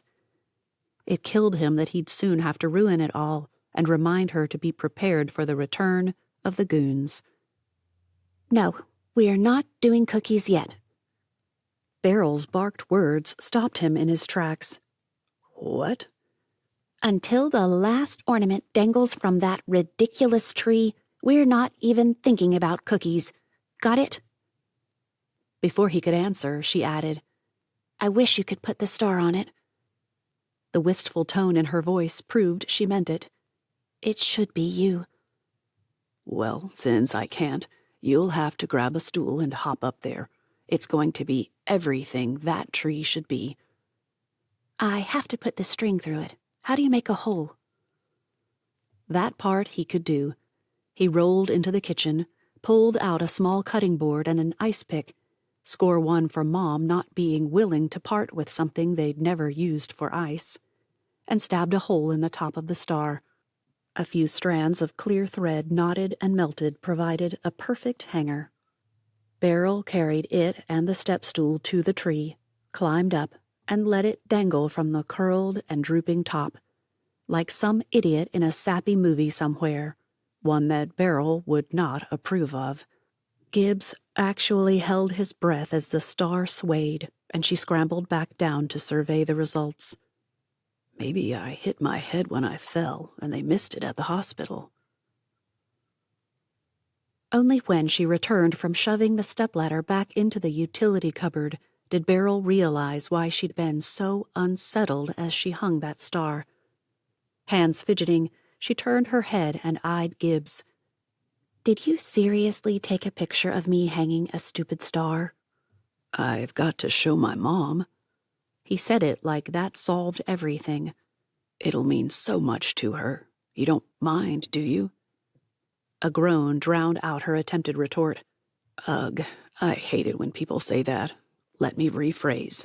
Do you mind if I send a picture to my mom? It'll make her feel better about not being here with me at Christmas, and while I'm injured, I can delete if you prefer.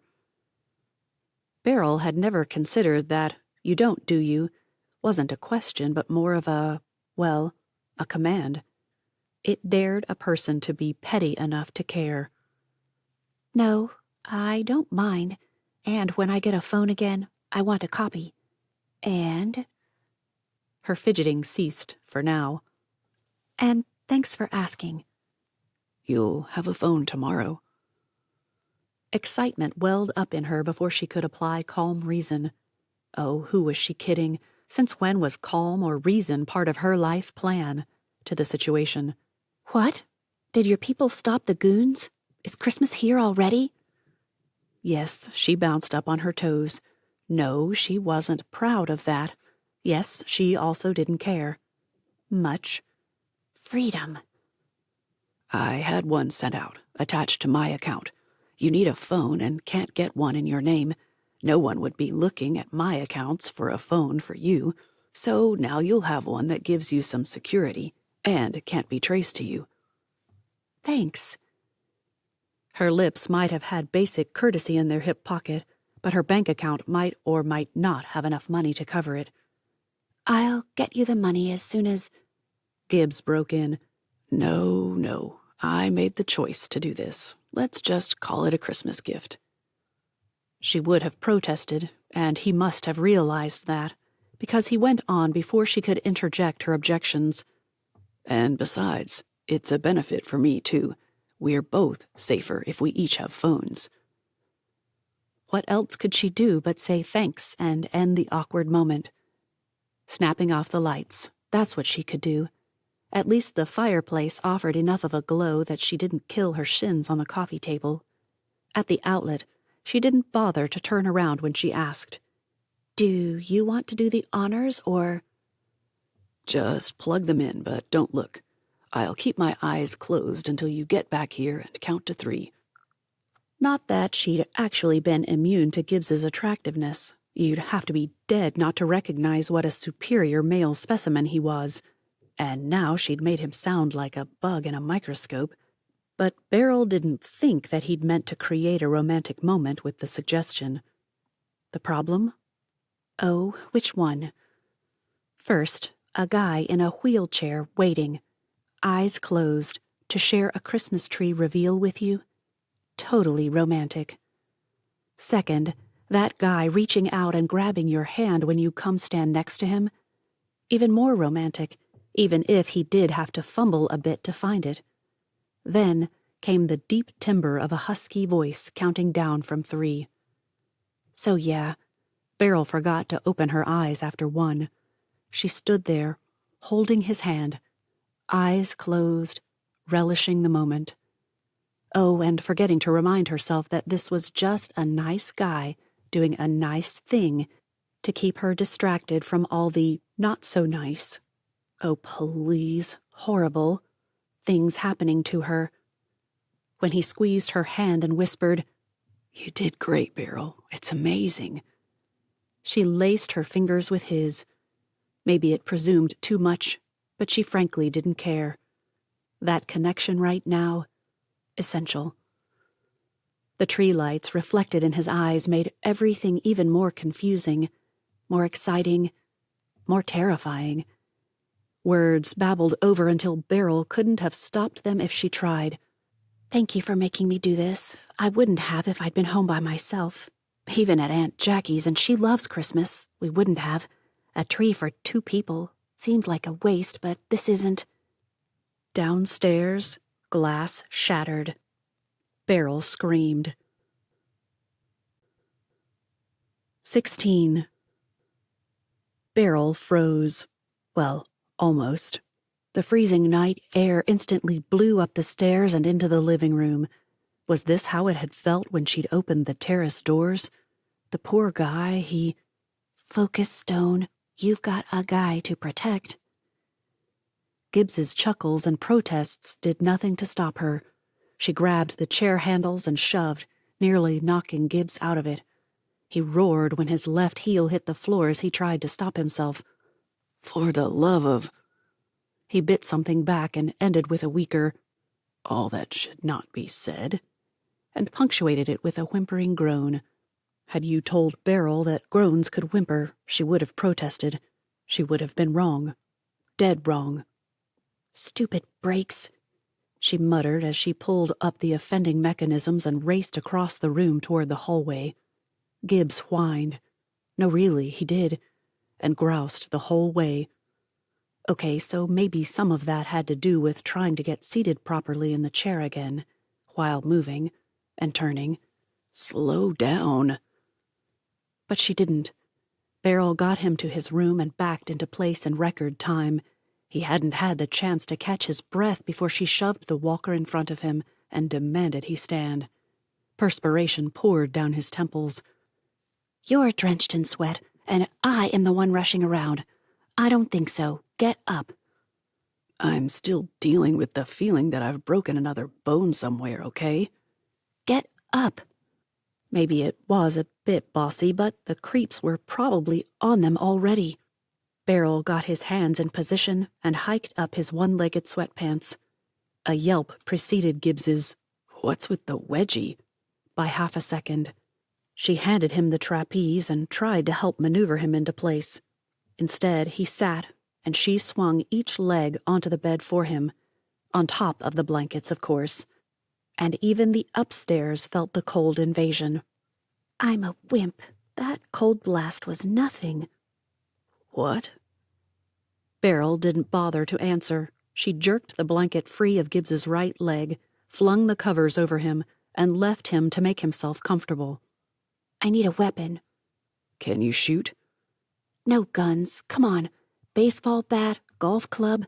The fireplace poker is down with the goons, so that won't work. Help. He pointed at the curtain rod. Grab that. It's heavy. Wrought iron. Nearly broke a sweat hanging it. Then he shook his head. What am I saying? Hide. You can't beat them. Ignoring that, and after a quick glance in the general direction of the curtains, Beryl bolted from the room. She'd never be able to get that rod down without the step stool, and then she'd probably conk herself on the head with the dumb thing. Come on. Weapon. Weapon. A framed oil painting looked big enough to whack someone over the head with. Probably only works in movies. Okay, try again.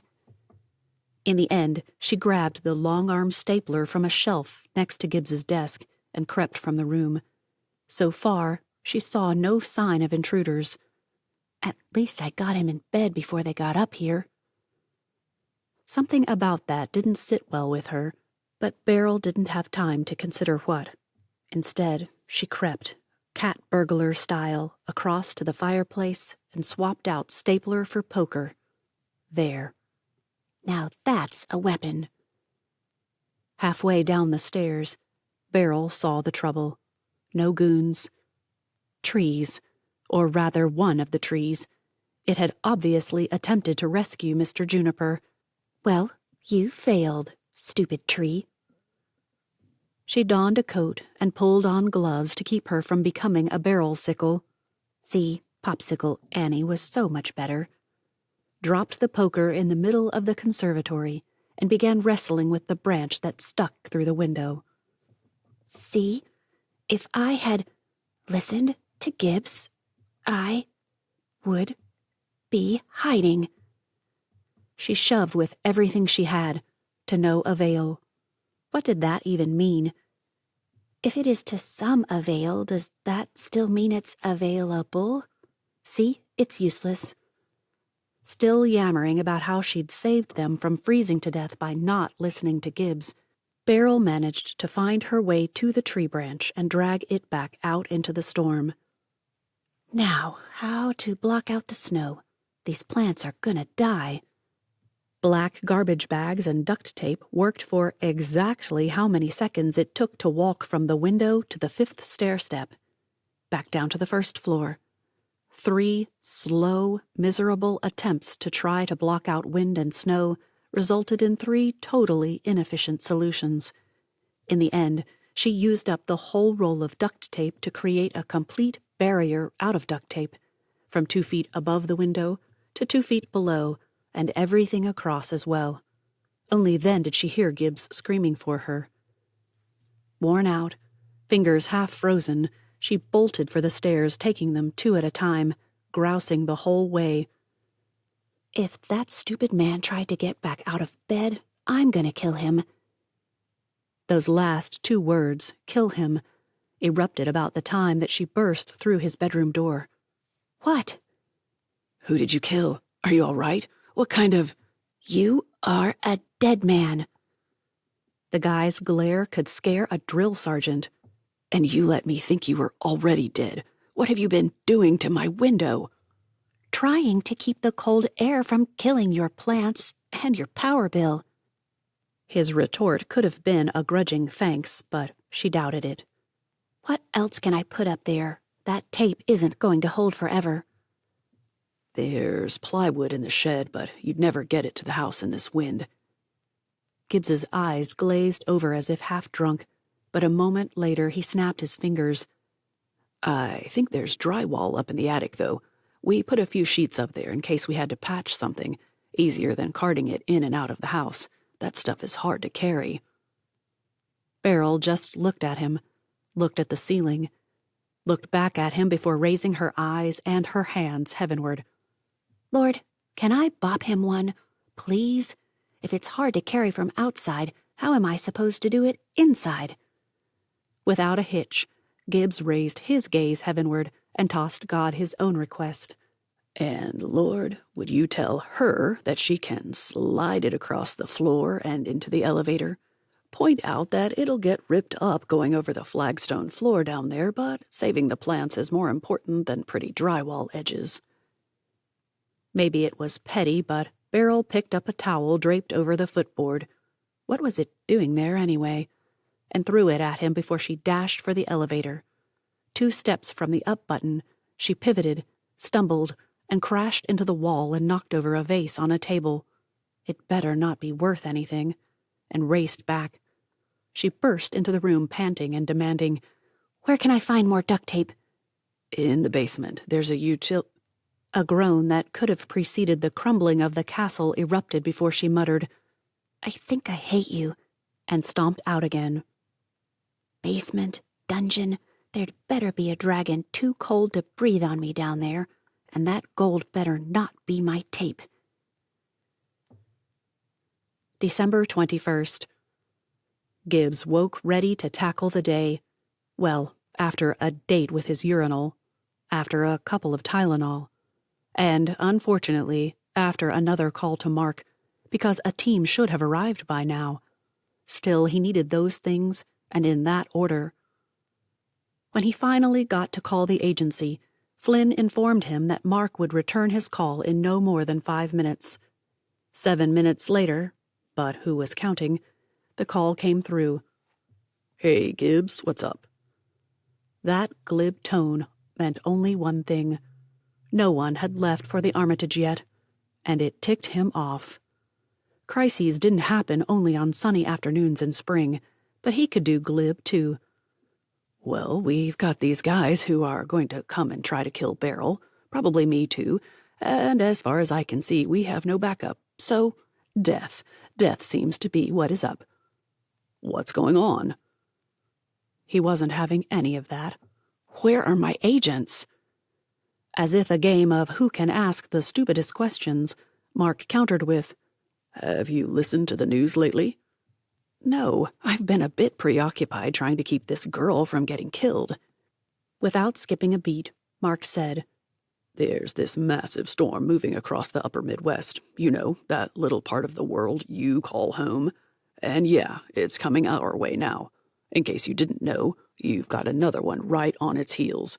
So, pretty much, flights are grounded. I can't get anyone in there." Just as Gibbs would have reminded him of those handy little things we call cars, Mark added, "It's not safe to drive or they'd be there, but there is no way to get anyone to you. We're doing our best, but I've got 2 agents stranded in hotel lobbies because they tried to get to you and failed. It's horrible out there." Beryl had been complaining about the cold, and Gibbs had chalked it up to nerves and fear blowing it out of proportion. Maybe not. Beryl mentioned a blizzard, but she doused herself in water and had to walk back to the house all wet, so that might have affected her perception. "Is she alive?" "Yeah, why?" "Then you've done a better job than we've been able to do right now, so good on you." This time, Gibbs allowed himself a chuckle. "You always said I could do this job with one hand tied behind my back. That's not the same as doing it with only one leg and bedridden." All the time they'd been speaking, Gibbs had worked his way to a seated position on the edge of the bed, one arm holding on to the trapeze for dear life, but he couldn't deny the view out his window. Wow, it's breathtaking out there. Deadly for folks without proper gear, sure, but wow. And no wonder no one had been able to get through. Planes flew through scary stuff all the time, but he wouldn't have wanted to be on one going through the storms that had created his own frosty fairyland. And you've been around Beryl too long. Fairyland? Really, Kane? Got some details on that invasion. How did you hit 3 guys without killing any of them? Translation: they'd all survived, somehow. Until that moment, Gibbs hadn't known what the guys' fates were. Didn't know that. Only knew the guy who got Beryl made it. They'll probably never be the same again, and 2 are in critical condition, but they're alive anyway. I'm glad I didn't kill anyone. Gotta say, I missed having the tranks. Mark would understand what Gibbs couldn't bring himself to say. Sometimes bullets are better, but I doubt it ever feels good to wonder if you've killed someone. And they're coming back for us. The words came out in a growl, but Gibbs didn't care anymore. Mark sighed. Actually, honest-to-goodnessly sighed. The good news is that with this weather, your guys are gonna have a hard time getting to you. At least you have that in your favor. Cold comfort. Gibbs decided to change the subject. How's it going in New York? That seemed to get Mark's attention. Gibbs worked himself back into a comfortable position on the bed and listened as Mark explained what they thought was going on with the housing authority. It's not actually the NYCHA this time. I think that was the gist of the article. The people involved are using the previous scandals to set up NYCHA to take the fall. And I think you're right about someone at the magazine being involved. I've got Gabe on it. Gabe? Wow. When Mark called Gabe in, things got done and fast. That guy could help. If they could get these guys before the guys could even get here, Beryl would be safe. Not to mention me. So your job is to keep her safe. You do what you have to. And meanwhile, I've got the governors of New York and Michigan behind us. Although that chief of police there isn't too happy. Gibbs couldn't help but laugh at that. He choked on a gulp of water as he remembered the scene in his room. Was it only yesterday? Yeah, neither is Hernandez. And as if he hadn't made enemies out of the guy the day before, Mark tossed out, No worries. I've got Hernandez on my side now. We've done some talking. I'm actually tempted to pull him into the agency.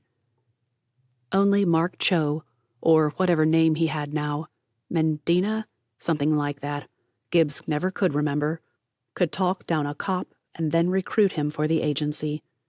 Impressive. Well, when my best guys decide to quit and grow flowers, what else am I supposed to do? A chuckle erupted before Mark added, How's the girl? How indeed. With his hands behind his head, Gibbs closed his eyes and recalled the previous evening. Remember how I said she seemed to be handling it really well? Yeah, maybe not so much. Apparently, that's a coping mechanism. She's threatening to fall apart on a grand scale, and I believe her. Not good. Nope.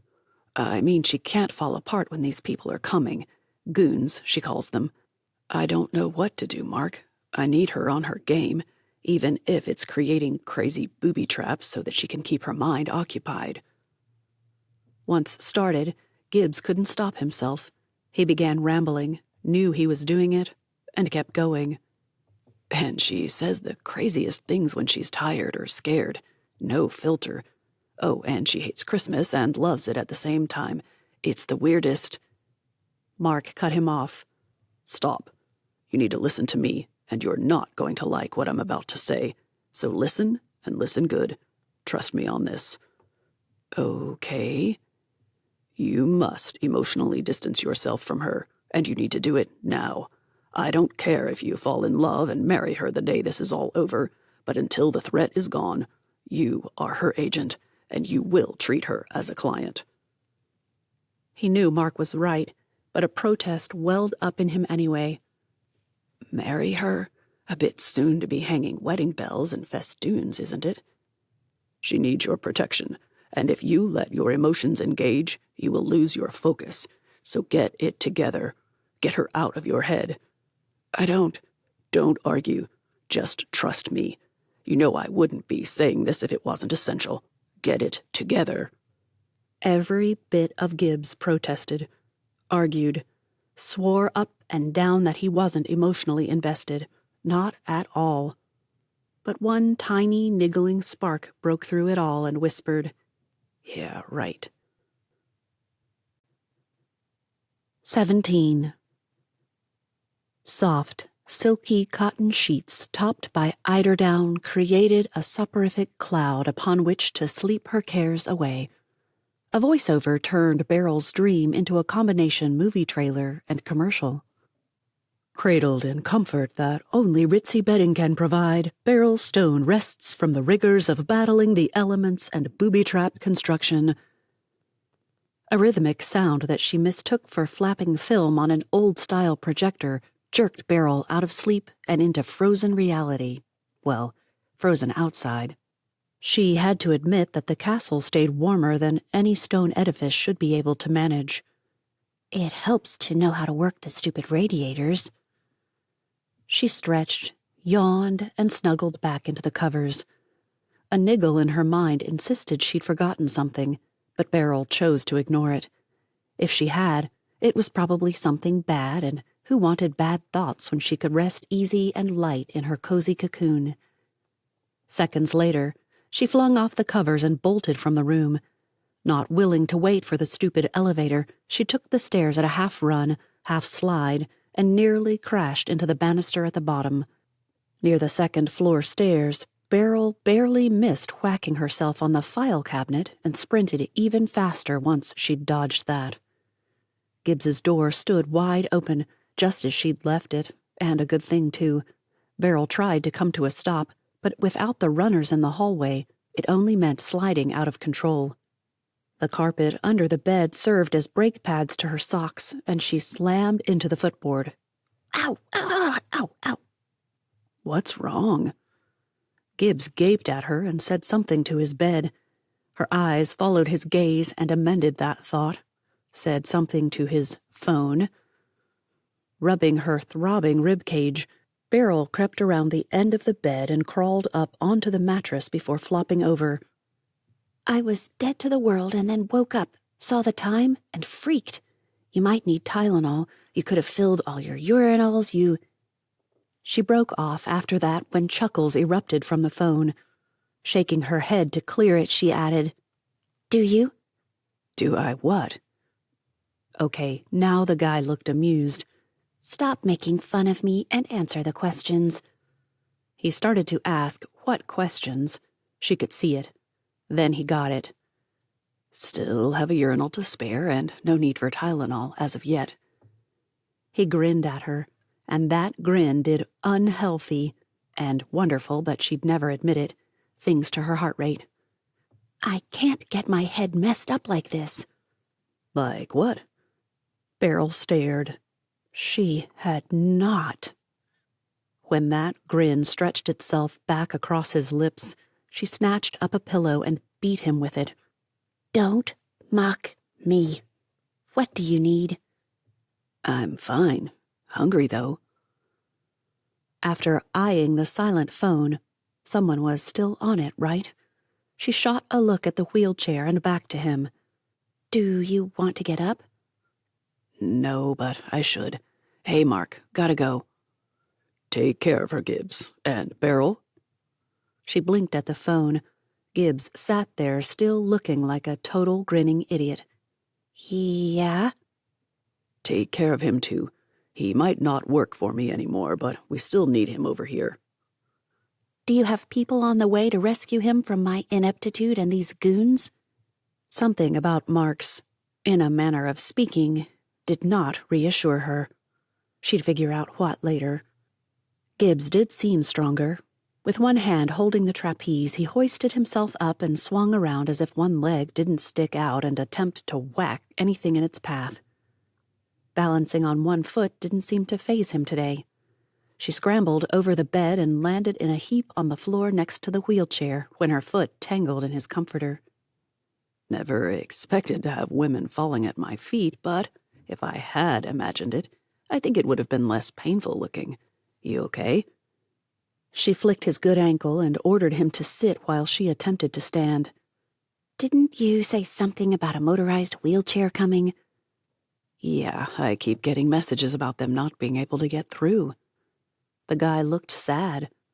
Guess I'll have to work out these arms again. Maybe it wasn't nice. Of course it wasn't, but did she care? No, she did not. But Beryl took off for the kitchen. Great. You can get yourself up to the table while I scrounge up something to eat.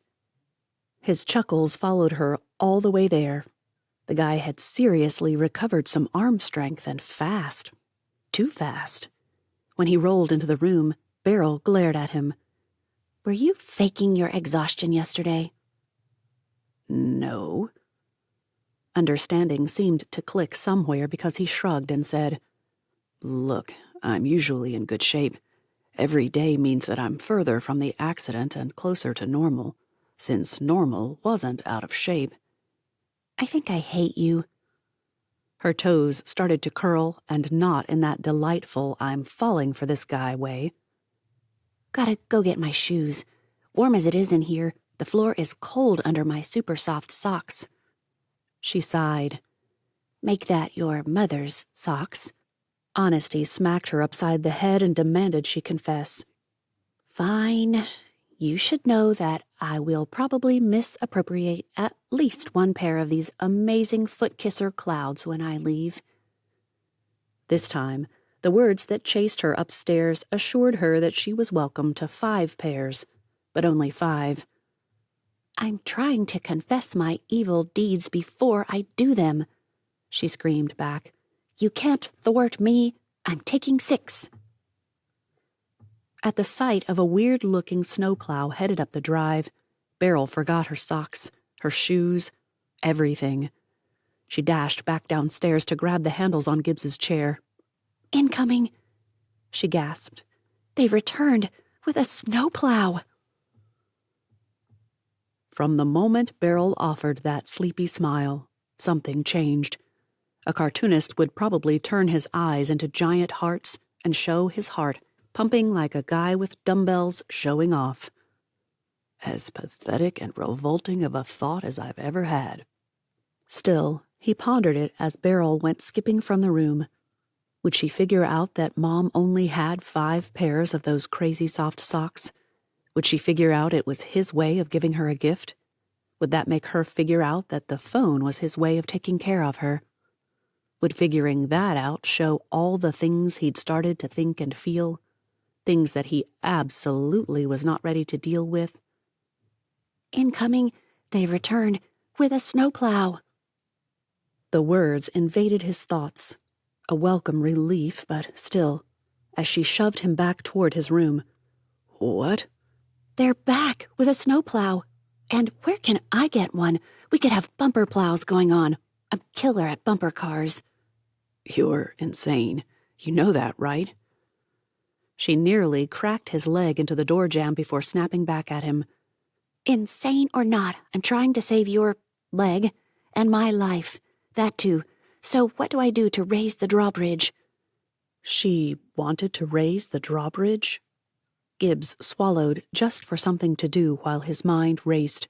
But there was nothing to it. He had to confess. You can't. It doesn't work? Then Beryl glared. As in, it never did, or something is broken? Broken. We haven't gotten around to fixing it. Too many years of it down and abandoned rusted things into place. It's an expensive fix. She eyed the drive, and Gibbs moved closer himself, hoping for a good look. What he saw might get him killed unless... Yes, only one guy. I can take down one guy. Get your gun just in case and hang on. Be right back. He had to tell her. Beryl? But she was gone, and she'd be ticked off at him when she got back. He rotated his chair so he could get a better view out the window and waited. The SUV with a snowplow attached to the front rolled back down the drive just as he heard the front door bang open. And 5, 4, 3... Detroit 911 would be inundated with calls about a woman's scream in 5, 4... Gibbs grinned at that thought and tried to rub out the ringing in his ears. Counting down again might be considered monotonous or even a bad habit, so Gibbs went for counting up. Variety spicing life and all. 1, 2... And there were footfalls on the stairs. Gibbs, there's a bomb! He left a bomb. I gotta get you out of here. The woman would be the death of him, not some stupid bomb.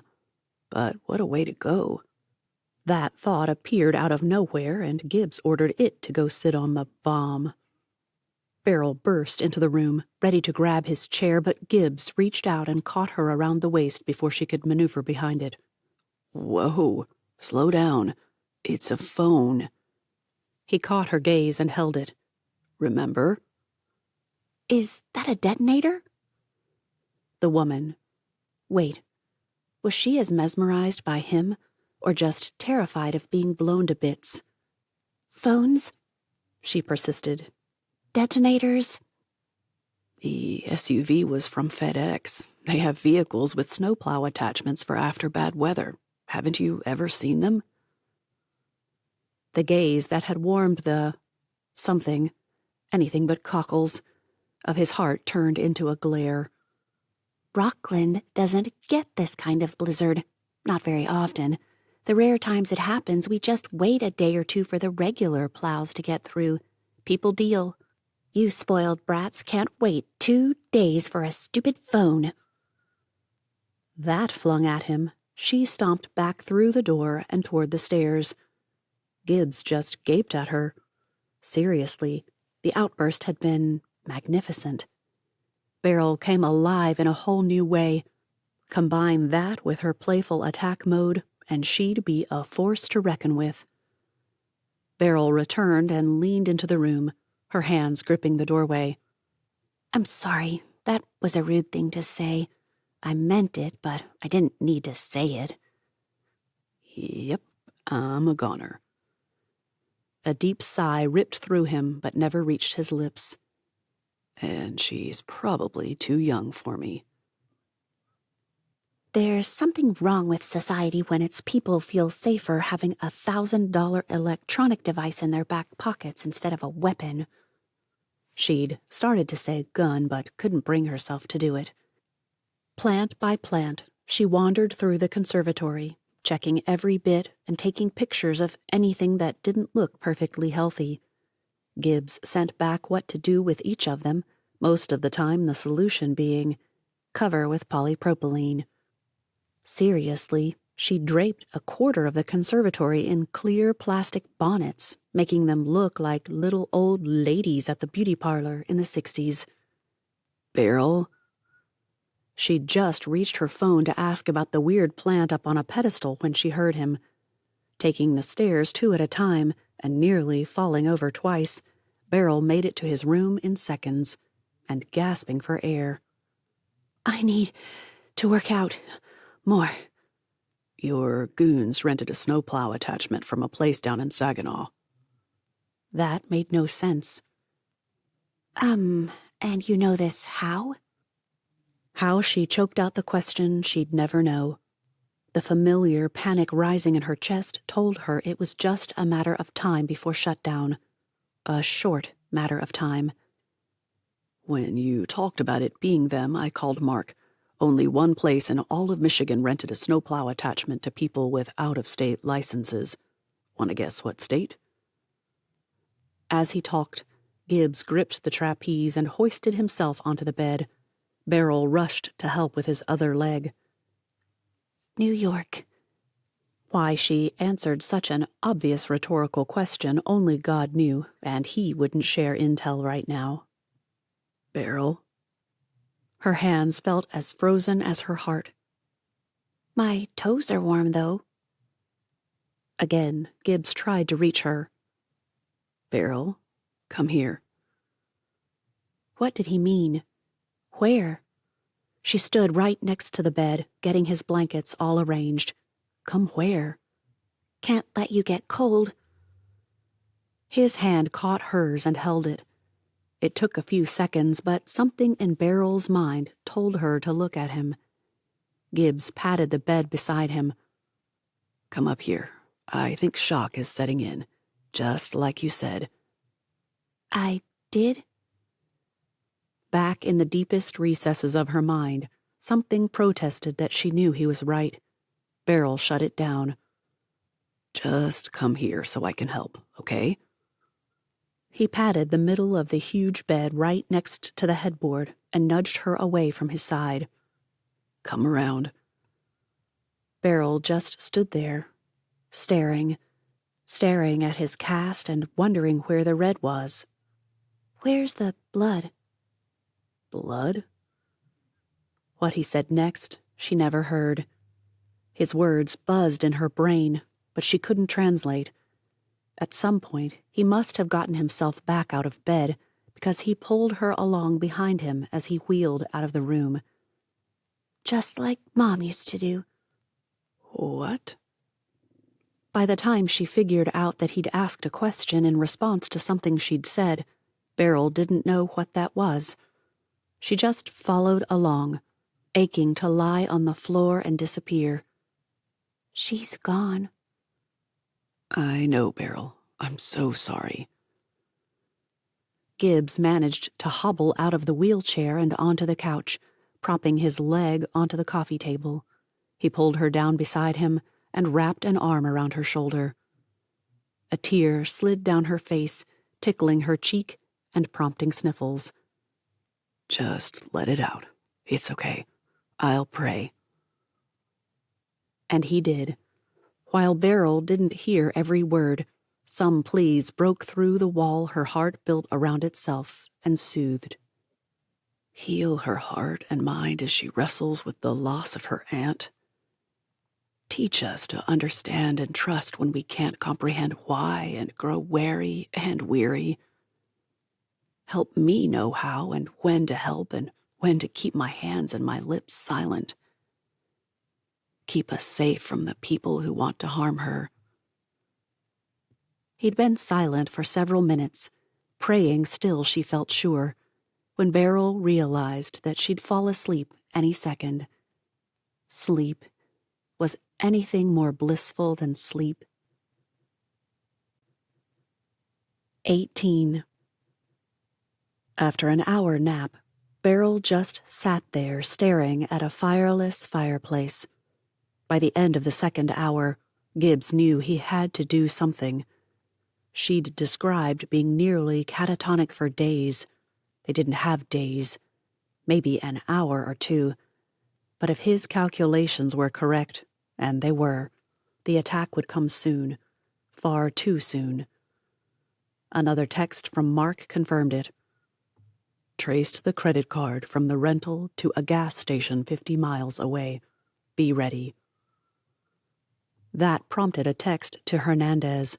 Its arrival wouldn't go over well. The cop didn't know Gibbs had his personal phone number. Well, he did now. Beryl's warmth beside him, the way she curled up and fit so neatly into his side.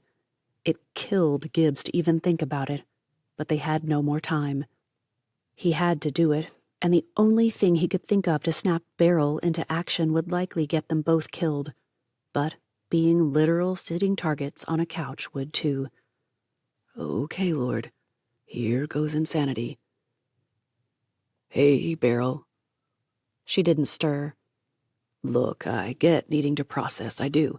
It's healthy, and I think you're a strong enough person to be able to set it aside until it's safe. Gibbs waited for some response. Any. Even a hint of shifting of muscles would have sufficed. Nothing. He tried again. And again. Each time, he avoided the one thing that might just work. But time didn't allow for dilly-dallying, as his mother always put it. Look, Beryl, the goons are coming. They rented a snowplow. Now, I don't think you can put my plow on the Suburban, so no snowplow bumper cars, but I need help back to bed. A different bed, maybe. Top floor or something. It'll take longer to get to me. He kept rambling about hiding him because the mention of goons had startled her just a bit. Then you need to figure out better booby traps.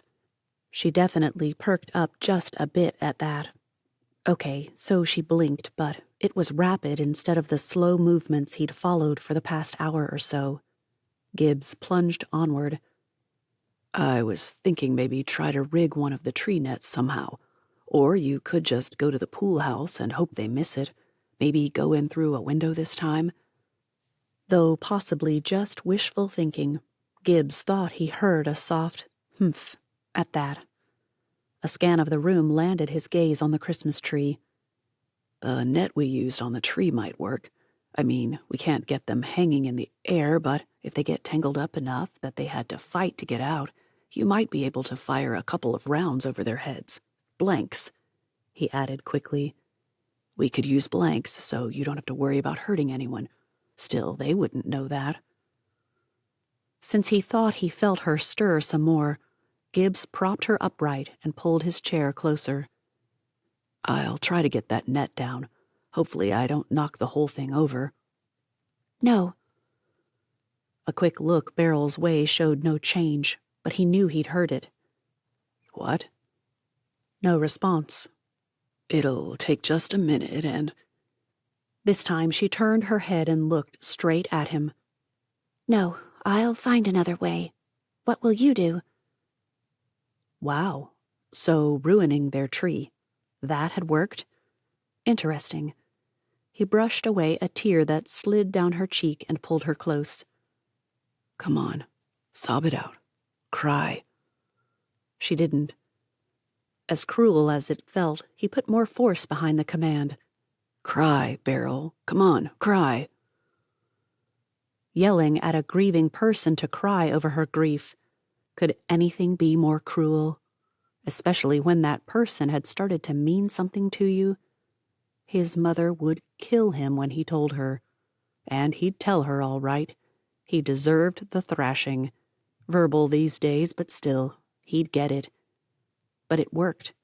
Beryl did choke up, did sob, did wail and shake and confess how terrified she was.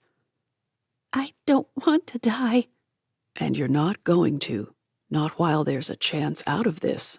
I've already notified Hernandez that they're coming. They should be back up here before the goons, but still, just in case. This time she turned and locked her gaze with his. Her puffy-eyed, red-rimmed gaze. It broke his heart. And you want me to make booby traps? Yes. For reals? A smile formed. Flynn would like this girl. Yes, for reals. And I can fall apart when it's over? After I kiss you, definitely.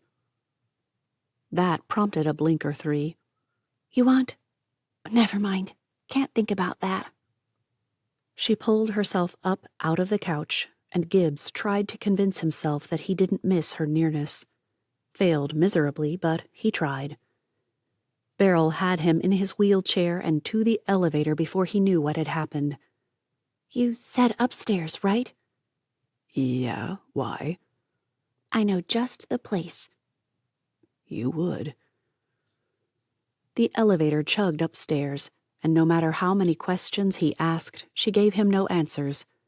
In the gold room, he hated that room. She pushed the pillows away from the top of the bed and pointed. You're going there. Want to sit or what? I'll cover you with the pillows when I see them come up the drive. The idea, ridiculous. But if Hernandez got there in time, it wouldn't matter anyway. Sit me up, if you can get me up there. But why this room?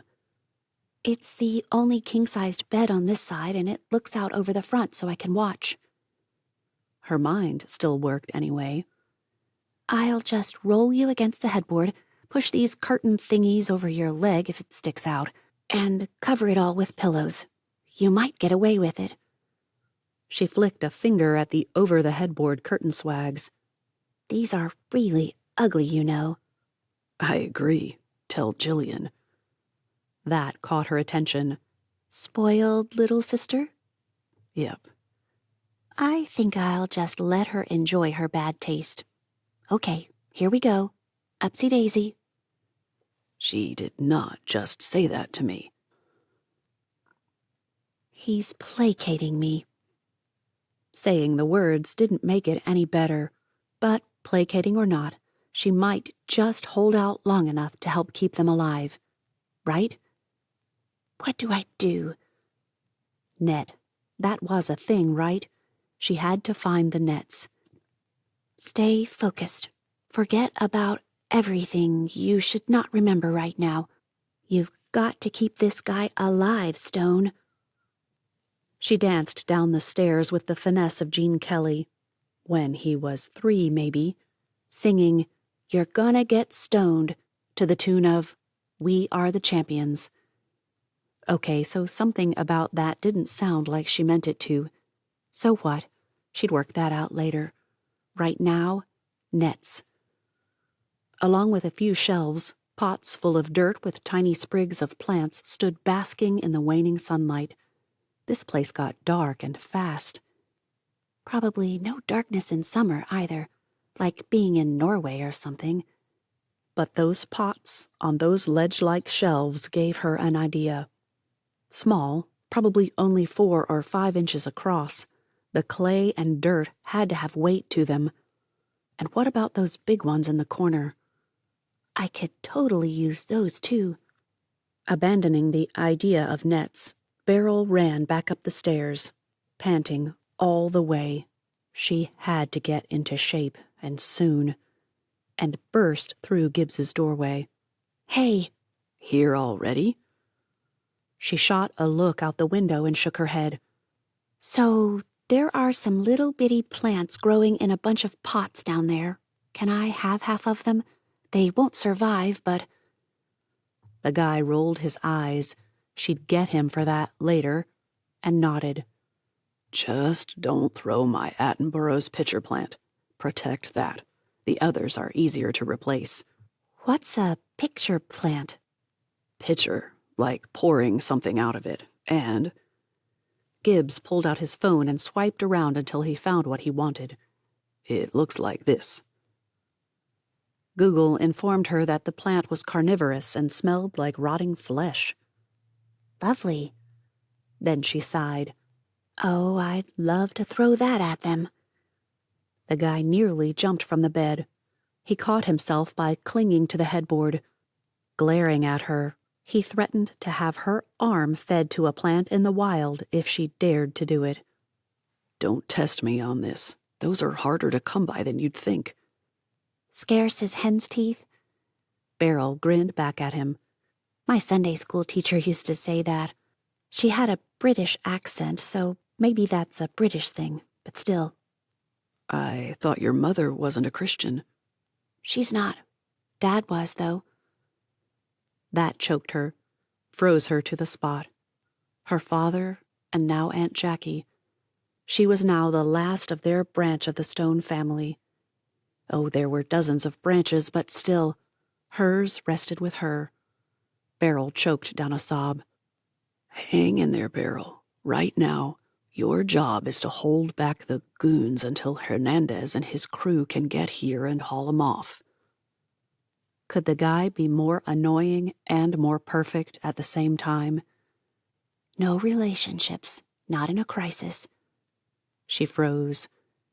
But would just one earth-shattering kiss before I die be too much to ask, God? I know. I shouldn't be thinking about kissing a guy I'm probably never going to date, much less marry, but I am probably going to die here, so... Beryl? She jerked out of her prayerful daydream. Gibbs just looked at her.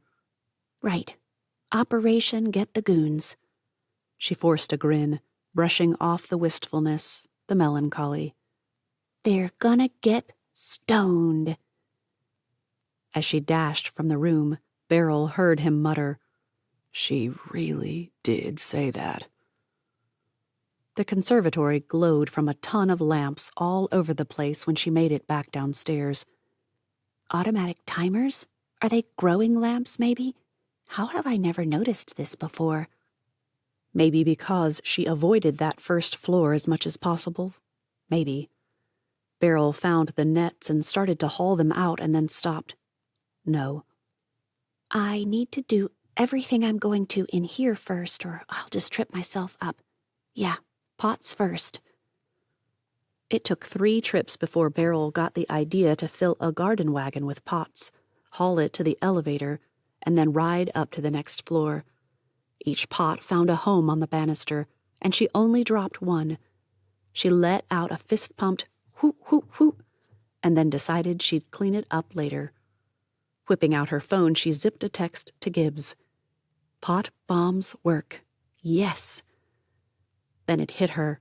She was gonna stone those goons with pot bombs.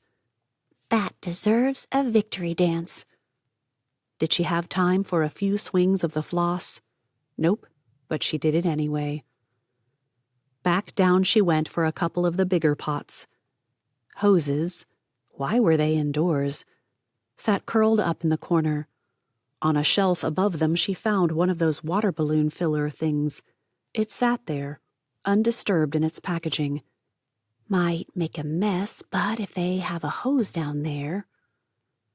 That's all it took for her to find a spigot, over a laundry sink no less, and attach that hose. In less than a minute, she had a garden wagon full of water balloons.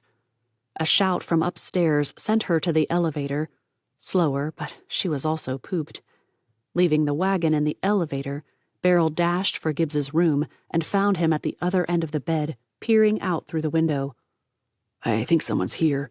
I think I saw a cruiser, but it could be anyone. They use SUVs here, so... So they are called cruisers, I wondered. Peering out, Beryl squealed. Yes, it's the guy, Hernandez. As the cop stepped out, she sighed. Why are cops always so hunky? Hunky, huh? If plants bloomed as brightly as her face right then, she'd have been an instant master gardener. Shut up. The guy's mouth clamped shut, and he just pointed. Beryl made it to the doorway before his chuckles erupted. Not only that, but she distinctly heard him add, Gotta up my game if I'm to compete with a hunky cop. You don't need to compete. Not even one silver-haired iota. 19. The doorbell and his phone rang at the same moment. Gibbs left Beryl to deal with her hunky cop. That really stung. While he found out what Mark knew. Hey, tell me your guys are on the way. Actually, they are. I've got Brian and Claire heading your way with a snowplow attached to an SUV. Your housing authority guys gave them the idea, and they went for it. Looks like the next storm got delayed, so that's both good and bad. The cops just got here. I expect our company to arrive at any moment as well, but with the cops here, it should be over quickly. Gibbs went on to describe Beryl's shenanigans. Seriously, it actually worked to snap her out of that stupor. Sounds like an adrenaline crash to me. Didn't you say she was fine for weeks as a kid and then she crashed? This is too soon. But Gibbs protested. Too late for adrenaline, though. She got out of NYC, got here, and has been fine. Except she had breaks along the way. The time at the motel, the time before they found her, the time after they found her, and everything. I bet she's been waking up 1,000,000 times a night checking doors and windows to be sure she's safe. To be sure I'm safe. That truth slammed hard. If that's the case, I hope she doesn't fall apart in the middle of an attack. You've got cops there. This is what they do best. We evade. But since you can't right now, you let them do their jobs. Why he took orders from an ex-boss, only those who had ever worked for Mark knew. Wish Keith were still with us. He'd get her out of there in the middle of that invasion. A few seconds of empty airspace preceded Mark's. As would you if you didn't need noisy legs, as Claire's niece called her grandma's walker. What Gibbs wanted to say was, you guys seem close. What he actually said was, in acute rehab, they called me parking lot granny from the phone game. Are you keeping up that walker business? Only Mark would know that he balked against actually walking with the thing. I plan to focus on the stupid crutches, keep my balance up, but I've done very little of my PT stuff. Kind of busy keeping Beryl from killing herself. Beryl walked in the door with Hernandez and the 2 other cops in tow. Gotta go, Mark. Mr. Hunky has arrived. It was worth the raised eyebrows to see Beryl turn pink, then puce. When she opened her mouth, Gibbs winced. This one would hurt. He knew it. Don't mind him, officers. He's hopped up on Percocet and probably thinks you're Taylor Swift and will write a breakup song about him someday. He deserved that, and she knew it. You two, I feel like I should arrest you for wasting police time or something, but I can't. Beryl and Gibbs demanded, Why not? In reasonable unison. Because we've got company. That made no sense. Why would the people keep coming if there was a police cruiser out there? But the 3 cops bolted, Hernandez issuing radio orders before he could ask. Beryl began bundling him back up parallel to the headboard, shoving pillows against him and tucking the curtains around him, all while he protested at how unnecessary it was. She ignored every protest until the last second. As she shoved the last superfluous pillow up against his head, Beryl leaned close and whispered, If you don't shut up, I'll smother you with this pillow. A giggle escaped. Finally, I got something good out of that stupid movie. What movie? The Secret Garden. Sappy drivel. Gibbs relaxed and closed his eyes. And yet you read Cranford and Lark Rise. From the door, Beryl called back, I read those. Big difference. Laughing behind pillows probably did little to hide him, but Gibbs couldn't figure out why he still needed to be hiding. She'd snapped out of it, and now the cops were there to handle everything. In minutes, it would all be over. Unless NYC sent a 3rd wave. With the cruiser there, the SUV would probably plow around his drive and then back down the lane to the road as if it was just their job. It's what he'd have done. So why would he and Beryl be in any danger? The cops could stop them, arrest them. Done. Just as he adjusted the pillow to allow for more air, blasts of gun spray ripped through the castle at the same moment a deafening crash sounded. A scream followed. McAllister down! The words chilled her, and who needed more chilling in 22-degree weather? Hovering near the banisters, ready to disorient goons and give cops time to nab 'em, Beryl ducked, winced, and covered her head with every new sound. But those words ripped a scream from her and kept her screaming until she realized it was her. She clapped both hands over her mouth and whimpered. Sharp cracks interspersed between the blasts of the guns. Beryl shook, steadied herself, shook some more, and then peered out over the banister again. A plant fell. Well, it works. That's something.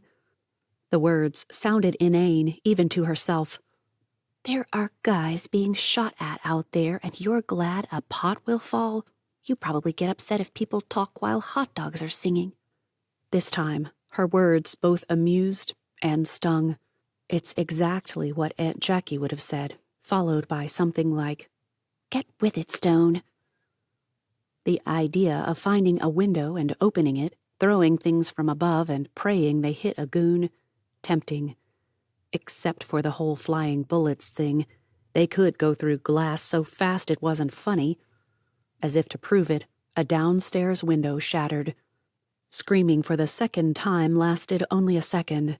more like a screeched yelp if she were honest with herself. Why she critiqued her screams in the middle of pandemonium, she couldn't say. Who kept their wits about them during an armed attack? Cops, that's who. Beryl peered out the window once more, just hoping to see that the local cops had fought back the stupid goons even a little bit. Instead, 2 more people burst from the trees, guns trained and ready to fire. She opened her mouth to scream, "Incoming!" but a jerk to her hair sent her stumbling. The scream turned into a pain-filled screech. The only thing she could remember from her self-defense classes was to fight, to the death. It would likely be quicker if the assailant didn't run, so she fought. Kicked, bit, writhed. The goon's strength should have overpowered her. He had bulk and probably training on him, but wrestling with a stone woman gone wild would be the hardest thing he ever did if Beryl had anything to say about it. At the sight of the banister in her peripheral vision, she stuck out her hand and sent the plants careening off onto the flagstone floor below in a blaze of pottery. The crash, tremendous. The irrational and totally getting fired from the job side of her cheered at the noise. Maybe someone would come help. The clear-headed, panicking, like any reasonable person, sighed, wet her pants just a little, and sobbed, screamed between heaves, and sobbed some more. Goonface dragged her all the way over to the elevator. So that's how he'd gotten up, and punched the button. The door didn't open. What the? Beryl heard a slew of expletives, but then again, did she? Too many action movies, she muttered. Are the papers. You'll live if you get me the papers. Yeah, right. Sure I will. Only when she clearly heard the words did Beryl realize she'd spoken them. I really gotta stop talking to myself. The goon's arm pressed against her neck. Oh, no, you don't. Well, it's what would have come out if she could have actually spoken. Instead, she renewed her kicking and writhing with a vengeance. She would not die there. No way. Beryl's hair turned gray, her skin sagged and wrinkled, and her teeth were replaced by dentures by the time the elevator door opened. Part of her said to give up. Exhaustion begged her to. Just a nice, quiet death. No fuss, no muss. Lie around in a coffin all day. Bliss. Had she actually said that? Beryl never had a chance to find out. Gibbs remained behind those stupid pillows for all of about 30 seconds. The drugs must have addled his brain. No way was Beryl going to go down there and play cowboys and Indians with a bunch of killers with live ammo. The problem? She'd hidden his chair in the closet, and he'd been so focused on getting her out of her mental shutdown that he'd forgotten to get a weapon. What kind of agent did that make him? A retired one, obviously for good reason. Maneuvering out of his hiding spot and to the edge of the bed closest to the closet, nearly impossible. His cast tangled with blankets and the stupid curtain thingy and knocked enough pillows off to smother the entire army out there. Then, of course, he had to hop across the room or risk bearing weight on a leg that he shouldn't. Both would hurt. Falling over? Not an option. So, weight-bearing it was. Sorta. Pain. Unbearable, and yet he bore it. Step by agonizing half-hopped step, he crossed the oversized room to the closet. If anyone ever says these rooms aren't big enough, they'll chew their own teeth for a month. Wrestling the chair out of the closet, if nearly falling twice and the pain stabbing through him didn't count, easy peasy. Gibbs hesitated over whether he should try to wheel himself down the hall or use the chair as a rolling walker. Walker might be faster. At the doorway to his room, he swept the halls, trying to decide if Beryl had gone to his main floor or stayed up here. No way would she have gone down to the conservatory. No way would Hernandez have allowed it. He saw nothing. A scream below him answered the question before the temptation to call out could overpower him. If his leg hadn't been casted slightly bent, it never would have worked, but it had. Gibbs hopped, his toe banging against the floor only twice. So, only 2 terrifying moments of excruciation instead of the whole trip. He'd have to call it a win. This time. But once in the elevator, he knew he'd have to sit. No way should he be standing if he ran into one of Beryl's goons, or Beryl herself. That would not work well. So, he sat and got ready to roll the moment those doors opened. Never had the elevator descended slower. A sloth might have gotten there faster, but eventually, the soft, so glad he demanded it be nearly silent, ding of the arrival bell chimed, and Gibbs was ready to roll as the doors separated. The sight of a man choking a writhing Beryl gave him the adrenaline burst he needed. Gibbs rammed the guy as hard as he could. His yells combined with Beryl's. He'd clipped her in the process.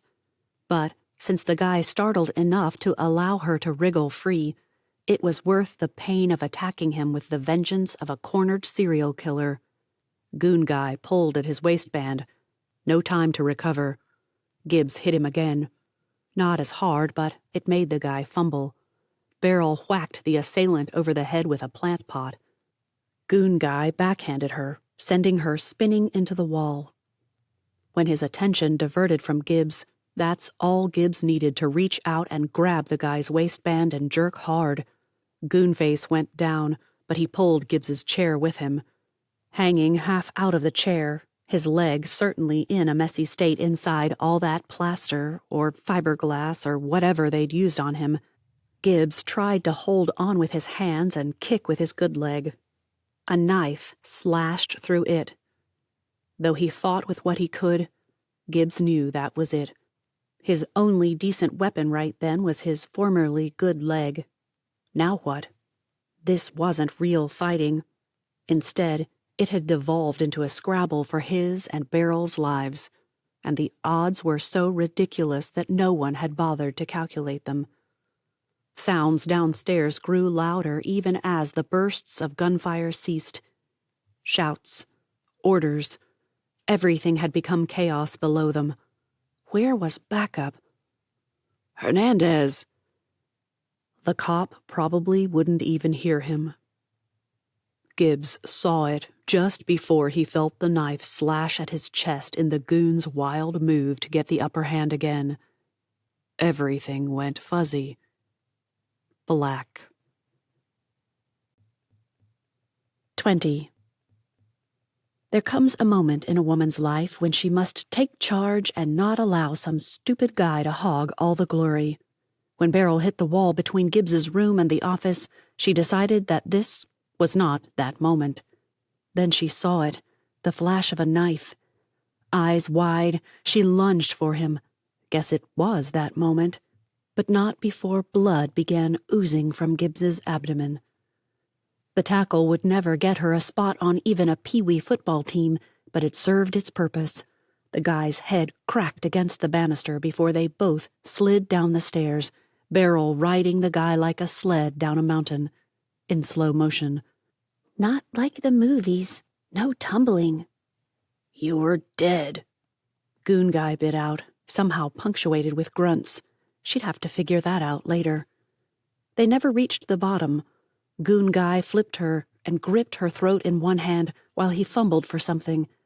Beryl clawed at that hand, but vice grips must have gotten their idea from this guy's claw. A shadow behind her could either be her going unconscious, or one of the cops, or another goon. She tried to yell for him to go get Gibbs, but only gurgled.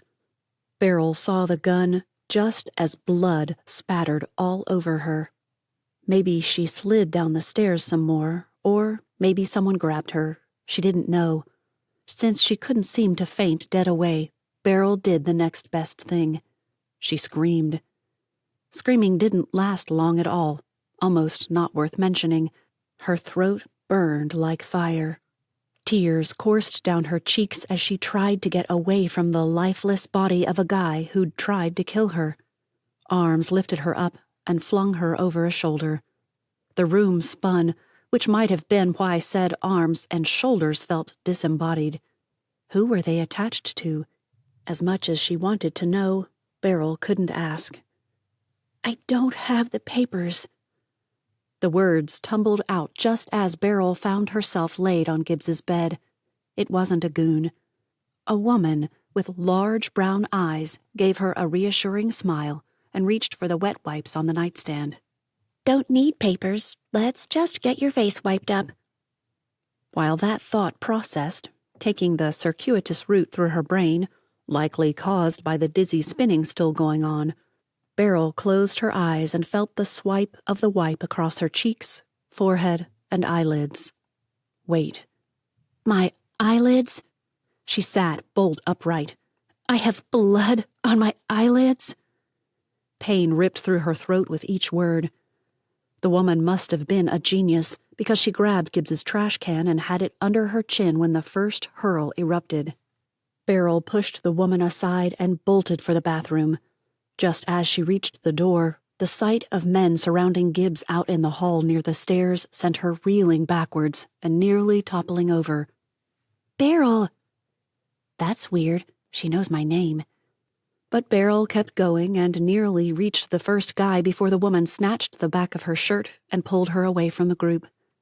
They'll take care of him. Paramedics are already here and coming up the stairs. Look. Beryl tried and failed. The scene swirled into one glob of incomprehensibility. I nearly got him killed. Without him, you'd be dead.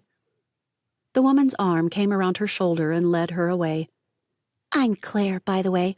I used to work with Gibbs. We knew him as Spencer at work, though. Spencer? Beryl glanced over her shoulder in time to see the men arrive with a gurney. Gibbs? Yep. The first time we met, he killed me. The whole bed moved, and a dull roar filled her ears. Beryl groaned and didn't bother opening her eyes. If she were already this dizzy, opening would only make it worse. But why? Why did everything spin? Head hit the wall. That memory blazed like fire, as did her throat, while others shot at her with the precision of a tormenting sniper. When it got to the goons stabbing Gibbs, Beryl's eyes flew open only to see the back of a car seat. She blinked, rubbed her eyes, blinked again. Someone asked if she was awake, but if she was seeing things, how could she answer that question with any sort of confidence? Voices dropped to low murmurs. I thought she stirred, but her eyes are closed. Probably just uncomfortable. For all we know, the seatbelt is digging into her side or something. That did it. Beryl's eyes popped open. This really is a car? Her voice scratched and burned, and it took a couple of seconds to recall why. She stopped herself from saying aloud, "That's why," just in time. What do you think it was? Before Beryl could reply, a blonde craned her neck around the seat and smiled at her. Don't answer that. You need to rest your larynx. Maybe she should, but the woman barely looked familiar. Had the goons gotten her, or was this Gibbs's friend? Are you the one Gibbs killed? Whispering hurt just as much as talking. Didn't know if you'd caught that. The woman stuck her hand between the seats. Claire Auger, from the agency. Gibbs called Mark, who sent us. Sorry it took us so long to get here. You couldn't control the weather. Saying that earned her a silent rebuke from Claire and a fiery one from her throat. That's when she saw it. She was wearing a bathrobe, the one that had been hanging on Gibbs's door. Everything bombarded her at once. Her change in attire, no blood on her arms. Please, not my face, too. At least she only mouthed it this time. Progress. That came out more in a whisper, but not too shabby. Snow-frosted trees against the night sky and headlights passed in a blur, but Beryl kept taking inventory. Her face hurt. Her head, too. Maybe the blur was a concussion instead of speed. She had a scratch on one hand, and a bandage caught every time her sleeve moved up against it. This time, she had to speak up. But before she could, Claire, shoved a small pad of sticky notes and a mechanical pencil at her. Use that. Save your voice. Who was Beryl to argue? She wrote out every question she could think of, 6 square sheets full, and passed it all back. Claire showed the guy driving. Hey, Brian, look at this. Spencer's got a smart one. Spencer. Gibbs. Beryl reached between the seats and demanded the sticky pad and pencil. On it she wrote, Number 1, is Gibbs all right? She passed only that sticky note back this time. Spencer's fine. The woman amended that with, Well, I should say he will be. The paramedics think he did further damage to his leg, or at least re-damaged it. He has a stab wound that could cost him some recuperation time. The attacker got him in the liver. That's all we know, but based on what research Mark has done, he'll probably be home in a week to 10 days. Before Beryl could scribble out her next question, Claire stopped her. No, you can't see him. Sorry. We've got to get you into protective custody until they round up the people behind all this. And the story began, how Mark was on a conference call with the governors of Michigan and New York, as well as the mayor of New York City at that exact moment. How they'd gotten the idea to rent a snowplow attachment and a truck from hearing about the goons doing it, and with the weather break, had gunned it there. You feel like you're crawling, she mused. But considering everything, we made good time. We had about the same distance to go. The moment the transportation services got plows on the interstate, we followed them. She didn't ask where we're taking her? Beryl shot the guy a look before flipping through her sticky notes. Claire got it after a moment and found it. Yep, sorry. Small print at the bottom. So, we are taking you to a safe house until Mark or Flynn lets us know that they got everyone. That sent Beryl scribbling as fast as she could. She thrust out the next note and tapped her pencil on the pad, waiting for a response. The guy, was his name Brian, laughed. She's impatient for an answer. Claire twisted around again. The woman would get a wrenched spine at this rate. Okay, so one of the cops got rammed by the snowplow. He got there after the first few. If it had happened on the other side where they are working on those stone flower bed border planter things, he'd have slid off into the snow. No biggie. But no, they had to do it where it had already been repaired, so the cruiser flipped over it. The guy had been trying to get out, so no seatbelt. He's got a concussion and a few bruises, maybe a cracked rib. Otherwise, he's fine. One cop got shot in the stomach, lost a spleen, and I don't know what all. Brian, it was him. Claire's screech of the guy's name confirmed it, interrupted. Simon's lucky he didn't get his nicked. Once more, Beryl scribbled a fast note and handed it over. Claire read, God was watching out for Gibbs. No luck there. But not watching out for the cop? Really? Don't attack her, Faith, Claire snapped. Besides, I think I get what she means. Gibbs was already injured and whatever. The cop didn't have all that other stuff. At Brian's huff, she snapped. Come on, spleen and liver, both, as well as needing to check out that leg, too. Yeah, I'm with Beryl on this one.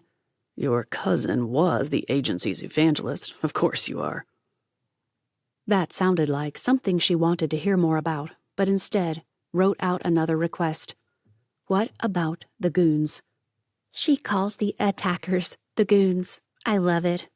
So, the first guy who got in would have probably killed you outright, just shot and left. But he tripped over a fireplace poker in the conservatory and landed on his head. Beryl just pumped her fists. I forgot to pick that up. Glad I did now. Yes. I think she likes that, Claire told Brian the chauffeur. Anyway, one got shot and is in another hospital. He'll live. One, there were 4 of them by the way, managed to stay in the vehicle and almost escaped. Brian knocked him out with 2 shots. At Beryl's not-so-impressed expression, Claire laughed. He's not as bad as you think. First, he shot out the window. Then, he got the guy with a trank. He was out when backup arrived. Claire anticipated her protest. Yes, tranks are real. No, it's not just for animals. Yes, we have them specially formulated and have special training. No, you won't see them in law enforcement. Different scenarios. If she could have talked, Beryl might have protested and argued and questioned. Instead, she considered the scene and realized that Claire had said 4 goons. That only left one.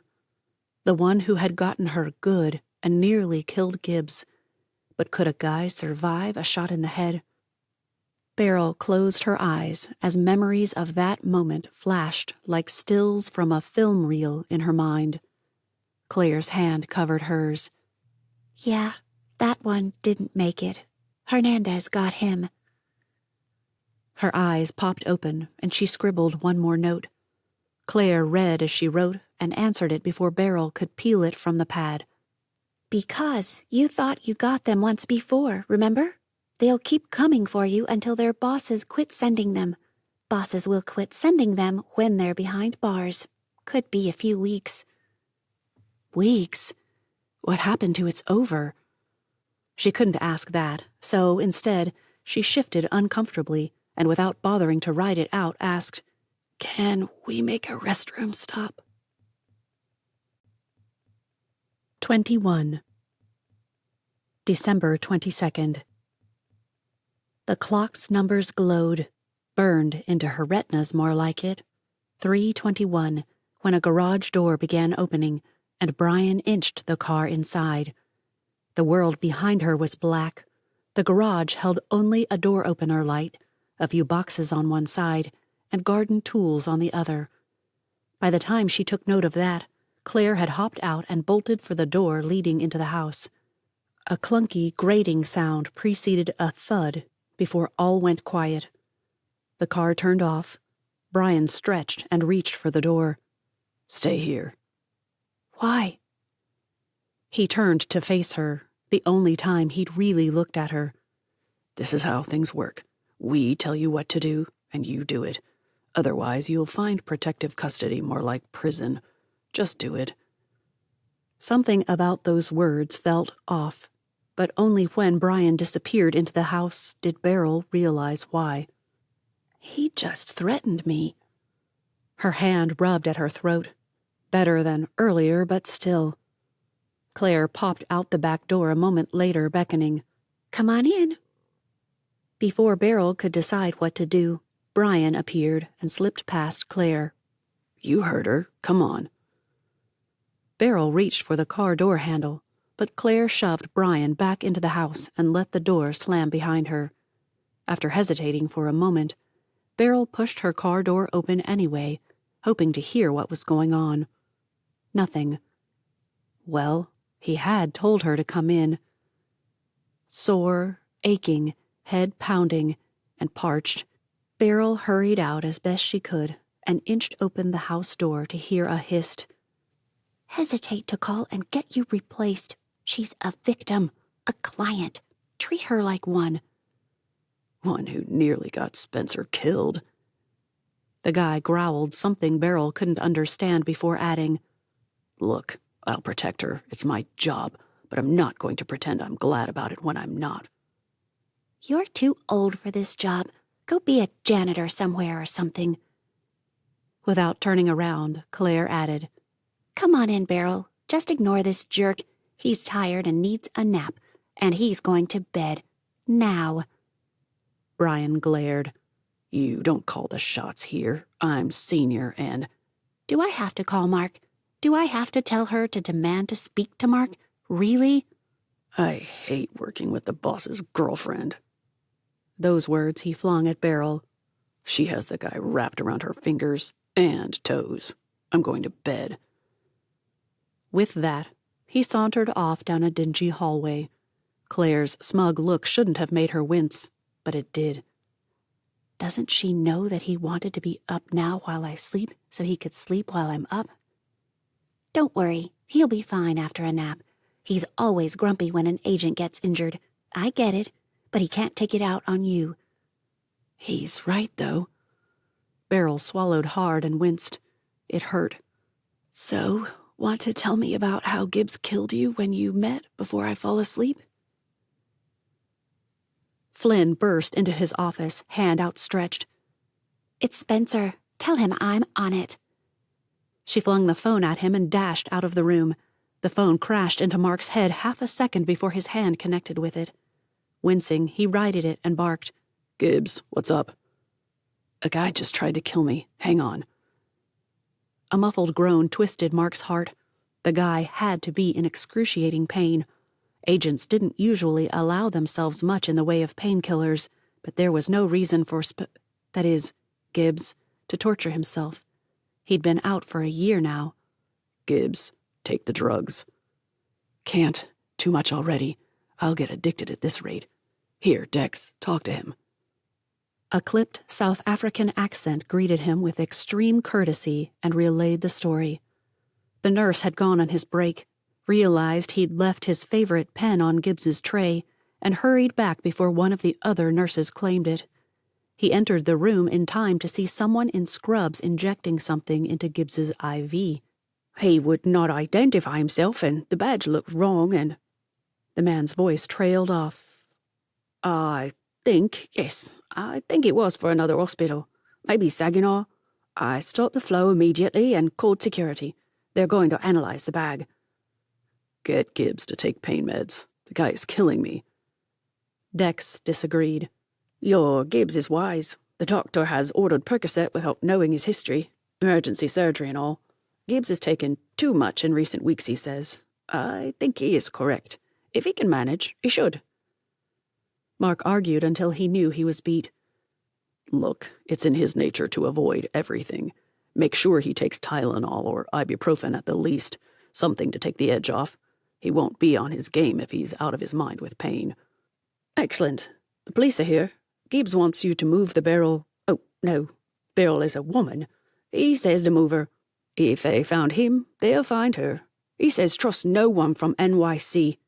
That's all. I must go now. Goodbye. For the second time in a short space of time, Flynn burst through the door, but this time she didn't bean him with anything. I got the footage from the hospital. There he is. She thrust out a picture. That was fast. I knew the exact time to look for, and HIPAA violations galore on that website. Any kid who has ever successfully broken into her mother's computer could do it. Send that to Brian. I'm going to call. Bring them here? Cold seeped in from somewhere and settled in his gut. Mark shook his head. I'll have to tell them to ghost me. Work up a headline we can get for the Rockland busybody and text it to me. Got it. Mark hesitated, swallowed hard, and closed his eyes. Keep them safe, okay, God? Ripped from sleep, Beryl sat up, gasping for air and fighting to clear her head. A light blinded her from overhead, even as Claire threw the covers off her. Get up, we have to go. Why, what? Someone tried to kill Spencer. If they found him, we have to assume they followed us too. Her heart did its level best to escape the confines of her chest as Beryl pulled on shoes. At least she hadn't had any PJs to change into. Didn't you watch for that? Yes, and we took evasive measures just in case, but we can't take the risk. It didn't make sense. If they didn't think someone was following them, and they tried to hide anyway, then why was this necessary? Wait, Spencer is Gibbs. Someone tried to kill Gibbs? A million emotions pummeled her from every side as Beryl stumbled after Claire. Brian insisted they keep the lights off, barking any time Claire used her phone to see something. Bet he'd hate to know the light was on in my room. Claire! What? You turned the light on in her room? Brian glared at both women as if Beryl would have consented if given a choice. Claire shot Beryl an annoyed look before pointing to the back door. We going to argue or go? Rolling through city streets before dawn. Eerie. Beryl peered out the window, her eyes darting left and right, trying to see if anyone crept up on them. How could anyone find them? Gibbs had gone to the hospital. How many hospitals were near the castle? And if the other guy who got shot had gone... It wasn't the goon who got shot, was it? No. Both agents, weird to call them that, snapped out the answer. Then how? How had the guy managed it? Beryl went over every bit in her mind. The attack, Gibbs not staying put. She'd kill him for that herself if he hadn't saved her. Now she'd just yell at him. Someday. Assuming she ever saw him again. That thought wrenched her gut and prompted stinging tears. She would see him again, hug the life out of him, thank him, and probably kiss him. And that idea shouldn't sound so amazing. What idea? Oops, she'd done it again. Thinking aloud. Ignore me. Beryl's mind replayed every stop along the way for gas and every conversation. Only one made any sense. Is the mayor of NYC corrupt? The way the two agents exchanged a glance told her everything. Brian turned off city streets onto a highway. Who knew they'd been so close to one? Claire spoke first. We don't know, but someone in his office could be. His wife could be, a nephew, a kid, staff in his house. Smart thinking there, Beryl. It was the only decent thing Brian had said to her thus far. Where are we going? A mile marker passed before Brian answered, Can't tell you. Why not? Once again, Claire spoke first. We can't risk it. She hadn't expected that answer. Why not? Why couldn't they risk whatever they couldn't risk? Time for a new line of questioning. How'd they find Gibbs? The nurse that interrupted things said the guy had an ID, but from the wrong hospital. We think he just went into everyone in the area trying to find Gibbs and stole a badge from someplace. Is he safe now? Claire looked at Brian, who gazed at her in the rearview mirror for a moment and then sighed. Mark will insure it. Someone has probably already landed at a helipad. It's good. He'll be fine, and so will you. Something about Brian's words turned out to be more reassuring than Claire's. She'd probably kill whatever goodwill he'd mustered up, but now that her brain was working again, she couldn't stop working out scenarios. Okay, so we're out here in the middle of nowhere. It's still dark. No cars anywhere. Couldn't we just go anywhere and boom, no one can find us? That would be nice. He hesitated a moment before shrugging and saying, Name one thing you can think of that someone could do to find us without following us. Brian? She's going to be thinking anyway.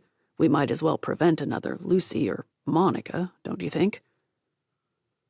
Though she knew the answer, Beryl found herself asking, What happened to them? Brian pulled over, turned around, and leveled a fierce gaze on her. So much for friendly.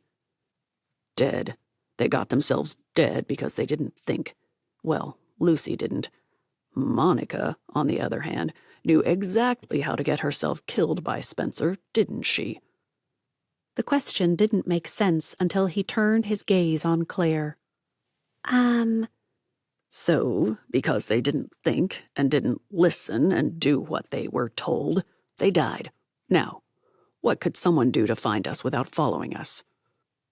The answer came in a flash, just as she recalled tossing her phone in the garbage can in Gramercy Park. Track your phones? But how would they know to track yours? Not a bad answer. Brian gave her a real smile for once. Really, it's not bad, but whose phone would be better to track or tap? Just as Beryl would have said Gibbs, the elusive Mark came to mind. What about Mark? Thinking she'd gone too high, she shot out, Or maybe Gibbs? Both would be good, Claire agreed. as would driving, so we're not sitting ducks. Though Brian commented on how there was nothing wrong with ducks sitting around doing nothing when there were no hunters, he put the car in gear. Beryl couldn't help but add, Except that's what they do, isn't it? They think there are no hunters around, so they kick back, do a little water treading, munch on whatever they eat in the water, get a drink, and kablooey, one dead duck. Claire yawned and murmured, They eat reeds and grasses, insects and snails, and even fish. Who cares? Beryl pumped her fist. Yes, I did it. Her face grew hot. Oops. But I thought it instead of said it one time anyway. What are you talking about? Claire flipped on the overhead light to stare at her. Brian snapped it off, but not before he winked at her in the mirror. Winked. Who did that anymore, anyway? As much as she wanted to ask about where they'd go and how long they'd be there, Beryl got the sense that neither would answer now, so she shoved the coat they'd given her into the corner of the back seats, molded it into a bit of a pillow, and stretched out as much as she could. Staring out the window, she noticed the sky slowly turning from black to a greenish gray. Sunrise would come all too soon. I just need to sleep, like forever. How about for 3 hours instead? Brian suggested. She couldn't help one more question. City, suburb, little town, middle of nowhere? There's a cabin we go to sometimes. Really nice place, but off-grid. Composting toilets and all that stuff. It'll be safe, inaccessible, and the name on the deed isn't someone criminals would want to mess with. We are going there. We're going there, and I'll either live or die. Maybe dying would be better. I've made a mess out of everything anyway. And if I'm dead, they'll leave Gibbs alone. Tears began streaming down her cheeks. Brian passed back tissues, but Beryl couldn't bring herself to pull one out. The effort cost more than she had to give. 22. January 2nd. Disconnect felt different this time. It wasn't just that she was aware of it. Beryl knew she'd withdrawn, and that had never happened before. She'd always heard about her catatonic state after the fact. But there was more to it than that. What more actually consisted of wasn't quite so easy to identify. They spoke in whispers, had for over a week now. Protective custody must be 2 words that really meant utterly boring. Never had Beryl been more disinterested in her life than while sitting among beautiful trees in a charming cabin with scores of books and games and even a lake to swim in. Well, it was an inlet of a lake, and if the edges hadn't been frozen, she might have gone for it. Because after 1 full week, or a bit more, of hanging out on the couch, barely eating or sleeping, Beryl Stone quit behaving like a rock and became flesh again. She turned around and asked if they could make pizza. It won't be as good as Gibbs. He has the best sauce you have ever tasted, but still, I'm craving pizza. If the woman wants pizza, we get pizza. Can you go into Willingham, Brian? You go. You said you had personal things you needed. Claire sighed. I forgot. Thanks. That could have been a mess. She hopped up, grabbed a coat, and patted to be sure her wallet was in the pocket before dashing outside. Be right back. They heard the car blip and then re-blip. Claire marched back in, exasperation oozing. What kind of pizza? What do you like on it? No anchovies or other fishy stuffs. Anything else is good. A glance at Brian showed him rolling his eyes. Get 1 plain pepperoni, would you? For you? Anything. A few exaggerated bats of her eyelashes, and Claire bolted again. After the car disappeared down the long drive and around a bend, Beryl turned back to Brian. I think she's in love. She is. Full of yourself or what? With our boss. We know it. He knows it. Even she knows it. Only she doesn't seem to realize how much. And he's letting her take her time and enjoy the process. Over 3 years of process. I'd be going nuts by now. It might be an abrupt change in subject, but she had to ask. How long have we been here? 11 days. Any news on Gibbs? Please say yes. Brian went into the little entry closet, pulled out his duffel bag, and dug around inside. He pulled out an old-school flip phone and stared at her. In your position, I demand to talk to Mark. Why? What? In your position... They went round and round several times before, exasperated, she held out her hand and said, Fine. Give me that thing and I'll talk to Mark. He gave her that odd smile she'd come to associate with genuine something. Amusement? Impressedness? Something. As he slapped it into her hand, he said, That'll work. Hit the first contact. The call picked up on the third ring. Hello? I'm looking for Mark. I don't know your last name. Beryl nearly jumped out of her skin when Mark said, It's good to talk to you, Beryl. The guy knew how to unsettle her.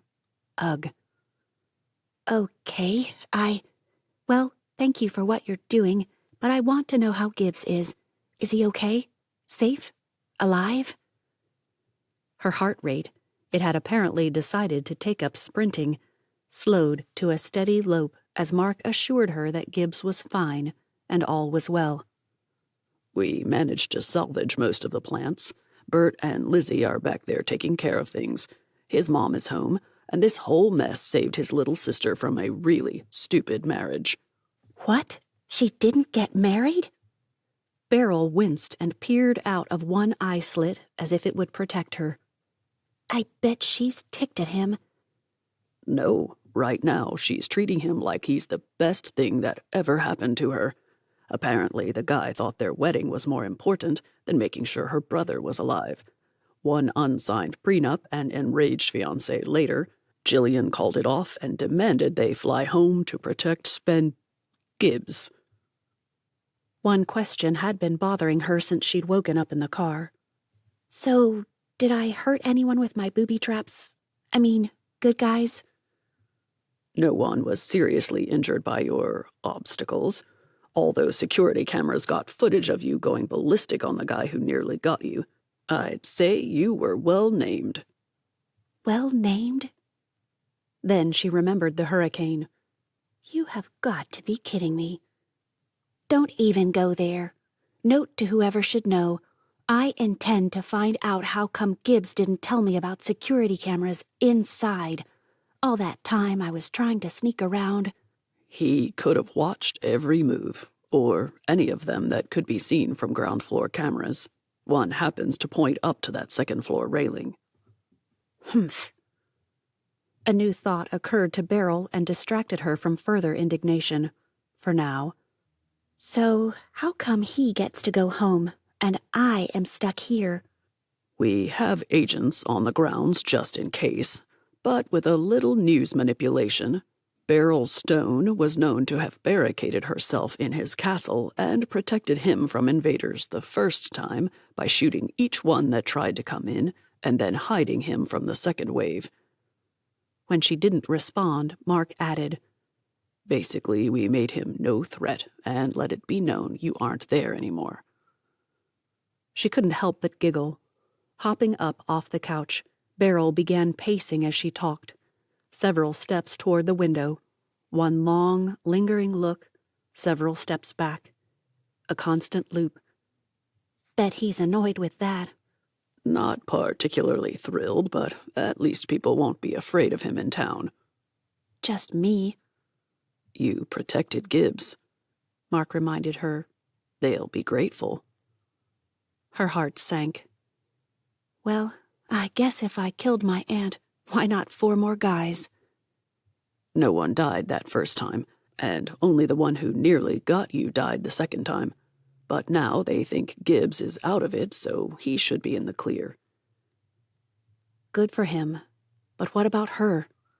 Beryl just wanted out of there. To go home. Except she had no home. Anyway, she wanted to go somewhere and regroup. Then she needed to see Gibbs. Maybe find out about that kiss he'd mentioned. When can I go home? Or at least try to find a home to go to? Your mom is worried. You can go there. Or if you want a job in Rockland, I've got a few places that are looking for someone in project management. A couple of them will consider remote work, so you could go anywhere you wanted. When she hesitated again, he added, In fact, one has a signing bonus of $10,000 if you'll take it by Friday. Call her pathetic, but she couldn't help but ask, What industry? Construction. Commercial. Neil's a tough guy to work for, but he's fair. He'll treat you right. She'd be crazy to even consider it, but Beryl found herself saying, Could I look at the job listing? Sorry, no can do. You can't go online until we've got all the players. That should be soon, by the way. That key in your aunt's backpack, it opened a safe deposit box full of original documents. How she got them, who knows? But it looks like the problem goes all the way up to the city council, so they're keeping it close. But another week, maybe 2, they should raid and this will all be over. Her brain spun. A job, one with a signing bonus? Dream. Remote work? Double dream. But what if she hated it? Can I counteroffer? Mark sounded amused when he asked. Let me have it, and I'll present it to Neil. I take the job with the signing bonus, with a 2-month probation for both of us. Should either of us decide I'm not the best person for the job, the bonus becomes a 3-year low-interest loan with payments beginning the day I get my first paycheck from wherever I find a job. That is, if he'll wait for me to be able to start when this is over. No employer would take that offer. It would be ridiculous, but she had to try. Otherwise, it would have to be a no before Friday. No bonus. But a job was a job. I'll take that loan, Mark said. If you quit or are let go in 60 days, I'll repay the bonus and you can repay me. Deal. While her mind swirled and tried to rearrange those thoughts into something reasonable, Mark must have signed off, because Brian came and retrieved the phone. He removed a SIM card and a battery and tossed both in a Ziploc bag. Will you go straight to see Spencer when we get the all clear? I don't know. I just got a job. Isn't that weird? No interview, no nothing but Gibbs. Brian gave her a look that might be mistaken for respect if a person didn't know him well. He's been asking about you, I know that much. I'm glad he goes by Gibbs now. I don't like Spencer. Best for the agencies, too. The West Coast agency has a Spencer. Too confusing. If we ever got him to come back, and we never will, 2 of the same name would be a nightmare. Beryl stowed that thought away for chewing on later. More than one agency? It suddenly felt far too much like that show her dad had liked so much. Alias. They needed to stop section some teen or another, but then she finds out it's just one tiny cog in a huge wheel. Not ready to deal with that thought, she watched new snowflakes fall in slow motion. Nothing like the crazy white blur up in Michigan. Curiosity got the better of her and demanded she ask. So she did. Brian, you guys are the good guys, right? Laughter. It sounded good on Brian. He came up beside her and watched the flakes fall as a few chuckles followed. We're the good guys. We saved Gibbs, remember? Spencer. Gibbs. Wait.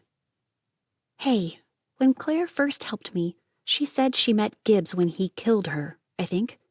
I was kind of out of it. What was that all about? This time, Brian looked surprised. Can't believe she told you that. Let's just say it was a training exercise and Spencer's team won by taking out the client. The air quotes looked all wrong on Brian, but Beryl thought she followed. It's how we got Spencer in the agency. Mark was impressed and had him trained in agency procedure without telling anyone.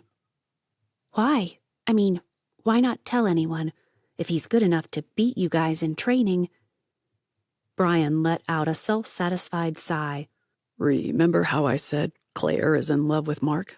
Well, one of the things Mark loves most is to fluster her. Spencer just showed up as her co-agent on a bogus case and kicked back to watch the show. He shot her a look. I was the designated cameraman. You guys are weird. Not that I'm not grateful, but you're weird. An hour later, Claire burst through the door with 3 plastic bags hanging from her arm and a huge pizza box in hand. Phew, it's cold out there. Better than Michigan, but snow's coming down hard now. Beryl snatched the box from her hand and carried it to the kitchen, where she flipped it open, grabbed a loaded piece, and took a bite. Disappointment weighed her down. With each step dragging, she carried it to the table, plopped it on the glass top, and stared at it. He ruined pizza for me. Jerk. Just to prove he wouldn't get the better of her, Beryl snatched it back up and tore off another subpar bite. January 19th. Perspiration poured down his forehead and temples, soaked his shirt, and probably added to the disgusting flesh inside the cast. He'd be glad when that thing was off. 2 more weeks until he had the short cast. He still couldn't believe they hadn't had to repair his tibia again. The knee. Gibbs glared at that knee. Did it have to be so touchy about getting rammed?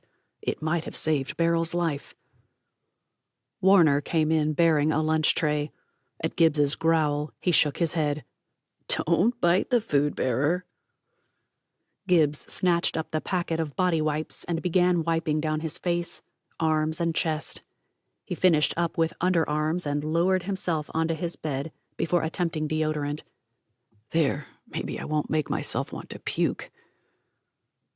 The sun shone through his window, blinding them with the reflections against all the snow. Mom and Jillian had been singing praises of good snowshoeing powder and snowmobile rides in the sun, but Gibbs missed howling winds, near whiteout conditions, and a castle free of people. Except Beryl.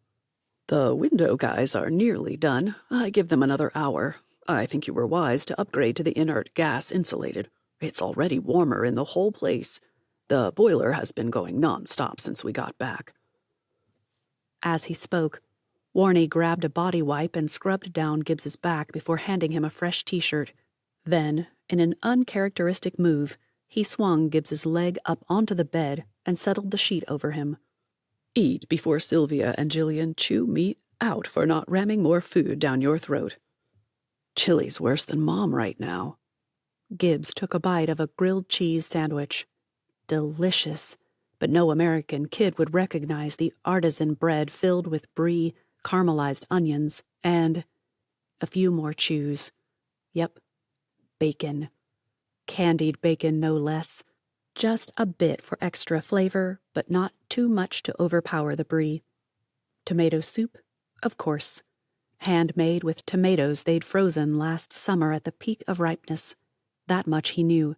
Mom would probably call it a bisque. Too creamy looking for soup, right? "Good, isn't it? I ate mine while they were grilling yours. Took 3 to get a perfect toast on it, so you'd better like it." The front door shut hard. Gibbs shot a look at Warney. "What's up?" "They think they're being so subtle. They need cleaning supplies." The air quotes couldn't have been more absurd coming from Warney. When Gibbs didn't ask why, his father, his true father in every real sense, continued. "They need to clean the conservatory before bringing up the plants again. It's hogwash. They're planning a surprise party." When Gibbs blinked, Warney's expression turned bemused. "Interesting. They didn't tell you?" "Nope." He flushed. "I'd forgotten your birthday." "Too preoccupied with demanding news of your not-yet-but-wannabe girlfriend?" Though he nearly choked on his sandwich, Gibbs managed to swallow and take a long slurp of his water before responding. Didn't know I was that obvious. It's weird. I keep expecting to hear her shouting threats to the goons, but it never comes. Mark says she's safe? With a spoonful of soup in his mouth, Gibbs could only nod. He swallowed and chased the bite with more water. Yeah, but I want to see for myself. Has she crashed yet? Has she given up? Is she driving Brian and Claire nuts? Have they swapped out for other agents? So many questions I can't ask. Then pray, son. It didn't happen often, that quiet son that Warnie wove into their conversations, but when it did, it always felt like a warm hug and a whispered, "I love you." This time, it nearly reduced him to tears. Pull it together, man. After another bite and another swig of water, he'd be hobbling to the bathroom all afternoon at this rate, Gibbs said. I think that's the problem. The more I pray for her, the more I miss her. He finally raised his head to meet Warnie's gaze. I'm falling hard for a woman who isn't even here, who I didn't even spend a full week with. It's crazy. When I met your mom, I went home and told Grandpa Kane that I'd met the woman of my dreams. Bet Grandpa Kane said wait until you wake up before you decide if she's the one for you. Warnie's gentle laughter filled the room and probably the whole floor. Only Warner Kane could have a deep, rumbling voice with laughter that was both quiet and all-encompassing. The day he couldn't hear that laughter anymore would be the worst day of his life. That's exactly what he said. And then he met my Sylvia and pulled me aside. Marry her before she figures out that you're getting the best end of the bargain, he said. Bet that stung. Seated in the corner chair, Warnie stretched out both legs and pulled his hands behind his head. Nope. It was the first and only time my father told me I'd been right, and he didn't even know he did it. It might be stupid, but Gibbs had to ask. If I can get her to come, think you guys or Jillian would come stay a while? We'll make it happen. He pointed to the soup bowl. You should get your strength back first, and she needs to be safe. January 21st, 3:01 p.m.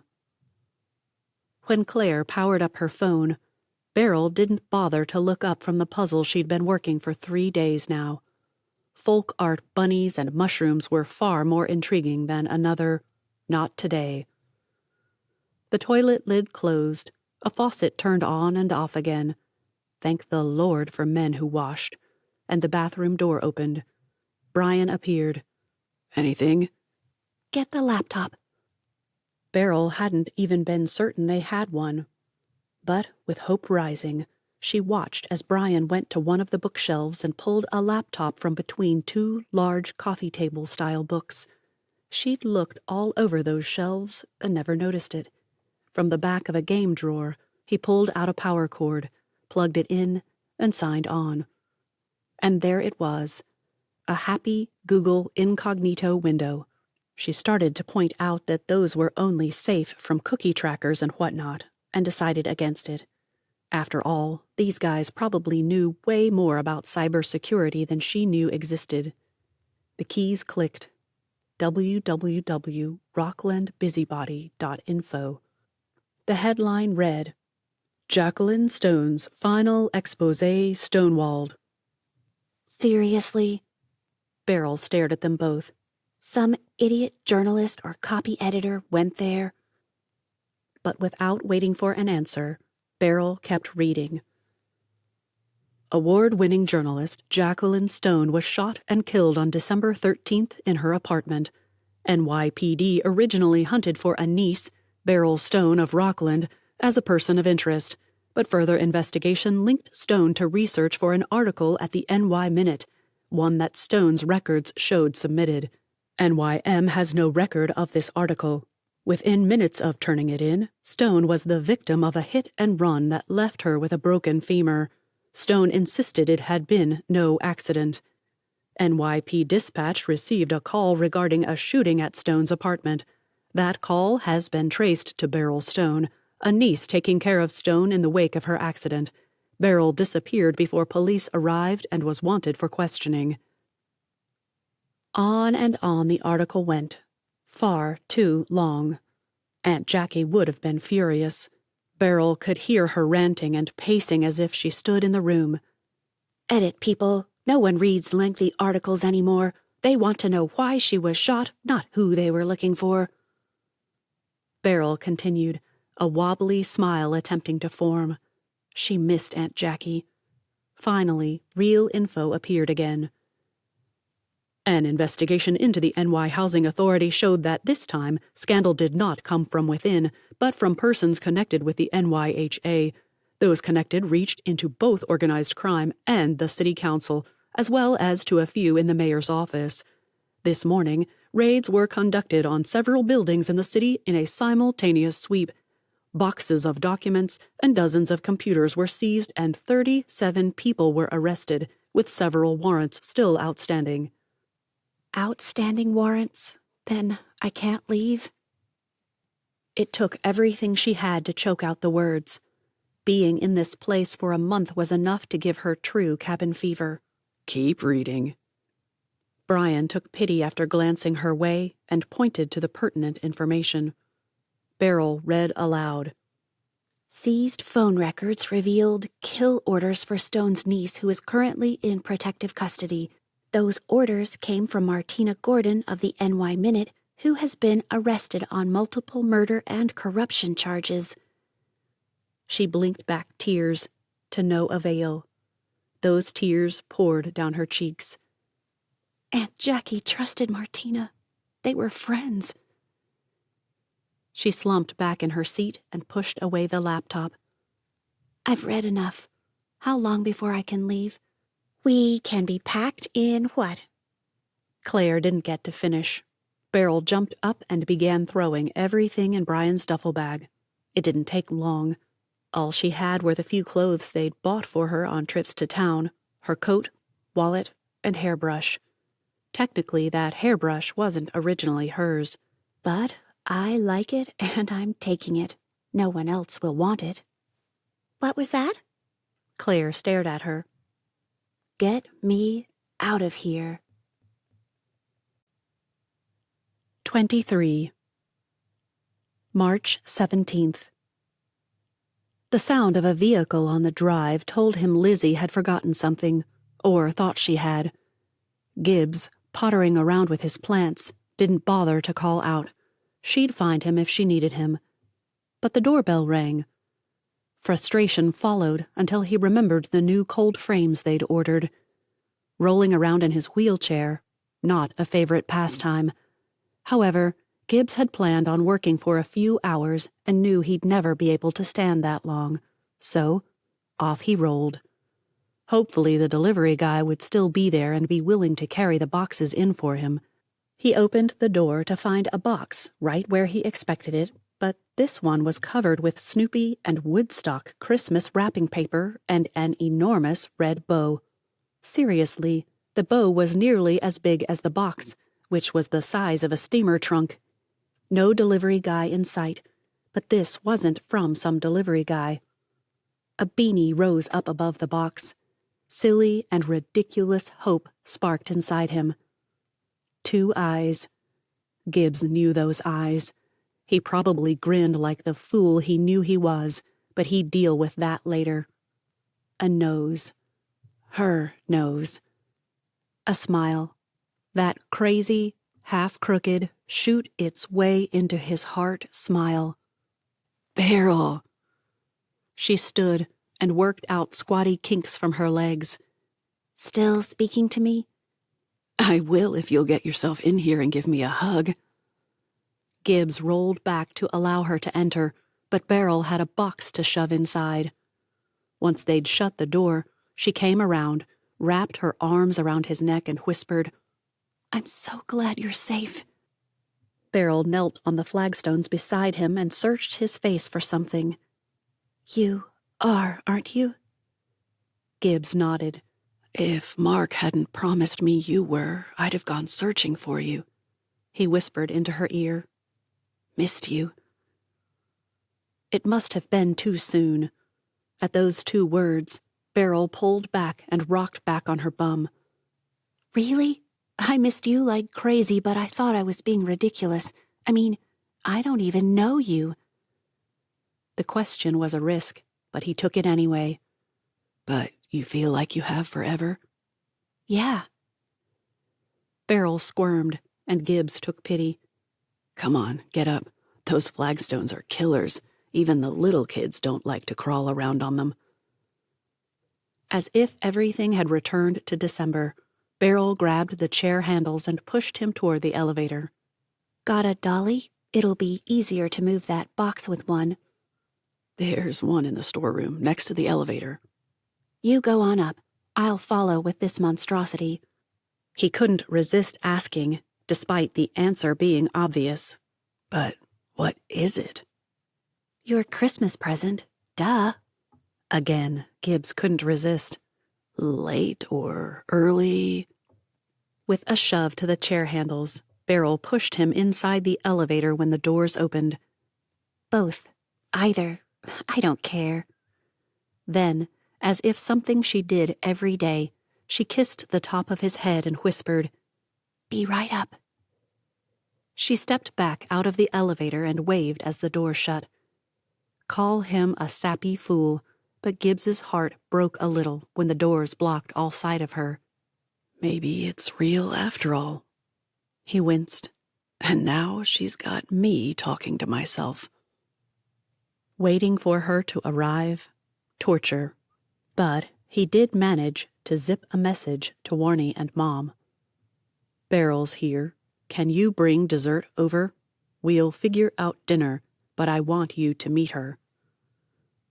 What he wanted paled when set next to his mother's desires. Mom had flip-flopped between total adoration for the girl who had tried to take care of and protect him, and fury when she didn't rush back to his side the moment she could. Understandable, adorable, and yes, just a little annoying sometimes. The reply pinged just as the soft ding of the elevator announced Beryl's arrival. Finally.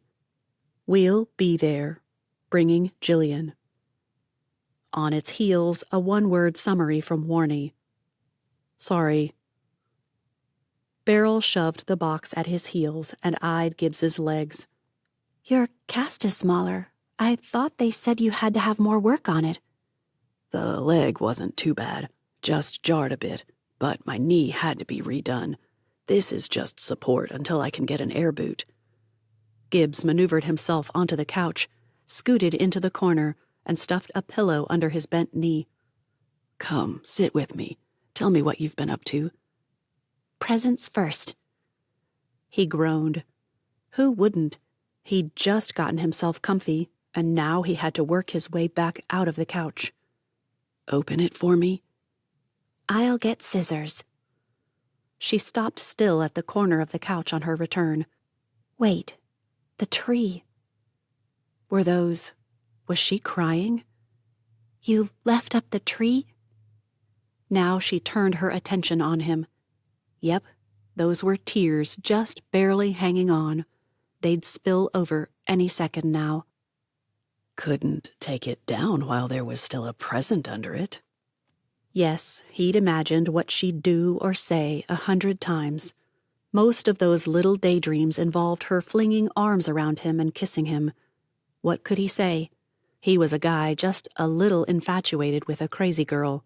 And yet, maybe, just maybe, it could be something more than mere infatuation. What he never imagined was her squealing, dancing over to the tree, snatching up the package, and doing a touchdown dance as if she'd beat out a whole football team to get it. I love presents. Note that for the future. And you wrapped it yourself. How do you know that? It wasn't a bad wrap job. He knew that. Some guys crumpled paper around things, wound Scotch tape around the mess a few times, and slapped a packaged bow, usually malformed and then crushed in shipping, on top, feeling as if they'd conquered the gift beast. Gibbs took his time, smoothed, folded, taped. Okay, so he taped every fold, but he didn't like it when things got caught under folds and ripped the paper. Elementary, my dear Gibson. There she stopped and squealed. Hey, that works. Anyway, elementary. There was a gift on your mantel before. It was to Gibson, from Mom and Dad. It had folded edges. This doesn't.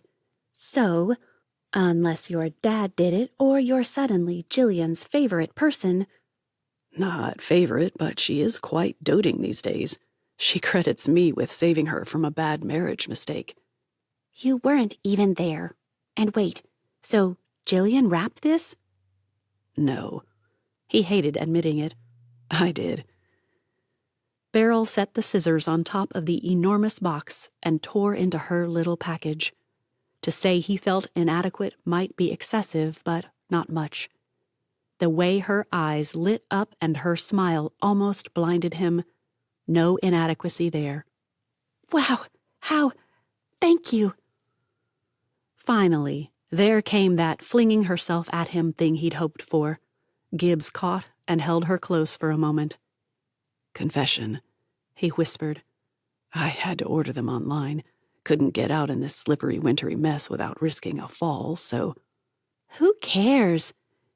Beryl scrambled down, removed shoes and socks, and pulled the red with white Nordic patterned socks onto her feet. I chose the Christmassy ones, although the green are tempting. Maybe I should have done one of each. Bet if I agree, she'll do it. Gibbs couldn't resist. You should. Christmas should be red and green, and it is St. Patty's Day. Patty. Nickname for Patrick is Patty. Get it right. Even as she grumbled, she tossed a red sock at him and pulled a green one from the box. There. Festive. Beryl picked up the scissors and dropped them again. She pulled out the phone, the same one he'd given her, and pulled up Christmas music. A tune he'd never heard filled the room, and a kid, not a woman, but a kid, with a voice one could only describe as a cross between Betty Boop and Shirley Temple, started getting into all kinds of mischief as she announced being the angel in a Christmas play. That song is weird. Sure it is, but it's funny. The bow got snipped as punctuation to one line and tossed his way. Okay, are you a rip-it-all-up kind of unwrapper, or do you take your time and try to conserve paper? I'm I like it however Beryl does it kind of guy. At however, the paper began to fly. Beneath it, a simple U-Haul moving box. A huge one, but that's all it said. She sliced open packing tape and folded back flaps. Though he couldn't see much of what was in there, one thing nearly popped out. A stuffed snowman the size of a toddler. You caught me an Olaf? That's what you think. Beryl tossed it to him. Look at his butt. Maybe he shouldn't have felt like some kind of creep, but he did. Still, he turned over the snowman and saw... No way. Is that a fuse? Yep. I learned how to make cherry bombs, and there are 3 in there. Enough to scare off anyone. Just light and throw. 24. Gibbs looked terrified. Well, he should. He needed protection out here in Booneyville. Check this one out. She dug out the drone she'd bought. It can handle 4.4 pounds, exactly the weight of a brick. So, from the safety of wherever you want to be, you can fly that sucker over your target, drop a brick, and send it scuttling back to get another one. The guy actually swallowed hard, like in those cheesy movies from the 50s and 60s. Is everything in that box designed to booby-trap my home? Yep. She pulled out the WD-40 six-pack. My dad always said that this stuff could fix anything. We'll spray that drawbridge until it's dripping and see if that loosens stuff up, because the drawbridge is your first line of defense. Another big swallow ended in a choke, which transformed into... Was he? He was. Gibbs was laughing at her. Well, thanks a lot. I love it. You are awesome. He held out his arms, and she dropped the 4-pack of Super Soaker Squirt assault rifles and crawled up beside him. Maybe it was a bit early for snuggling together on the couch, but in her mind she'd written, and received if she were honest with herself, dozens of letters. Gibbs was a perfect imaginary correspondent. The guy always wrote back fast and always said what she needed to hear. He even wrote things, in that delightfully imaginary way, that she didn't want to hear but should. I kept thinking of you here all alone without a way to protect yourself, and I couldn't stand it. So I spent most of my incarceration time thinking up what you needed in that box. I'll send a lockbox for it all to go in now that you have it. Incarceration? She sighed and relaxed. Having someone to talk things out with, someone who understood her and her faith, man, she could get used to this. That's what it felt like being trapped there in that cabin. I mean, I was kind of in jail for the murder of my aunt, even though I wasn't the murderer. Can't leave, have to eat whatever they feed me. A new thought drove out ideas of mass booby-trapness. Beryl crawled back out of the corner of the couch and hustled herself into the kitchen. That reminds me, I hate you.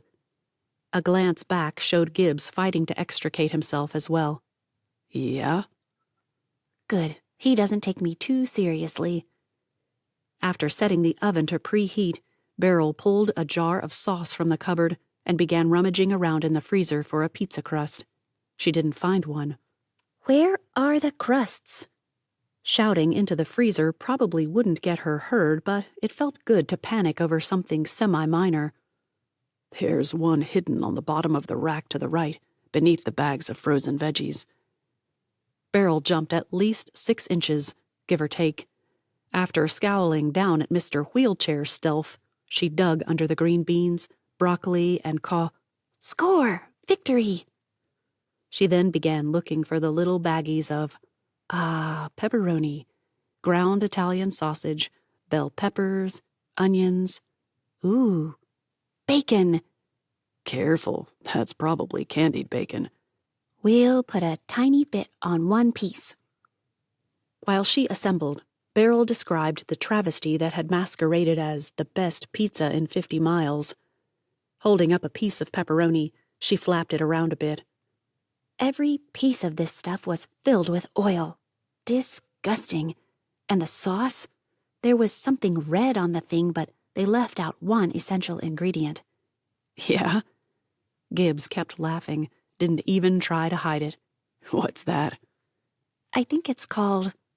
She shot him a grin, froze, walked over, kissed his cheek, grinned again, and resumed working on her masterpiece. Flavor.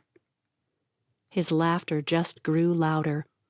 I kept telling myself that I couldn't really miss you. He finally wheezed out between chuckles. I didn't know you long enough, but man, I definitely did. He rolled out of the way so Beryl could put the pizza stone in the oven before saying, So, where have you been?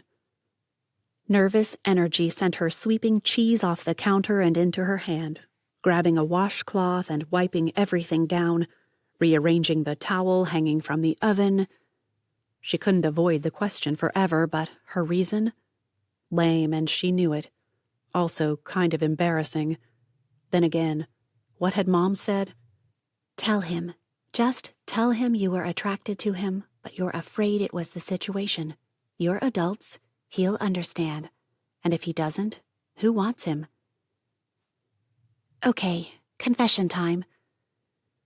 Relief and nerves fought each other like birds over parking lot leftovers when Gibbs rolled himself to his table and leaned back in his chair. He grinned. Do I need to improvise a backward collar, or can we just do this the James way? That made no sense. Why a backward collar, and who is James? Gibbs began a slow shaking of his head. Seriously, I shouldn't have to explain my jokes. Kills them dead. Isn't that redundant? Kills them dead? Can you just kill something alive? Can you make it dead without killing it? Just... He interrupted her nervous verbal vomit. Beryl. After clamping her mouth shut, Beryl managed a, James, book in the Bible, says to confess faults to each other. Backwards collar, also known as a dog collar or clerical collar, what formal pastors sometimes wear. Now, how about you just start that confession and pretend I'm not crushed that... Wait. Beryl dropped the now cold washcloth into the sink and hurried over to the table. There's a Bible verse that says we're supposed to confess to each other? I thought that was just for Catholics and it wasn't in the Bible. Someone told me that. Gibbs pulled out another chair and propped his casted leg up on it as he tried to explain something she'd been sure she had right.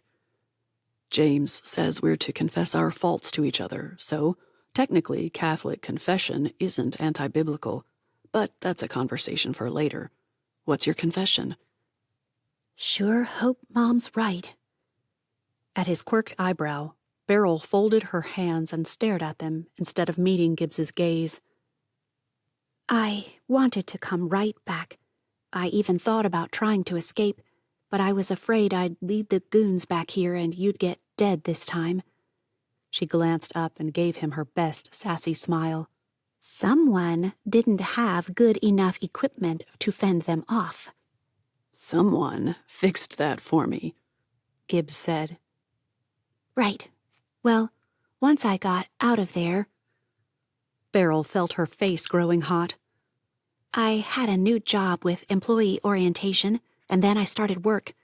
Mom suggested I come up here since it's almost all remote work. This time she managed to look up at him. But... Gibbs broke in. Is that a bunny butt? Her heart did a few hippity-hoppities in honor of that, but nerves sent it racing off into scary territory. Never in her life had Beryl chewed the inside of her lips. She started that stupid habit right there and then. Gibbs nudged her and said, Maybe it'll help if I tell you about a conversation I had with Warner. He sighed. Actually sighed, like a girl or something. Beryl would have teased him, but she feared he wouldn't keep going, and she needed that right now. Yeah? I was wondering about you and told him how I kept expecting to hear you practicing your assault on invaders, or maybe your opinions on a movie or a book. Kept wanting another discussion about prayer or... He reached out and took her hand.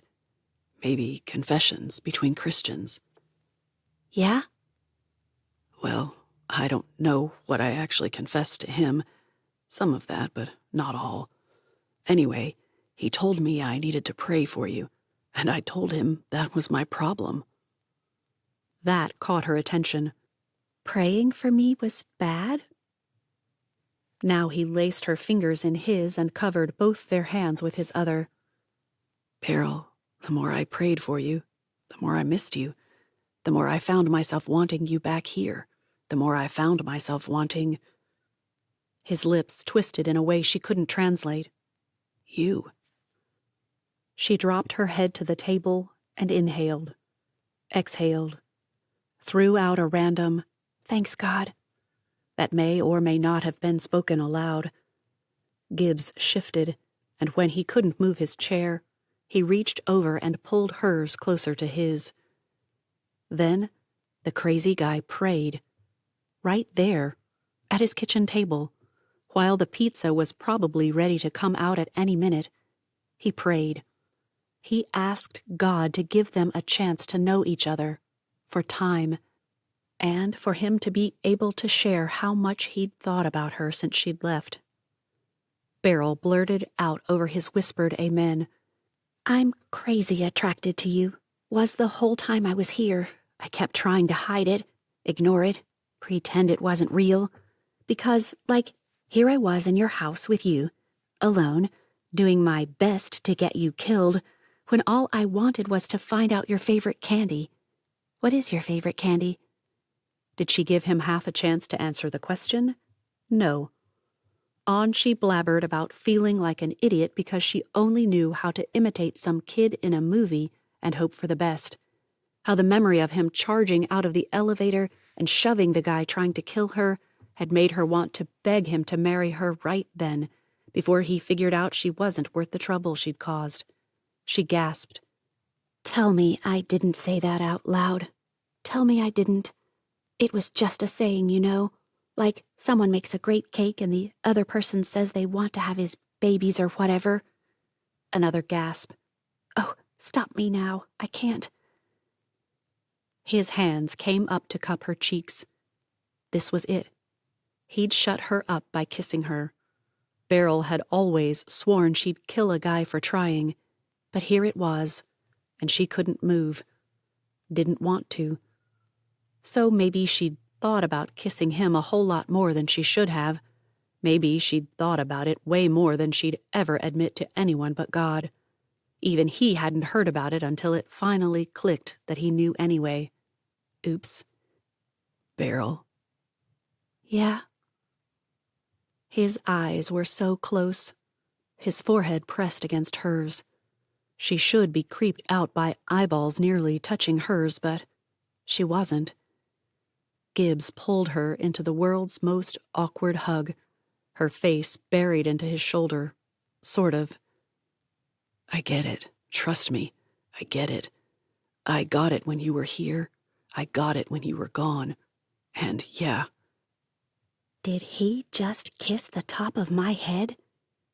I get it now. His rumbling chuckle sent her heart skittering all over the place. And yeah, I kissed the top of your head.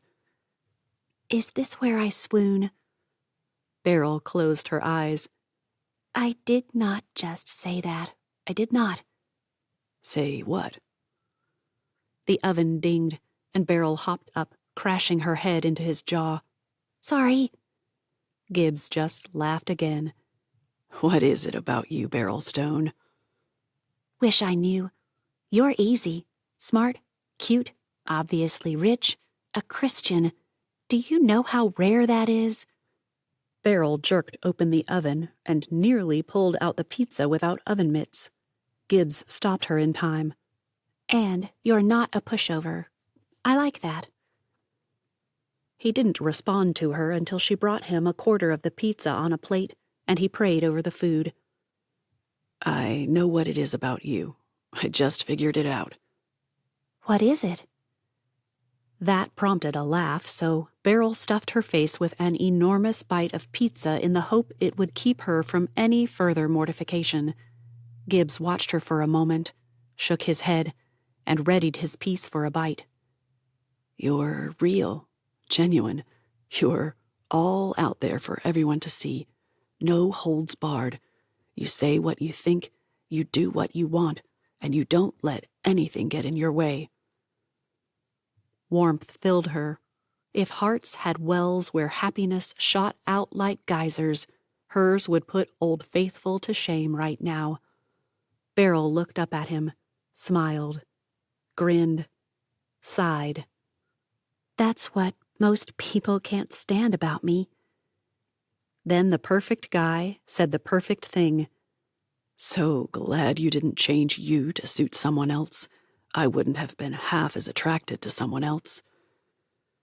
Beryl got ready to take a bite, but just before she did it, she said, Just warning you, I fully intend to kiss you like there's no tomorrow before I leave. Then she tore off another hunk of that pizza. As long as you wait until after Mom, Warner, and Jillian leave, I'd say that sounds perfect. Beryl choked on that pizza.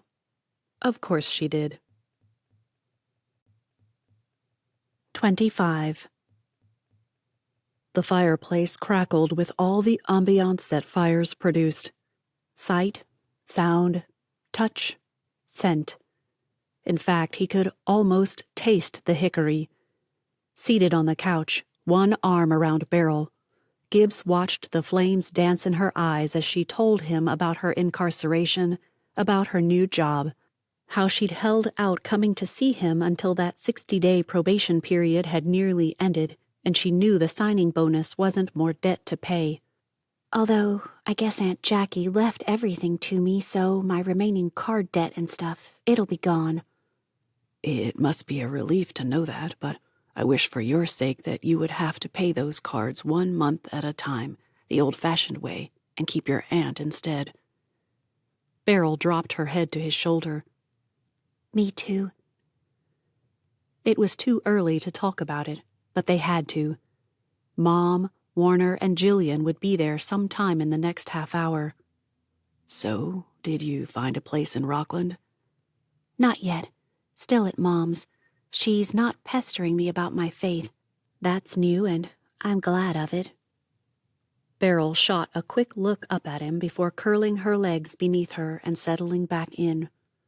She wasn't always that way, just after we lost Dad. His heart sank. If she wanted to stay with her mom. So, how long do you think you'll remain with her? Just until I find a place.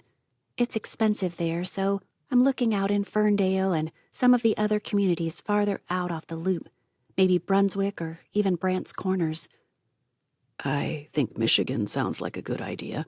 After all, the old slogan was, "Say yes to Michigan." When she stiffened, Gibbs tried not to flinch. Come on, give us a chance.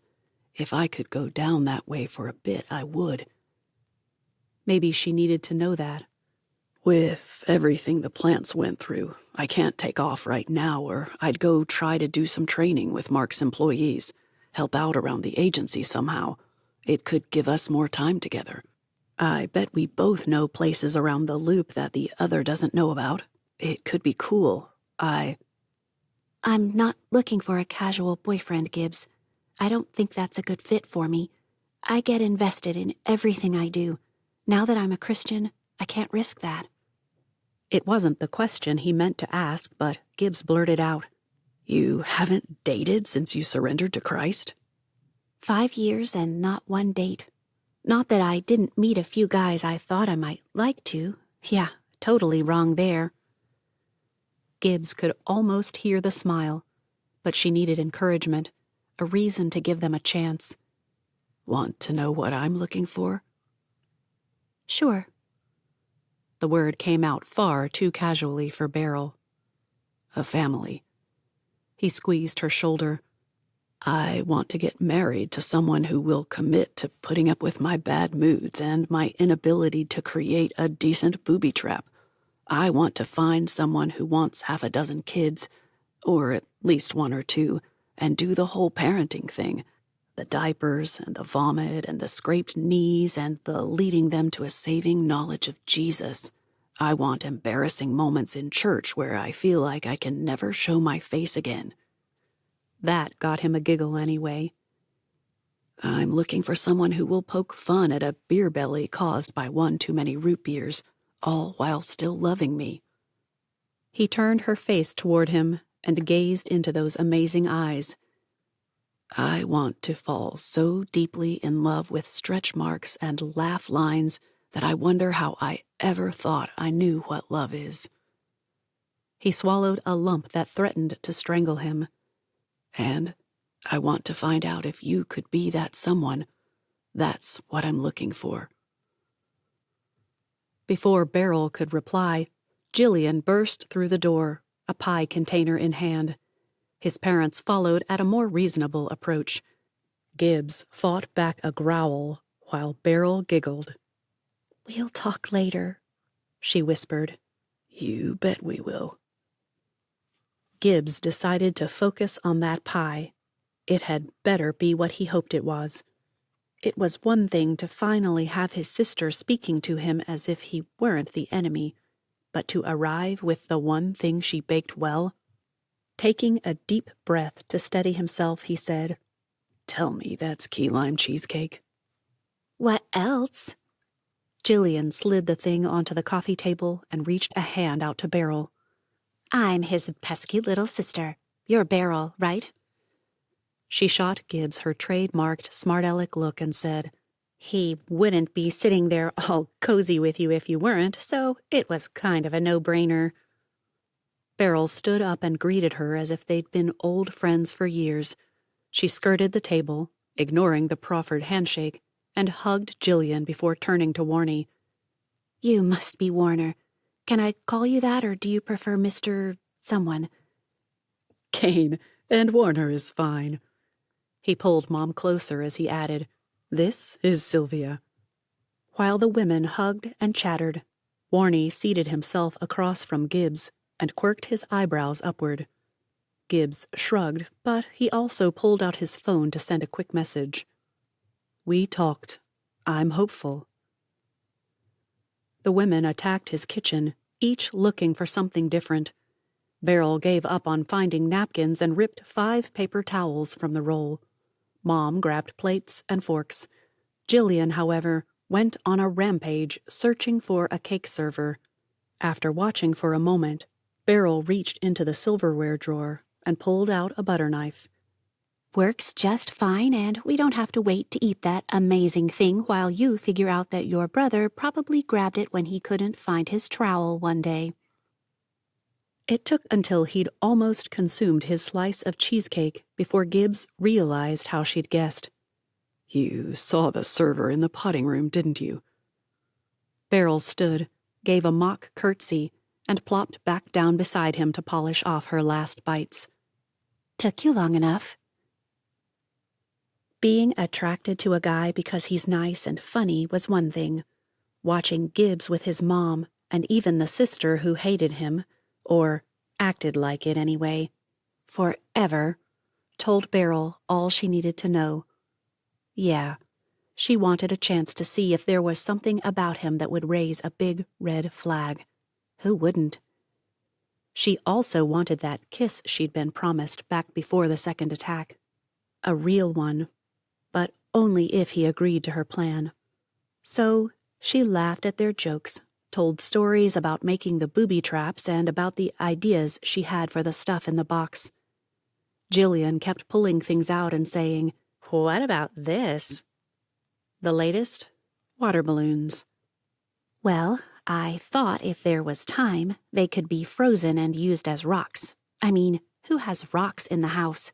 But if you didn't, there's itching powder in there, a huge box of it, and a funnel. Fill a few of them with itching powder and throw that. The guy would go shimmying down the drive lickety-split. And you'd be itching for the rest of the day. Not if you use the gloves I put in there. She sighed.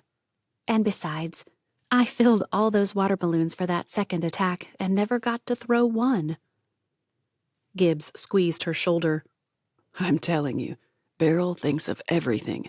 I can't believe she didn't put in vegetable oil or something." Beryl just grinned as Jillian pulled out a Costco-sized bottle. "What about tar and feathers?" Okay, she conceded. To herself, and only to herself. That would have been good. They were out, waiting for a restock. One delightful thing about meeting Gibbs's family when hers was nowhere near, they took turns telling story after story about Gibbs trying to learn to play the guitar, abysmal, playing football, all the girls loved him, of course, and going to Guatemala for a mission trip and spending the whole time in the hospital. Dehydration, his mother whispered. Didn't someone tell you to boil water just in case? I did. We all did. I got a stubborn little bacterium or something. Wrecked me for months. Jillian spoke up there. He had a very devoted girlfriend at the time, though. Yeah? Beryl couldn't help but lean forward and urge her on. Do tell. Don't.